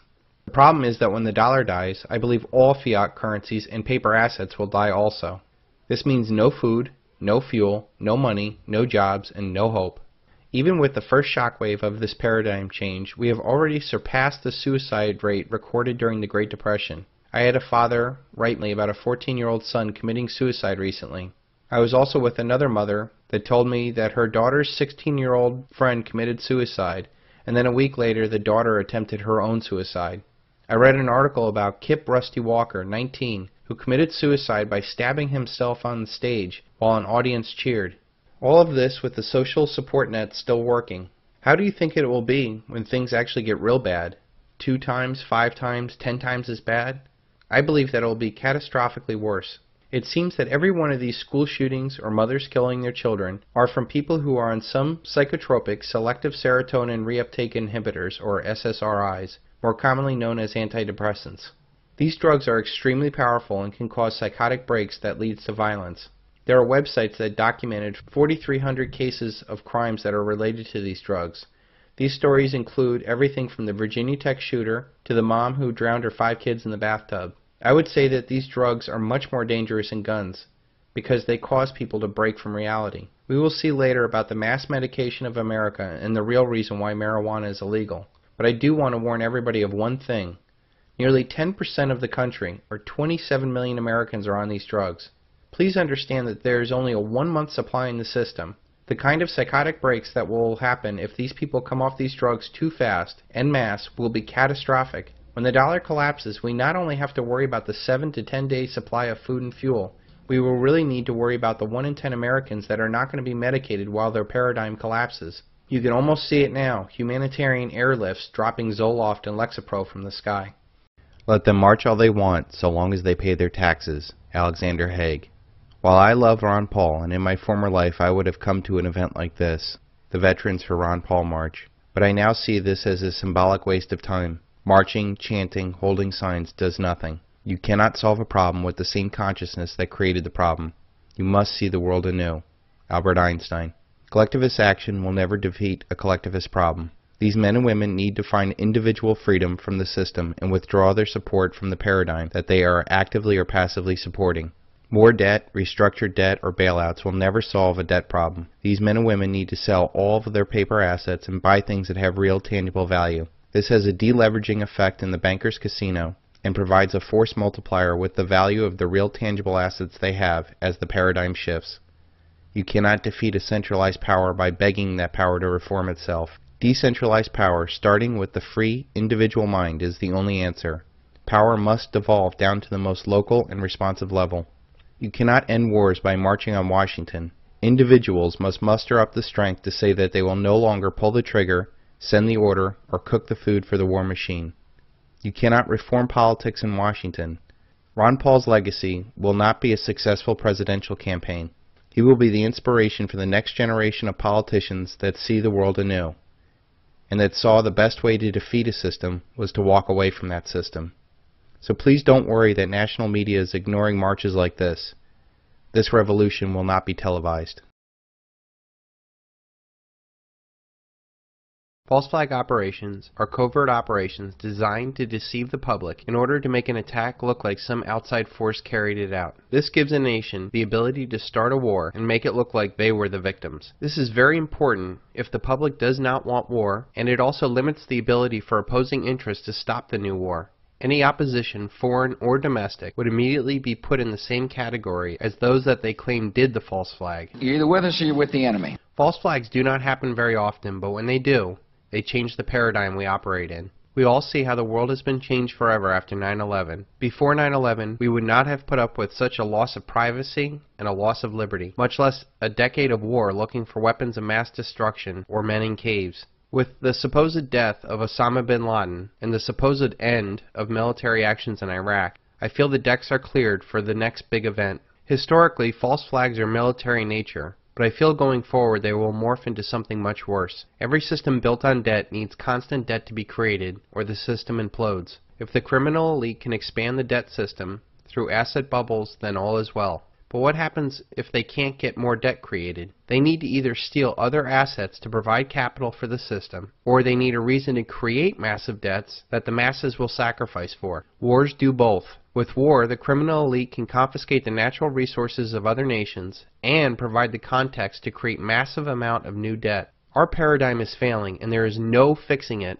There is so much inequity built into the system at every level. The only answer is for a complete collapse. This collapse will leave a generational scar so large that humanity might never consider again fractional reserve banking or the war machine it enables. Until that collapse, the criminal elite will do what they have always done: create more debt and more wars. The criminal elite see their power paradigm collapsing on its own cancerous self. A silver default, debt ceiling doom, dollar collapse, peak oil, or whatever leads ultimately to the end of the Anglo-American petrodollar financial paradigm. The Anglo-American elite might need to pull off 3 false flags in order to fail forward. This might include the typical military false flag, an economic false flag, and an informational false flag. These dramatic measures will seem necessary to the criminal elite, and the horrific toll on humanity will be justified in their minds. This societal upheaval will be time for the criminal elite to settle all the threats to their power paradigm, much like the end of Godfather 1. The first of the 3 threats to their power is the death of the dollar. The dollar is the basis of all the criminal elite's power. Without it, or an equivalent of it, they have no means to create debt that enslaves nations, states, corporations, and citizens of the world. This debt money provides the criminal elite an unlimited checkbook to fund the world's most powerful military, that controls the world's natural resources so that their corporations can harvest them. It also protects the shipping lanes that transports the rest of the world's trade. This debt money also buys political power for which the elite rig the game in their favor. And finally, the criminal elite used their money to own all the major media in order to distract the masses from the real problem in the world, the debt-based banking system, and the paradigm it finances. It is no secret that the dollar is going to die. It is a mathematical inevitability. Nothing can stop the ultimate collapse of the dollar. Our monetary system is based on debt, and in order for it to work, more debt needs to be created every year in excess of the debt and interest accrued the year before. If it does not happen, there will be a massive wave of defaults that would suck the system dry in a few weeks. The elite don't necessarily care if the dollar lives or dies. They just want to control the world's currency. They would ultimately like to have a global international currency that would be far away from pesky national politicians. So if the dollar is doomed, how can the criminal elite fail forward? They can create a financial crisis so incredible that desperate people would beg the elite to make the pain stop. They did this in 1907 to set the stage for the Federal Reserve. They did this in 2008 when they held up America for $700 billion. They will do it again and use the line of stability as the main reason why we should accept their new corrupt plan. I don't think that they could pull off something this large without a much larger distraction to silence the masses. The only thing big enough to scare the masses under the protective hug of the elite is another world war. This war can put an end to another threat of the current world order, the anti-hegemon. Non-Anglo-American nations like China, Russia, Iran, Venezuela, among others, have been gaining an incredible amount of power.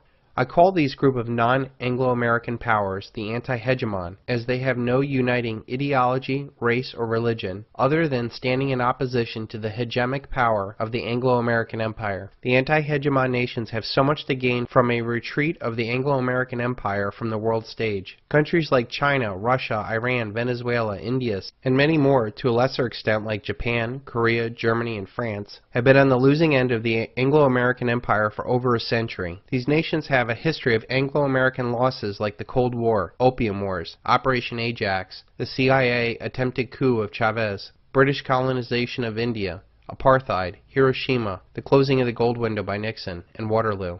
These are only some of the examples the Anglo-American elite have used in the past to ensure their supremacy. The Anglo-American elite have used every form of deceit to change or cheat the rules in pursuit of world domination. I believe the most likely event for a military false flag will be an American ship sunk in the Strait of Hormuz, supposedly by the Iranians. In order to understand this, it is imperative to understand the petrodollar. After Nixon took the dollar off the international gold standard, the Anglo-American elite devised a way to back the dollar with oil. Without going into too much detail, the plan was simply for their Arab partners to raise the price of oil dramatically and only sell their oil for dollars. They would then recycle all of those dollars back into the Anglo-American financial centers. So if you ever wondered why the Arab nations that called us the Great Satan gave us all their dollars, you now know why. The defense of this petrodollar standard has led us to invade Iraq when Saddam Hussein sold oil for euros, and Gaddafi in Libya when he proposed that he and other nations sell their oil for the new gold dinar.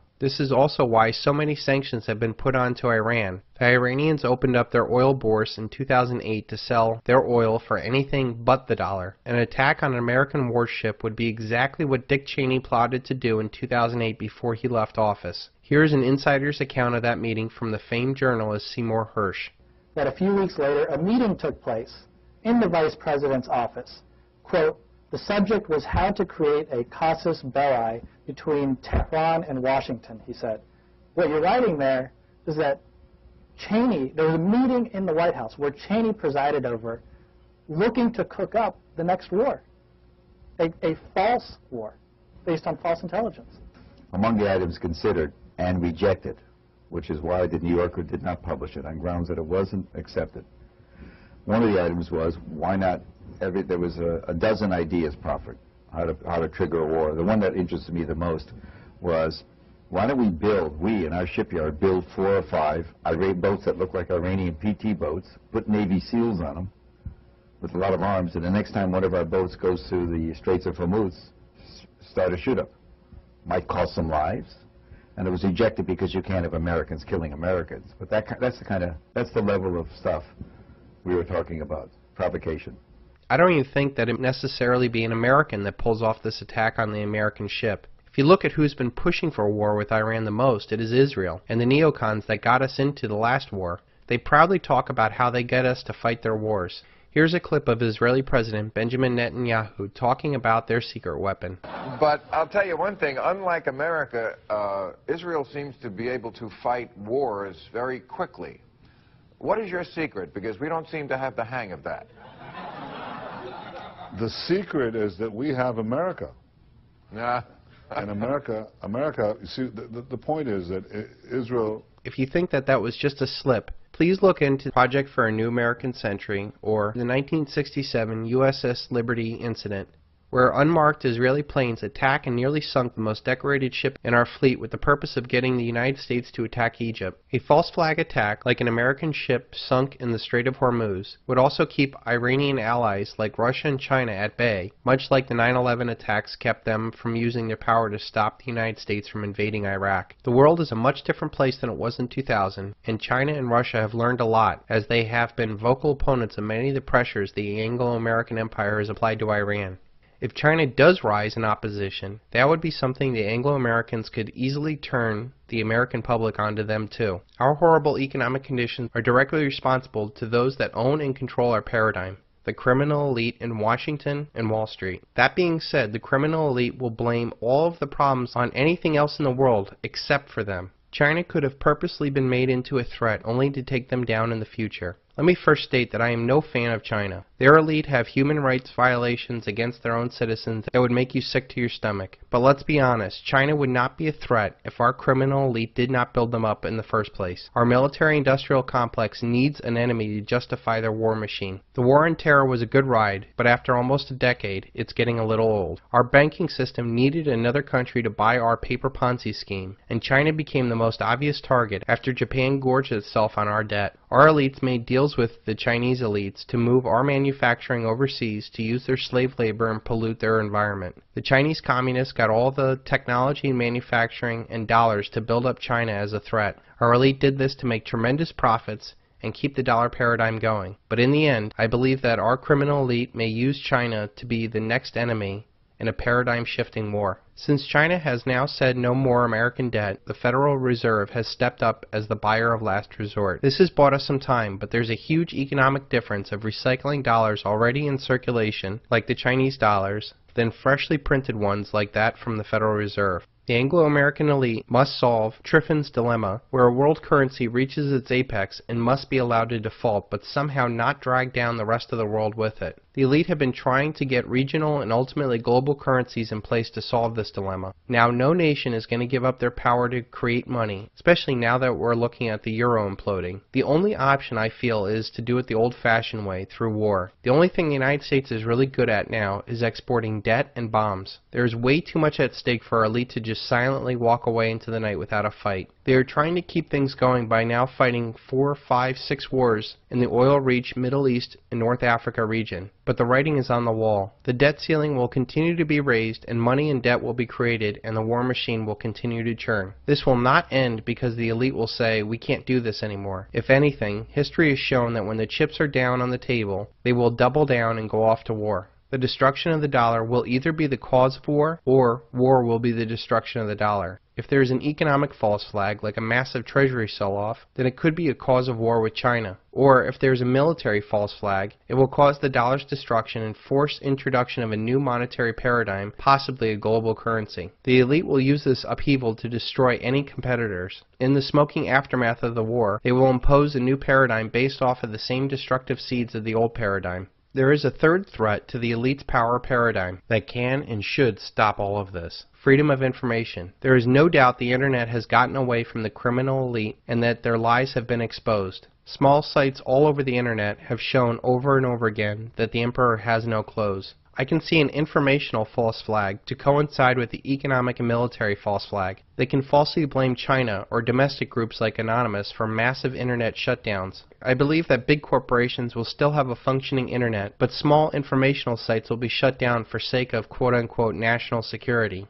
Perhaps it could even be something much worse, where they shut down all free speech and opposition for the sake of national security. I believe ultimately a wide-awake humanity will put an end to all these forms of treachery. We have the benefit of seeing the same playbook over and over again throughout history, and if they do try another false flag, it is imperative that we question the perceived reality and wake humanity up before we get marched off to another war. Our job is not necessarily to fight this evil. We only need to expose evil so it will cease to have power. The real challenge is to show people that the good that they think they are doing is really evil, and they will no longer do it. We need to convince our fellow citizens that debt and war are evil, and we need to rid this scourge from humanity once and for all. The timing and order of all this is unknown, but just know that it's going to get dramatically worse before it gets any better. Every 80 years or so, a paradigm dies and a new one is born out of the ashes of the old. 80 years ago, we had the Great Depression and World War II, and this was the creation of our current paradigm. 80 years before that, we had the Civil War, and 80 years before that, we had the Revolutionary War. So far, the United States has survived and has gone on to become a global superpower. This time around, we have the possibility of a Revolutionary War, a Civil War, or a World War,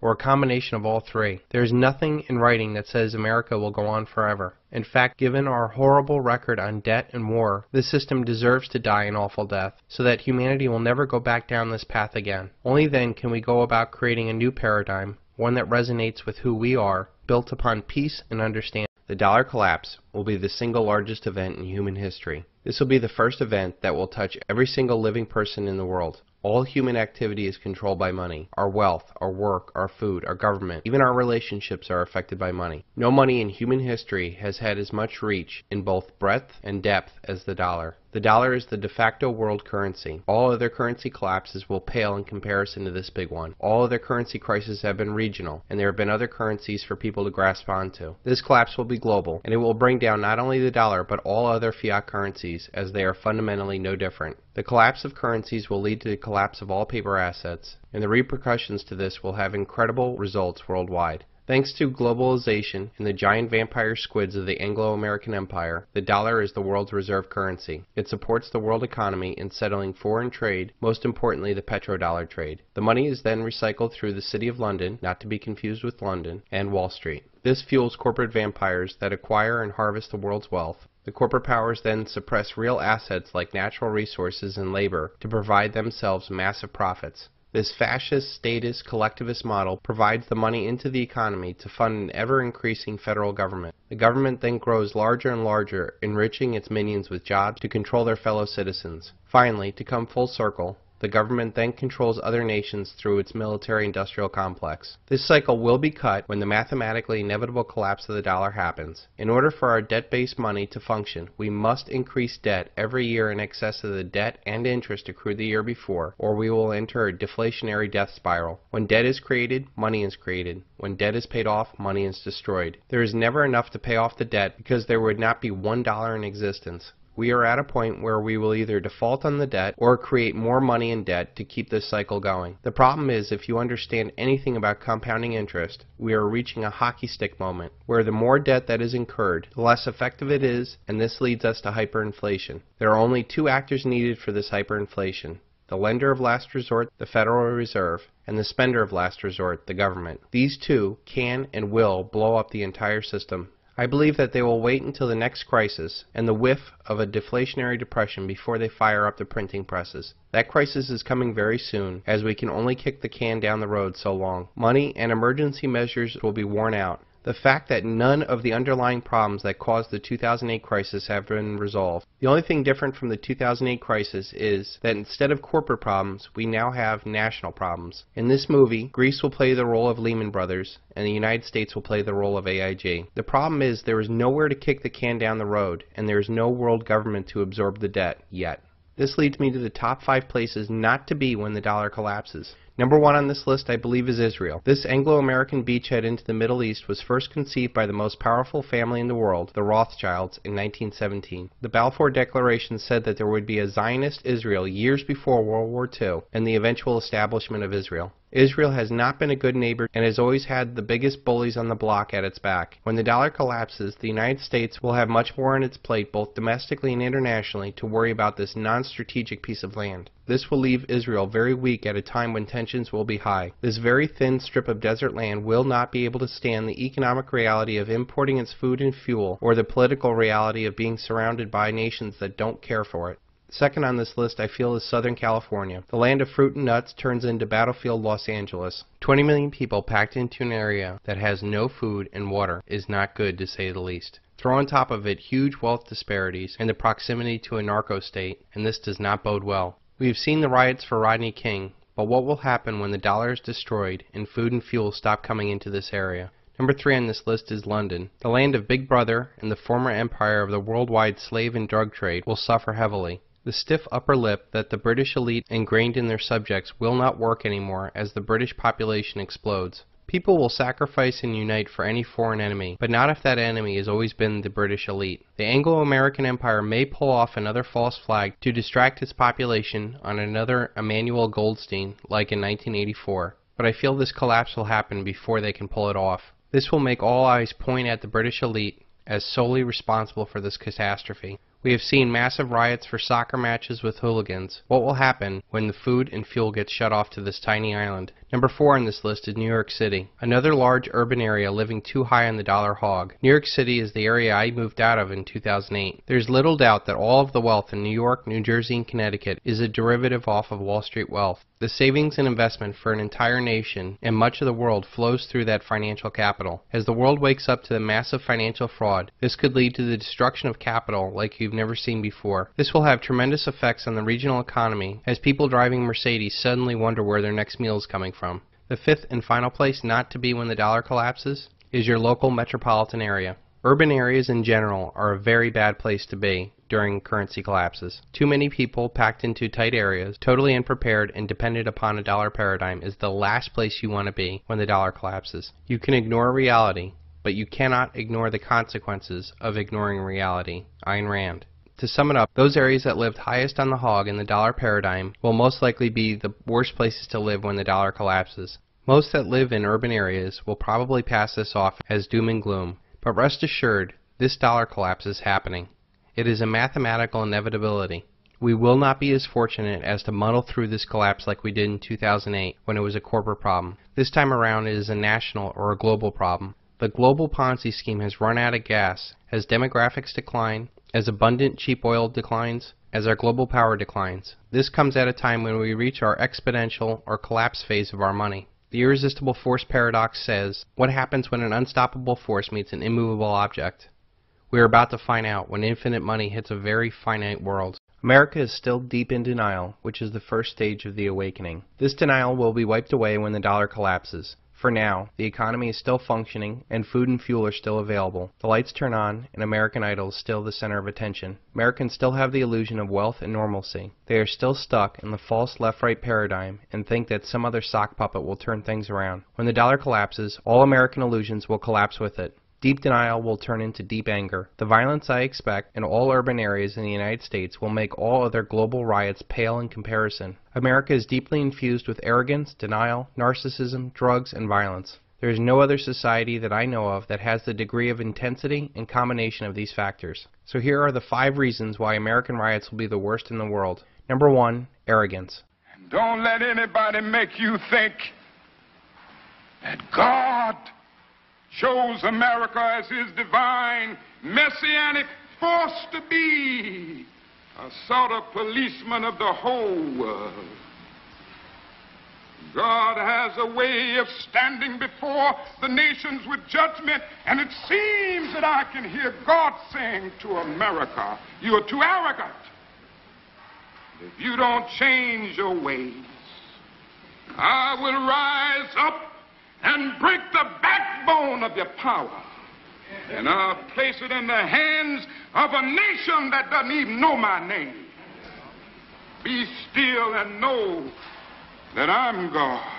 All of our lives we've been fed the lie that somehow we are better than everybody else. We believe this so much that we feel it's morally acceptable to stick our noses in everybody's business. We have 777 military bases all over the world. Our currency is the world's reserve currency. We control most of the international organizations like the UN, IMF, and World Bank. We control the world's shipping lanes. Our media is the most popular and sought-after propaganda in the world. Our corporations harvest the resources that our empire provides. This has led to the feeling that the American way of life is not negotiable. We print debt and we consume. This way of life was only possible by the very real and hard sacrifices made by Americans long dead. America today is nothing more than a spoiled brat blowing through the last of its inheritance. The only thing that the United States is #1 at is spreading debt and death. This American arrogance will be turned on to other Americans as the dollar collapses. We will no longer be able to maintain a global empire of force without a functioning currency. All of our troops will be forced to come home, and we will no longer be able to import 25% of the world's oil. This sudden shift will turn arrogant Americans on each other as they seek to enforce their inflated sense of self-worth onto others. They will think that the world somehow owes them something, and they believe that lesser people should be made to sacrifice for them. After all, Dick Cheney did say, the American way of life is not negotiable.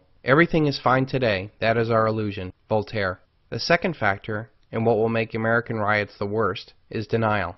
For those that aren't arrogant, they are in denial, and somehow they will be okay as they are good people. They believe that America will recover and the American dream is still alive. They believe this because they either lack the ability to logically see through the lies, or they believe that people ruling them have the same morals as they do. You cannot spread freedom with war. A nation cannot enforce their will upon another nation any more than you can enforce your will upon another. There will always be blowback, and of course that is the plan of your rulers. They do not share the same values as you do. They seek to create chaos and division so that they can garner more power and profits. You can ignore reality, but you cannot ignore the consequences of ignoring reality. Ayn Rand.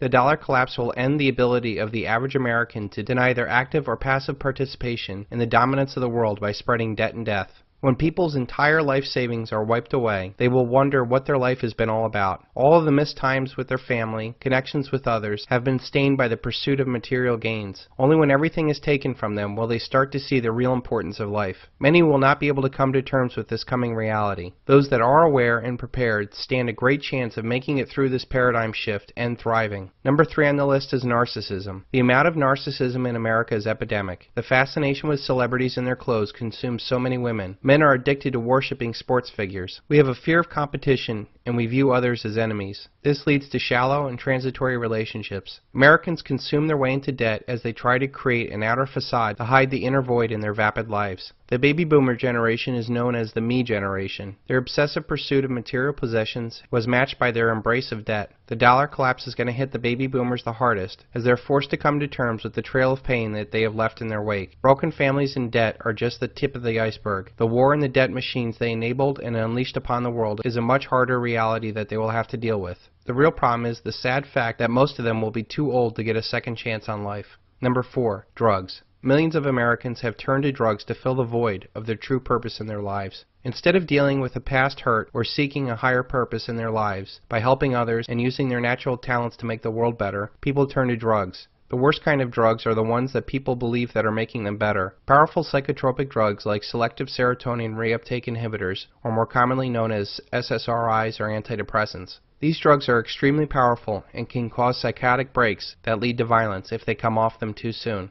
I would say that these drugs are much more powerful than guns because they cause people to break from reality and cause violence. I don't have time just yet to go into the mass medication of America or the real reason why marijuana is illegal. But I do want to warn everybody of one thing. Nearly 10% of the country, or 27 million Americans, are on these antidepressants. Knowing that there is only a 1-month supply in the system, and the kind of psychotic breaks that will happen if these people come off these drugs too fast, this is definitely not a good thing. When the dollar collapses, we will not only have to worry about the 7 to 10 day supply of food and fuel in the system, we will also have to worry about the 1 in 10 Americans who are not going to be medicated when their world paradigm collapses. The 5th reason why American riots will be the worst is violence. Violence has been a part of the American culture since the beginning of our country. We have the most armed population and the highest crime rates in the world. The violence we will see in some parts of this country will be as bad as the Reign of Terror from the French Revolution. Some parts of this country will try to confront a post-dollar paradigm by embracing freedom and honest money. Others will try to hold on to power by becoming more tyrannical and finding enemies with their neighbors. We are surrounded by violence, and we have been desensitized to antisocial behavior. Our movies and video games show killings of others, but rarely the consequences of those actions. Other antisocial behavior has been normalized. I even realized that some of my favorite shows like Seinfeld or Curb Your Enthusiasm was really all about normalizing antisocial behavior. In fact, in the season finale of Seinfeld, it was based off of a man getting mugged, and all four main characters not only not helping the man, but actually making fun of the man as he's violently robbed. This lack of empathy is at the root of our problems. So now we have a society that cares only about themselves and their own materialistic needs. But we also have a society that no longer cares about other people's feelings. The American riots will be the worst in the world because of the amount of arrogance, denial, narcissism, drugs, and violence in our country. These factors are systemic and affect every level of society. I do fear that our nation is sick enough to unleash a series of false flag events and spread our violence even further. It does appear now that a lot of these torpedo attacks were from the sonar man, you see. And they get keyed up to a thing like this. Everything they hear on the sonar is a torpedo. You're pretty sure there was a torpedo attack then? Oh, no doubt about that. I think. No doubt about that. No, it was just confusion. And events afterwards showed that our judgment that we'd been attacked that day was wrong. It didn't happen. The violent anger phase of the 5 stages awakening will not last long and will not happen in every part of America. There will be a few months that will shake the faith of mankind. Those that live by the sword will die by the sword. But after the most violent are either killed or brought to justice or just burned out, we will enter a societal depression as we try to come to terms with what just happened. This period could last for years as we struggle with the loss of wealth and life. I am hopeful that this collapse will actually be the beginning of something really great for mankind. A new paradigm not based on debt and death is a very real outcome of this collapse. With the collapse of the dollar, those that were lured into a senseless, narcissistic consumer lifestyle will be forced to come to the understanding that instant gratification is not why we were put on this earth. Those that were ill prepared for the collapse will start asking questions. They will seek answers, and then they will want blood. The elite that created, perpetuated, and profited off this paradigm will be running for cover as the world wakes up to what they have done. This new way of life will flush away consumerism, militarism, and narcissism like a bad habit. I do not believe this collapse will result in a one world order. The elite that are trying to desperately make this happen will no longer be able to operate in secrecy. Their minions will lack any legitimacy with the people that they rule. After all, who's going to trust a president that says he did not see this coming when you and I see it coming from miles away? The result after this very violent anger phase is going to be a massive decentralization of power, not more centralization of power. Local communities, cities, counties, and states will assert more power over the daily activities of our lives as power flows to the most local and responsive level. Some will slip into tyranny to make order out of chaos. Others will attract the best and brightest by embracing freedom and honest money. The end result is a life where we can reach our highest and best self. How we get there is a rough road, but one I feel is easily traveled if you're aware and prepared. God, grant me the serenity to accept the things that I cannot change, courage to change the things that I can, and the wisdom to know the difference. There are 2 ways of going through life. One is to go with the tide, the other is against the tide. There is the way of walking away, and a way of aggressive resistance. There is the way of a swaying palm tree and the way of a solid oak. There is a way of voluntary cooperation and a way of forced servitude. There is a way of moving on and a way of forcing something that is not there. There is a way of knowing everything happens for a reason and a way of vengeance. There is a way of grace and a way of competition. In the past 3 weeks, he's the one boy who is finding the warm spot in the heart of competition. And did you make a touchdown? Yeah. It kicked off 3 weeks ago with Berkeley High School. In an unusual pass, the coach wanted the other team to score, as long as Chip Mullen was holding the ball. What did the referee do? Okay, touchdown. Some would not find value of this man in our competitive world. Others would see that humanity needs to find the grace in his world. When not interfered from outside influences, everything in nature is done with perfection and in balance. Some will see this as God's benevolent hand touching everything we do. Others will see this as simply the way things are. You can either accept things as they are or push things to extreme, forcing change upon your world. We see this as empires spread to dominate the natural world. We see this as growing nations build the largest buildings that defy gravity and are designed to scrape the sky. We see this as societies push politics and economics to the extreme. Ozymandias.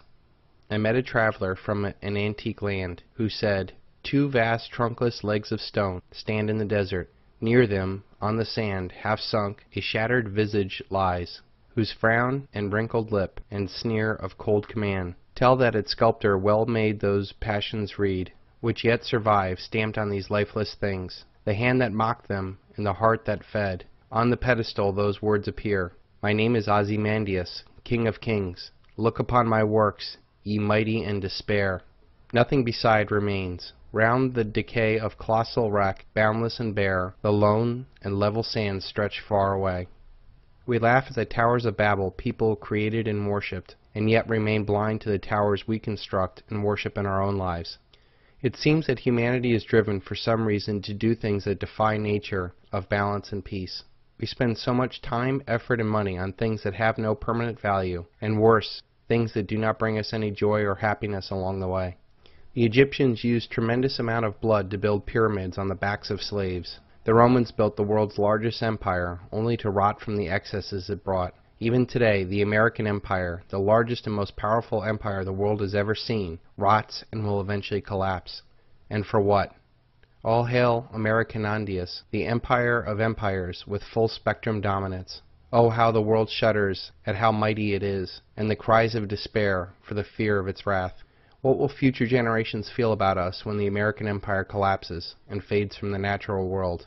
We build machines, organizations, and societies that divide and conquer the natural world, instead of seeing that all of life is connected and meant to work together. This is the real reason why things fail. They fail because they are not natural. They lack the why. They lack fundamental purpose. Without a deeper connection and cooperation like that of a thriving ecosystem, all organizations and efforts will ultimately fail. Think about the amazing forces that must work together to support life on Earth. We are a perfect distance of 93 million miles away from a sun that burns at 10,000 degrees. We move 67,000 miles an hour, and our atmosphere protects us from the outer space, as we live in a thin layer of oxygen that is created by a carefully balanced ecosystem, and that even our immune system prevents us from dying. Knowing that this interconnection and cooperation is vital to our existence, why do we insist on building a paradigm that seems to divide and conquer? You cannot solve a problem with the same consciousness that created it. You must see the world anew. Albert Einstein. Some would say that it is human nature to build things to the extreme, only to fall to earth like Icarus. It is wonderful that we possess the imagination, the skill, and the drive to do great feats. We seem to focus on the how and not the why we should do things. Why is it that so much capital and innovation goes into things that destroy the human experience? We spend trillions on weapons to enrich some and dominate others. We spend billions on gadgets to numb us to the natural world and the connections with others. Why? Cui bono? Who does this benefit? There are only two kinds of people in this world, those that want to be left alone and those that just won't leave you alone. There are those that live by grace and those that seek to dominate. Those that won't leave you alone are hurt people from this competitive world, and they have become like their abusers to take an eye for an eye. They seek to pleasure themselves, but also for others to please them too. They seek adoration as they cannot find it in themselves. They seek to be loved because they cannot love themselves. They force relationships based on money and manipulation because that is all they know. They seek to dominate others because they know that they cannot hold on to others any other way. They do not know of grace and love, so they seek to destroy that which they don't understand. Destruction is far easier for them than looking at themselves and changing or addressing a past hurt. When you look at the social predators that sit at the top of the centralized organizations that create, perpetuate, and profit off this unnatural paradigm, it is no wonder we are in a world surrounded by debt and death. Does the hubris and arrogance of these social predators represent the majority of humanity that simply wants to live in peace? No. Why hasn't humanity ever focused all of its wonderful talents and abilities to create a paradigm that is in balance and resonates with something inside of us? Instead of spending trillions of dollars trying to dominate the world for more oil, what about spending that money and living in a renewable balance? Instead of spending more money than we have, what about living within our means? Instead of acting like competitive animals, what about embracing the grace that sets us apart from the animal world? Instead of thinking you can control your world, what about just enjoying the ride? Couldn't all this amazing technical skills and capital be better spent on things that would seek to create a more balanced way of life? What would humanity look like if we did not focus on pushing things to the extreme and focused all of our actions on things that are more natural, like a sustainable way of life? What would humanity be like if we stopped trying to change everybody else and worked on ourselves? What would humanity be like if we divided power so that no social predator could convince good people to do bad things? What would humanity be like if we walked away from things that did not resonate with us? What would the world be like if we all went along with the tide of nature instead of constantly fighting it? Things pushed to the extreme ultimately fail. Every action has an equal and opposite reaction. The law of thermodynamics, mathematical inevitability, reversion to the mean, falling back to earth, divine retribution, coincidence, karma, fate. When will we have the wisdom to see that we cannot change the outside world to make ourselves happy or free? When will we have the courage to change ourselves to make the world happy and free? Only then will the world become a lot less scary and more possibilities open as you come to the acceptance stage of a new paradigm. With the mathematically inevitable collapse of this unnatural paradigm, we have the unique opportunity to use our technical knowledge and advanced communication to build a paradigm that is sustainable and of meaning. Two roads diverged in a wood, and I took the one less traveled, and that has made all the difference. What path are you on? In order for the elite to keep control of humanity, they must keep us in a constant state of perpetual fear. Fear of war, fear of money, fear of politics, fear of status, fear of looking stupid, fear of being different, fear of not being good enough, fear of losing your soul, fear of whatever. They keep us in fear because only then can we be easily controlled. There are two important elements to free your mind from this trap and live life fearless. Number one is education. I have seen a lot of fearless people who have no clue, so education is very important. The elite will teach us sex education, drug education, death education, and political correctness in the 3rd, 4th, and 5th grades. But they will never teach us how our money works or what our founding fathers really fought for. This institutional ignorance is done to keep our heads down so that you're easily controlled. They do such a good job of this in school that you eventually keep yourself down. You don't really fear war, markets, or anything else as much as you fear the unknown. This educational journey that you're taking right now is taking the scariness out of the world. By understanding economics, politics, and psychology, you start to see that the world is less scary. I prefer dangerous freedom to peaceful slavery. Thomas Jefferson. Just like if you saw the behind the scenes of a scary movie, you would start to learn how fake that scary movie was. Well, that is what this project is all about.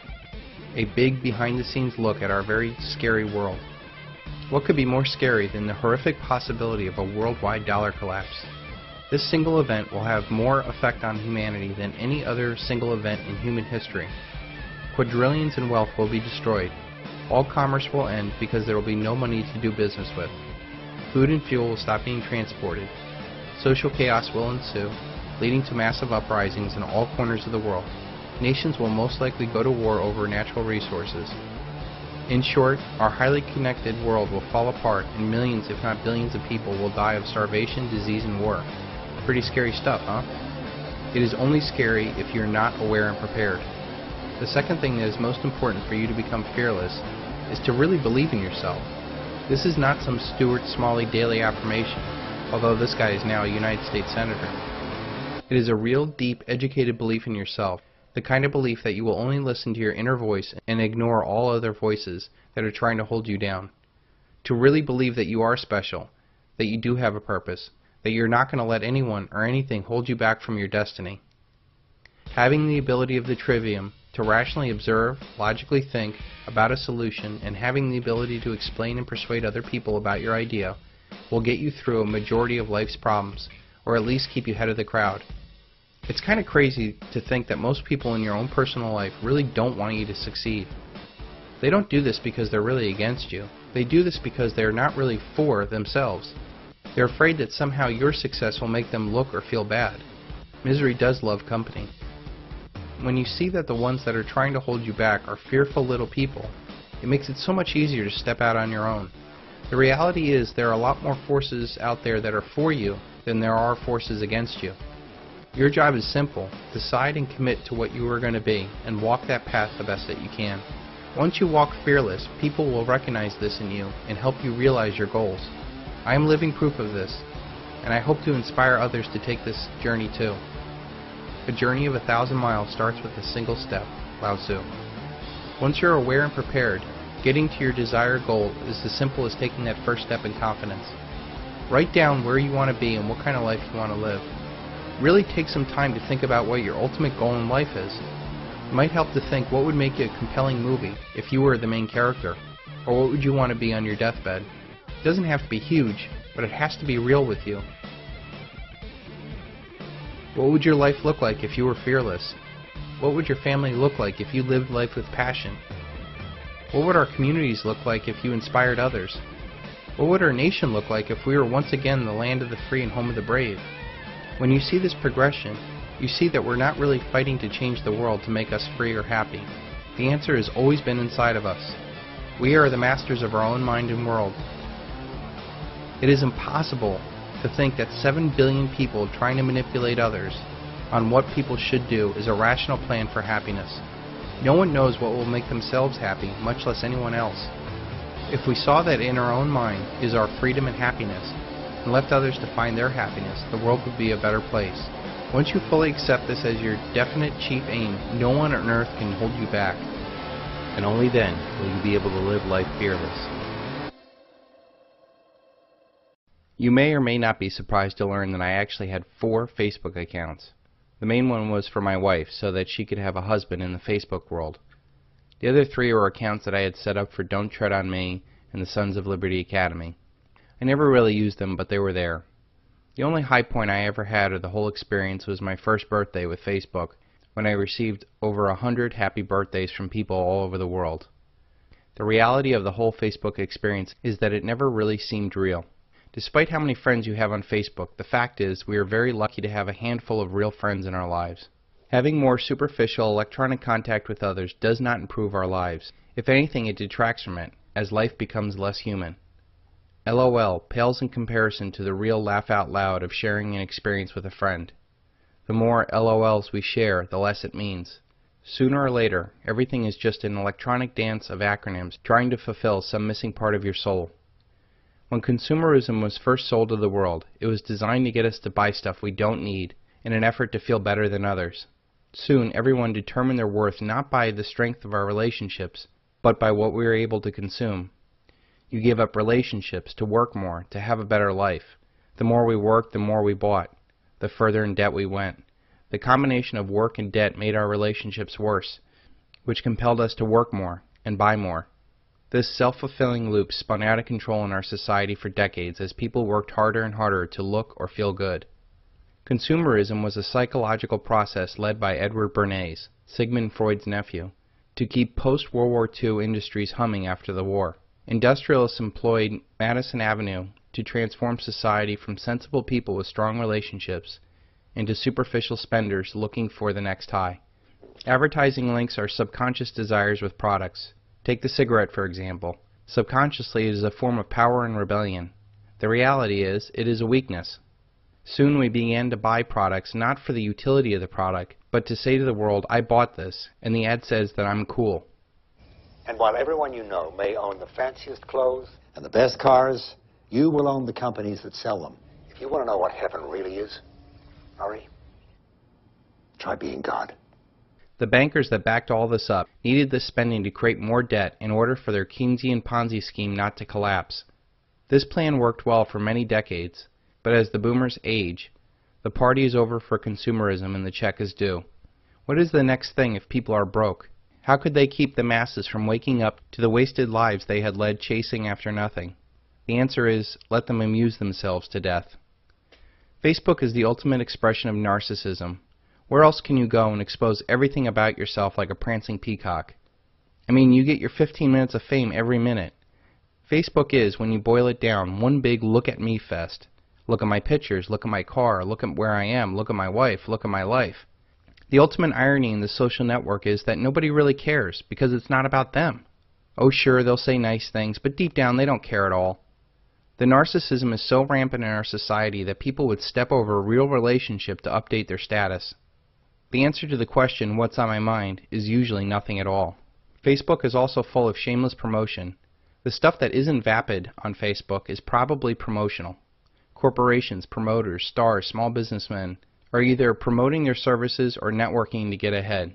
There are whole marketing courses about social media managers. The sad thing is that the comments and tweets are not even done by the people you are following. They have social media managers for that. They probably have lives and don't waste their time playing with Facebook. Do you see the irony in that? You friend or follow somebody because they're doing something interesting with their lives, and they don't waste precious time doing stupid stuff like spending hours on Facebook. Corporation and marketers tell us, hey, it's cool to connect. But behind the scenes, they're only interested in the conversion and monetization of traffic. And listen carefully. The low self-esteem success chance is the conclusion that you want your prospect to have, which says, well, these guys are smart and I'm retarded. Oh, actually, that's not the exact one, but let's say they have that conclusion A. These guys are smart, I'm retarded, I can't do it. But if I could just do 1/10 as much as they do, then this would definitely be worth it. Right? You ever had that rationalization in your mind? Like, well, I'm over here telling you about doing $10 million and whatever a day, you know, 360 grand in 9 minutes and all that kind of stuff. I mean, you ever think to yourself, well, Jesus, if I could just do like a little bit of that, I would be stoked. Not to say you guys all have low self-esteem, although every single person in the world does, which you should be happy about because you can prey on it like an evil. Never mind. Anyway, so that's what you want, right? You can prey on it like an evil. You can prey on it like an evil. You can prey on it like an evil. The predator mentality of marketing and how it corrupts our relationships is why Bill Hicks says to marketers, kill yourself. By the way, if anyone here is in advertising or marketing, kill yourself. Thank you. Thank you. Thanks. Just a little thought. I'm just trying to plant seeds. There's no rationalization for what you do, and you are Satan's little helpers. Okay? Kill yourself. Seriously. You're the ruiner of all things good. Most men live lives of quiet desperation and go to their grave with their song still in them. Henry David Thoreau. Facebook is also voyeuristic. Everybody wants to see if so-and-so got fat or what their kids look like. This allows you to look into people's lives, but it never really tells the story of their lives. Behind all the smiles lies a quiet sense of desperation. It may be money issues or relationships or disease or work issues. We all have it. We all have a deeper life that we would share with real friends, but not with your Facebook friends. If you cannot be open with a person, why even let them in your life? Why would you let them look in? We are way too polite as we give up that part of us to people who don't even really care about us. We must keep the sacred from the profane.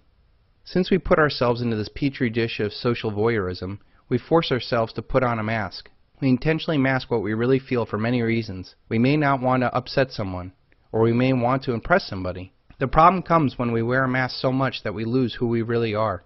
This may stifle some desire to do something, or to be who you really want to be. Since we wear this mask, people who we do let into our lives only know the mask. Then you become too afraid to be who you really are, for fear of scaring them off. This ultimately leads to unfulfilling relationships or worse.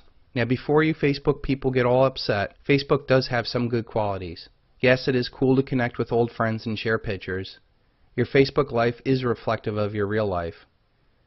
Most of the people that are on Facebook have a life, and it doesn't consume them. Facebook is not the cause of these problems any more than pencils misspell words. Facebook is just an easy outlet for millions trying to find meaning or connection in their lives. The problem is, this kind of connection is superficial and unfulfilling. What Facebook is to emotional social fulfillment is what porn is to an emotional sexual fulfillment. Nothing beats the real thing.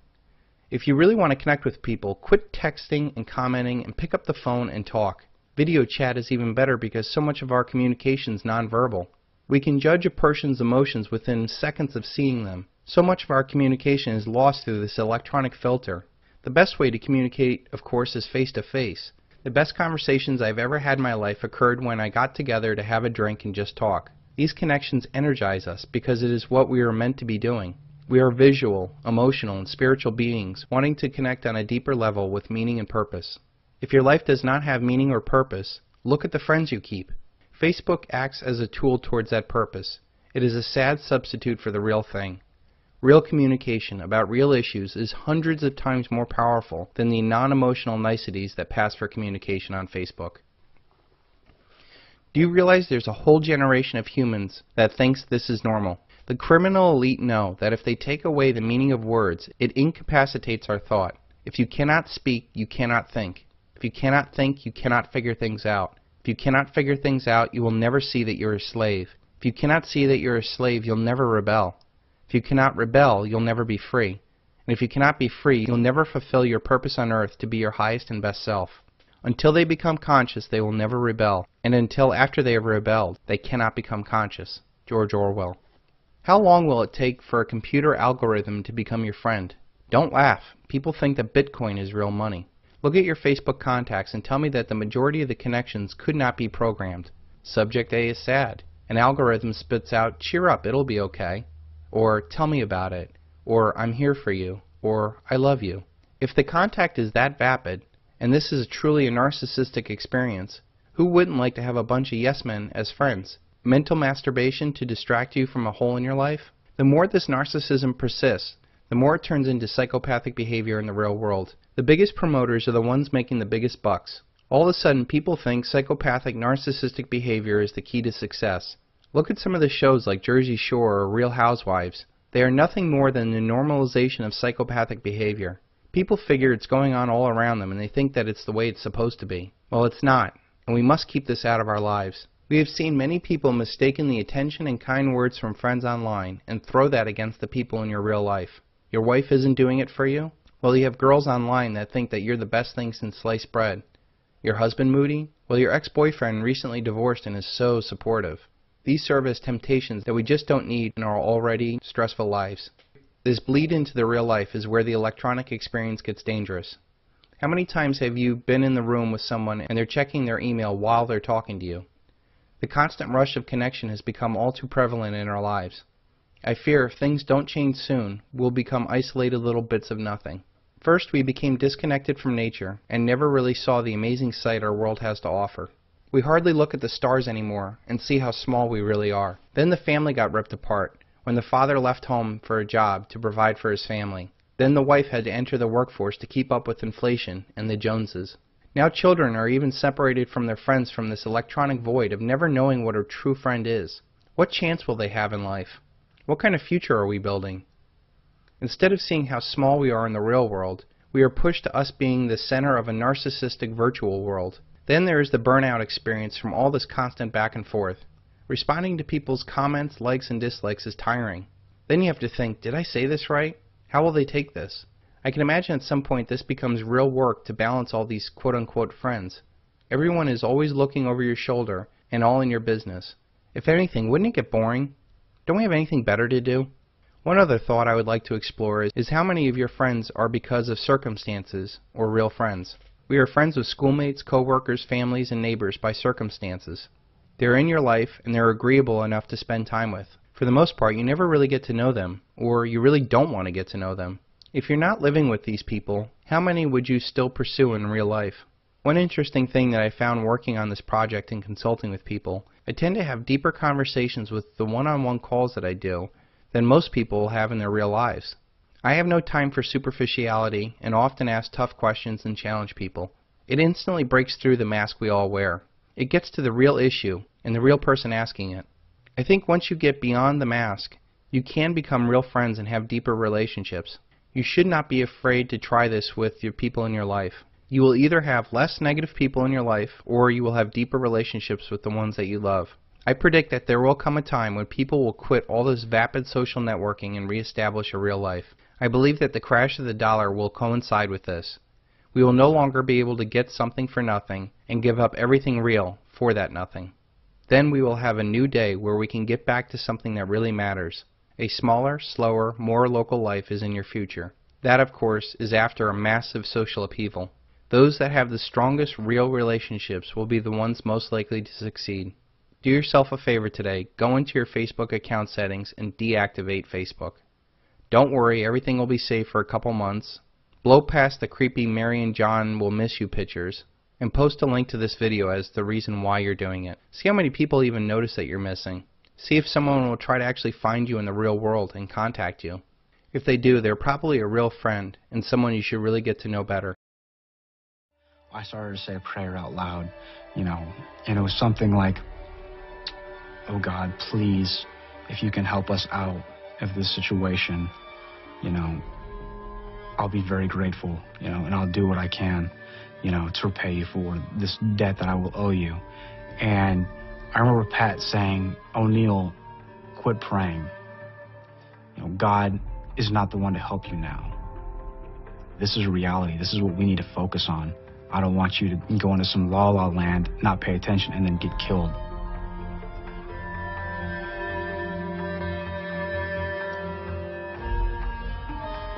I was actually grateful for him to say that. I was really trying to put my focus somewhere else and not keep it here. Pat saved my life. No one is coming to save you. The Federal Reserve is not coming to save you. The IMF and World Bank is not coming to save you. In fact, no bank in the world is coming to save you. They can't. Barack Obama is not coming to save you. Mitt Romney is not coming to save you. In fact, no politician or government in the world is coming to save you. They can't. Apple is not coming to save you. ExxonMobil is not coming to save you. In fact, no corporation in the world is coming to save you. They can't. Fox News is not coming to save you. The New York Times is not coming to save you. In fact, no major media outlet in the world is coming to save you. They can't. The Marines are not coming to save you. The police are not coming to save you. No armed force in the world can save you. They can't. Occupy Wall Street is not coming to save you. The Tea Party is not coming to save you. No social organization is coming to save you. They can't. Hugo Salinas Price is not coming to save you. Eric Sprott is not coming to save you. No investor in the world is coming to save you. They can't. No secret ninja army is coming to save you. No cartoonish benevolent bankers are coming to save you. No fantasy superheroes are coming to save you. They can't. They can't because no one is coming to get you. No Muslim radicals, no neocons, no fascists, no socialists, no Jews, no Illuminati, no bankers, no shadow government. All of our problems start and stop with us. We are the ones that must face the common consequences of our active or passive support for this paradigm. We are the ones that took on the debt. We are the ones that volunteered for the wars. We are the ones that cheered our masters. We are the ones that filled their coffers. We are the ones that let the criminals run the crowd. We are the ones that went along with the crowd. We are the ones that built this beast, and we are the ones that are dependent on this beast. We did this, and there's no avoiding the inevitable consequences of our actions or inactions. We are the ones dreaming or fearing the future and not concentrating on right now. We are the ones dreaming or fearing the past and not fully living in the present. We cannot wave our magic wand of denial when reality comes knocking. We cannot pray for mercy when judgment day comes. For when fate, karma, reality, destiny, or judgment arrives, we will know that what we did or did not do will ultimately be our lot in life. We did not embrace the responsibility of living and took the easy way out time and time again. We did not say enough to either individual or institutional abusive relationships. We empowered those that sought to keep us down, and worse, cheered them on while they did it. No one is coming to save you, no one is coming to get you. We made our bed, now we must lie in it. We are either on our own highway to hell or stairway to heaven. In short, we are our own salvation and damnation. We decide, and we alone must live with those results. Only you can see things as they are instead of holding on to fairy tales. Only you can stop supporting a paradigm built off of debt and death. Only you can focus on what you can do to empower yourself and become independent. Only you can stop using their debt money and buy things that have real, tangible value. Only you can save yourself. So stop pushing others to listen to you and stop blaming others for your own problems. It is time to grow up, stand up, and face the facts that this way of life is done. And it should be done, for what are we holding on to? In fact, it needs to end so horribly that humanity can finally say that debt and collectivism did not work. Only then can we start building a life built around honest money and honest people.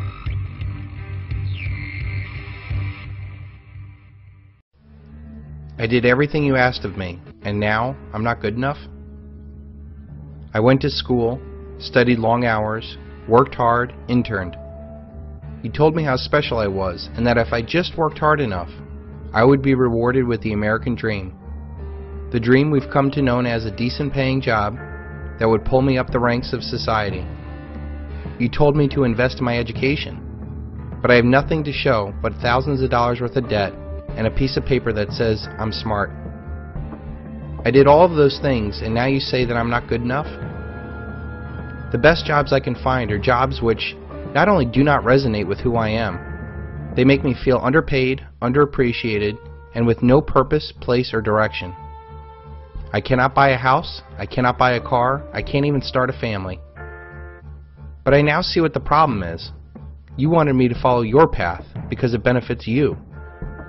Debt, consumerism, sacrificing family for work was something that worked for your generation. I now see that unless we follow your path, your world will end. Who will buy your assets? Who will pay your Social Security? Who will fight your wars? Who will rent your properties if not my generation? We see the big picture now, and we are aware of how this world works. We now see that listening to that inner voice that we all have inside of us, in order to pursue our dreams, is the true path of becoming your highest and best self. We may be caught in debt and in a faltering economy, but we're young and smart, and now our eyes are open. We will work to correct the wrongs of this world. We will turn the tide around and save this country, but it won't be the way that you want it to be, not by preserving the status quo with more debt and death. We will have the opposite consciousness as those that created this mess, and we will create this world anew.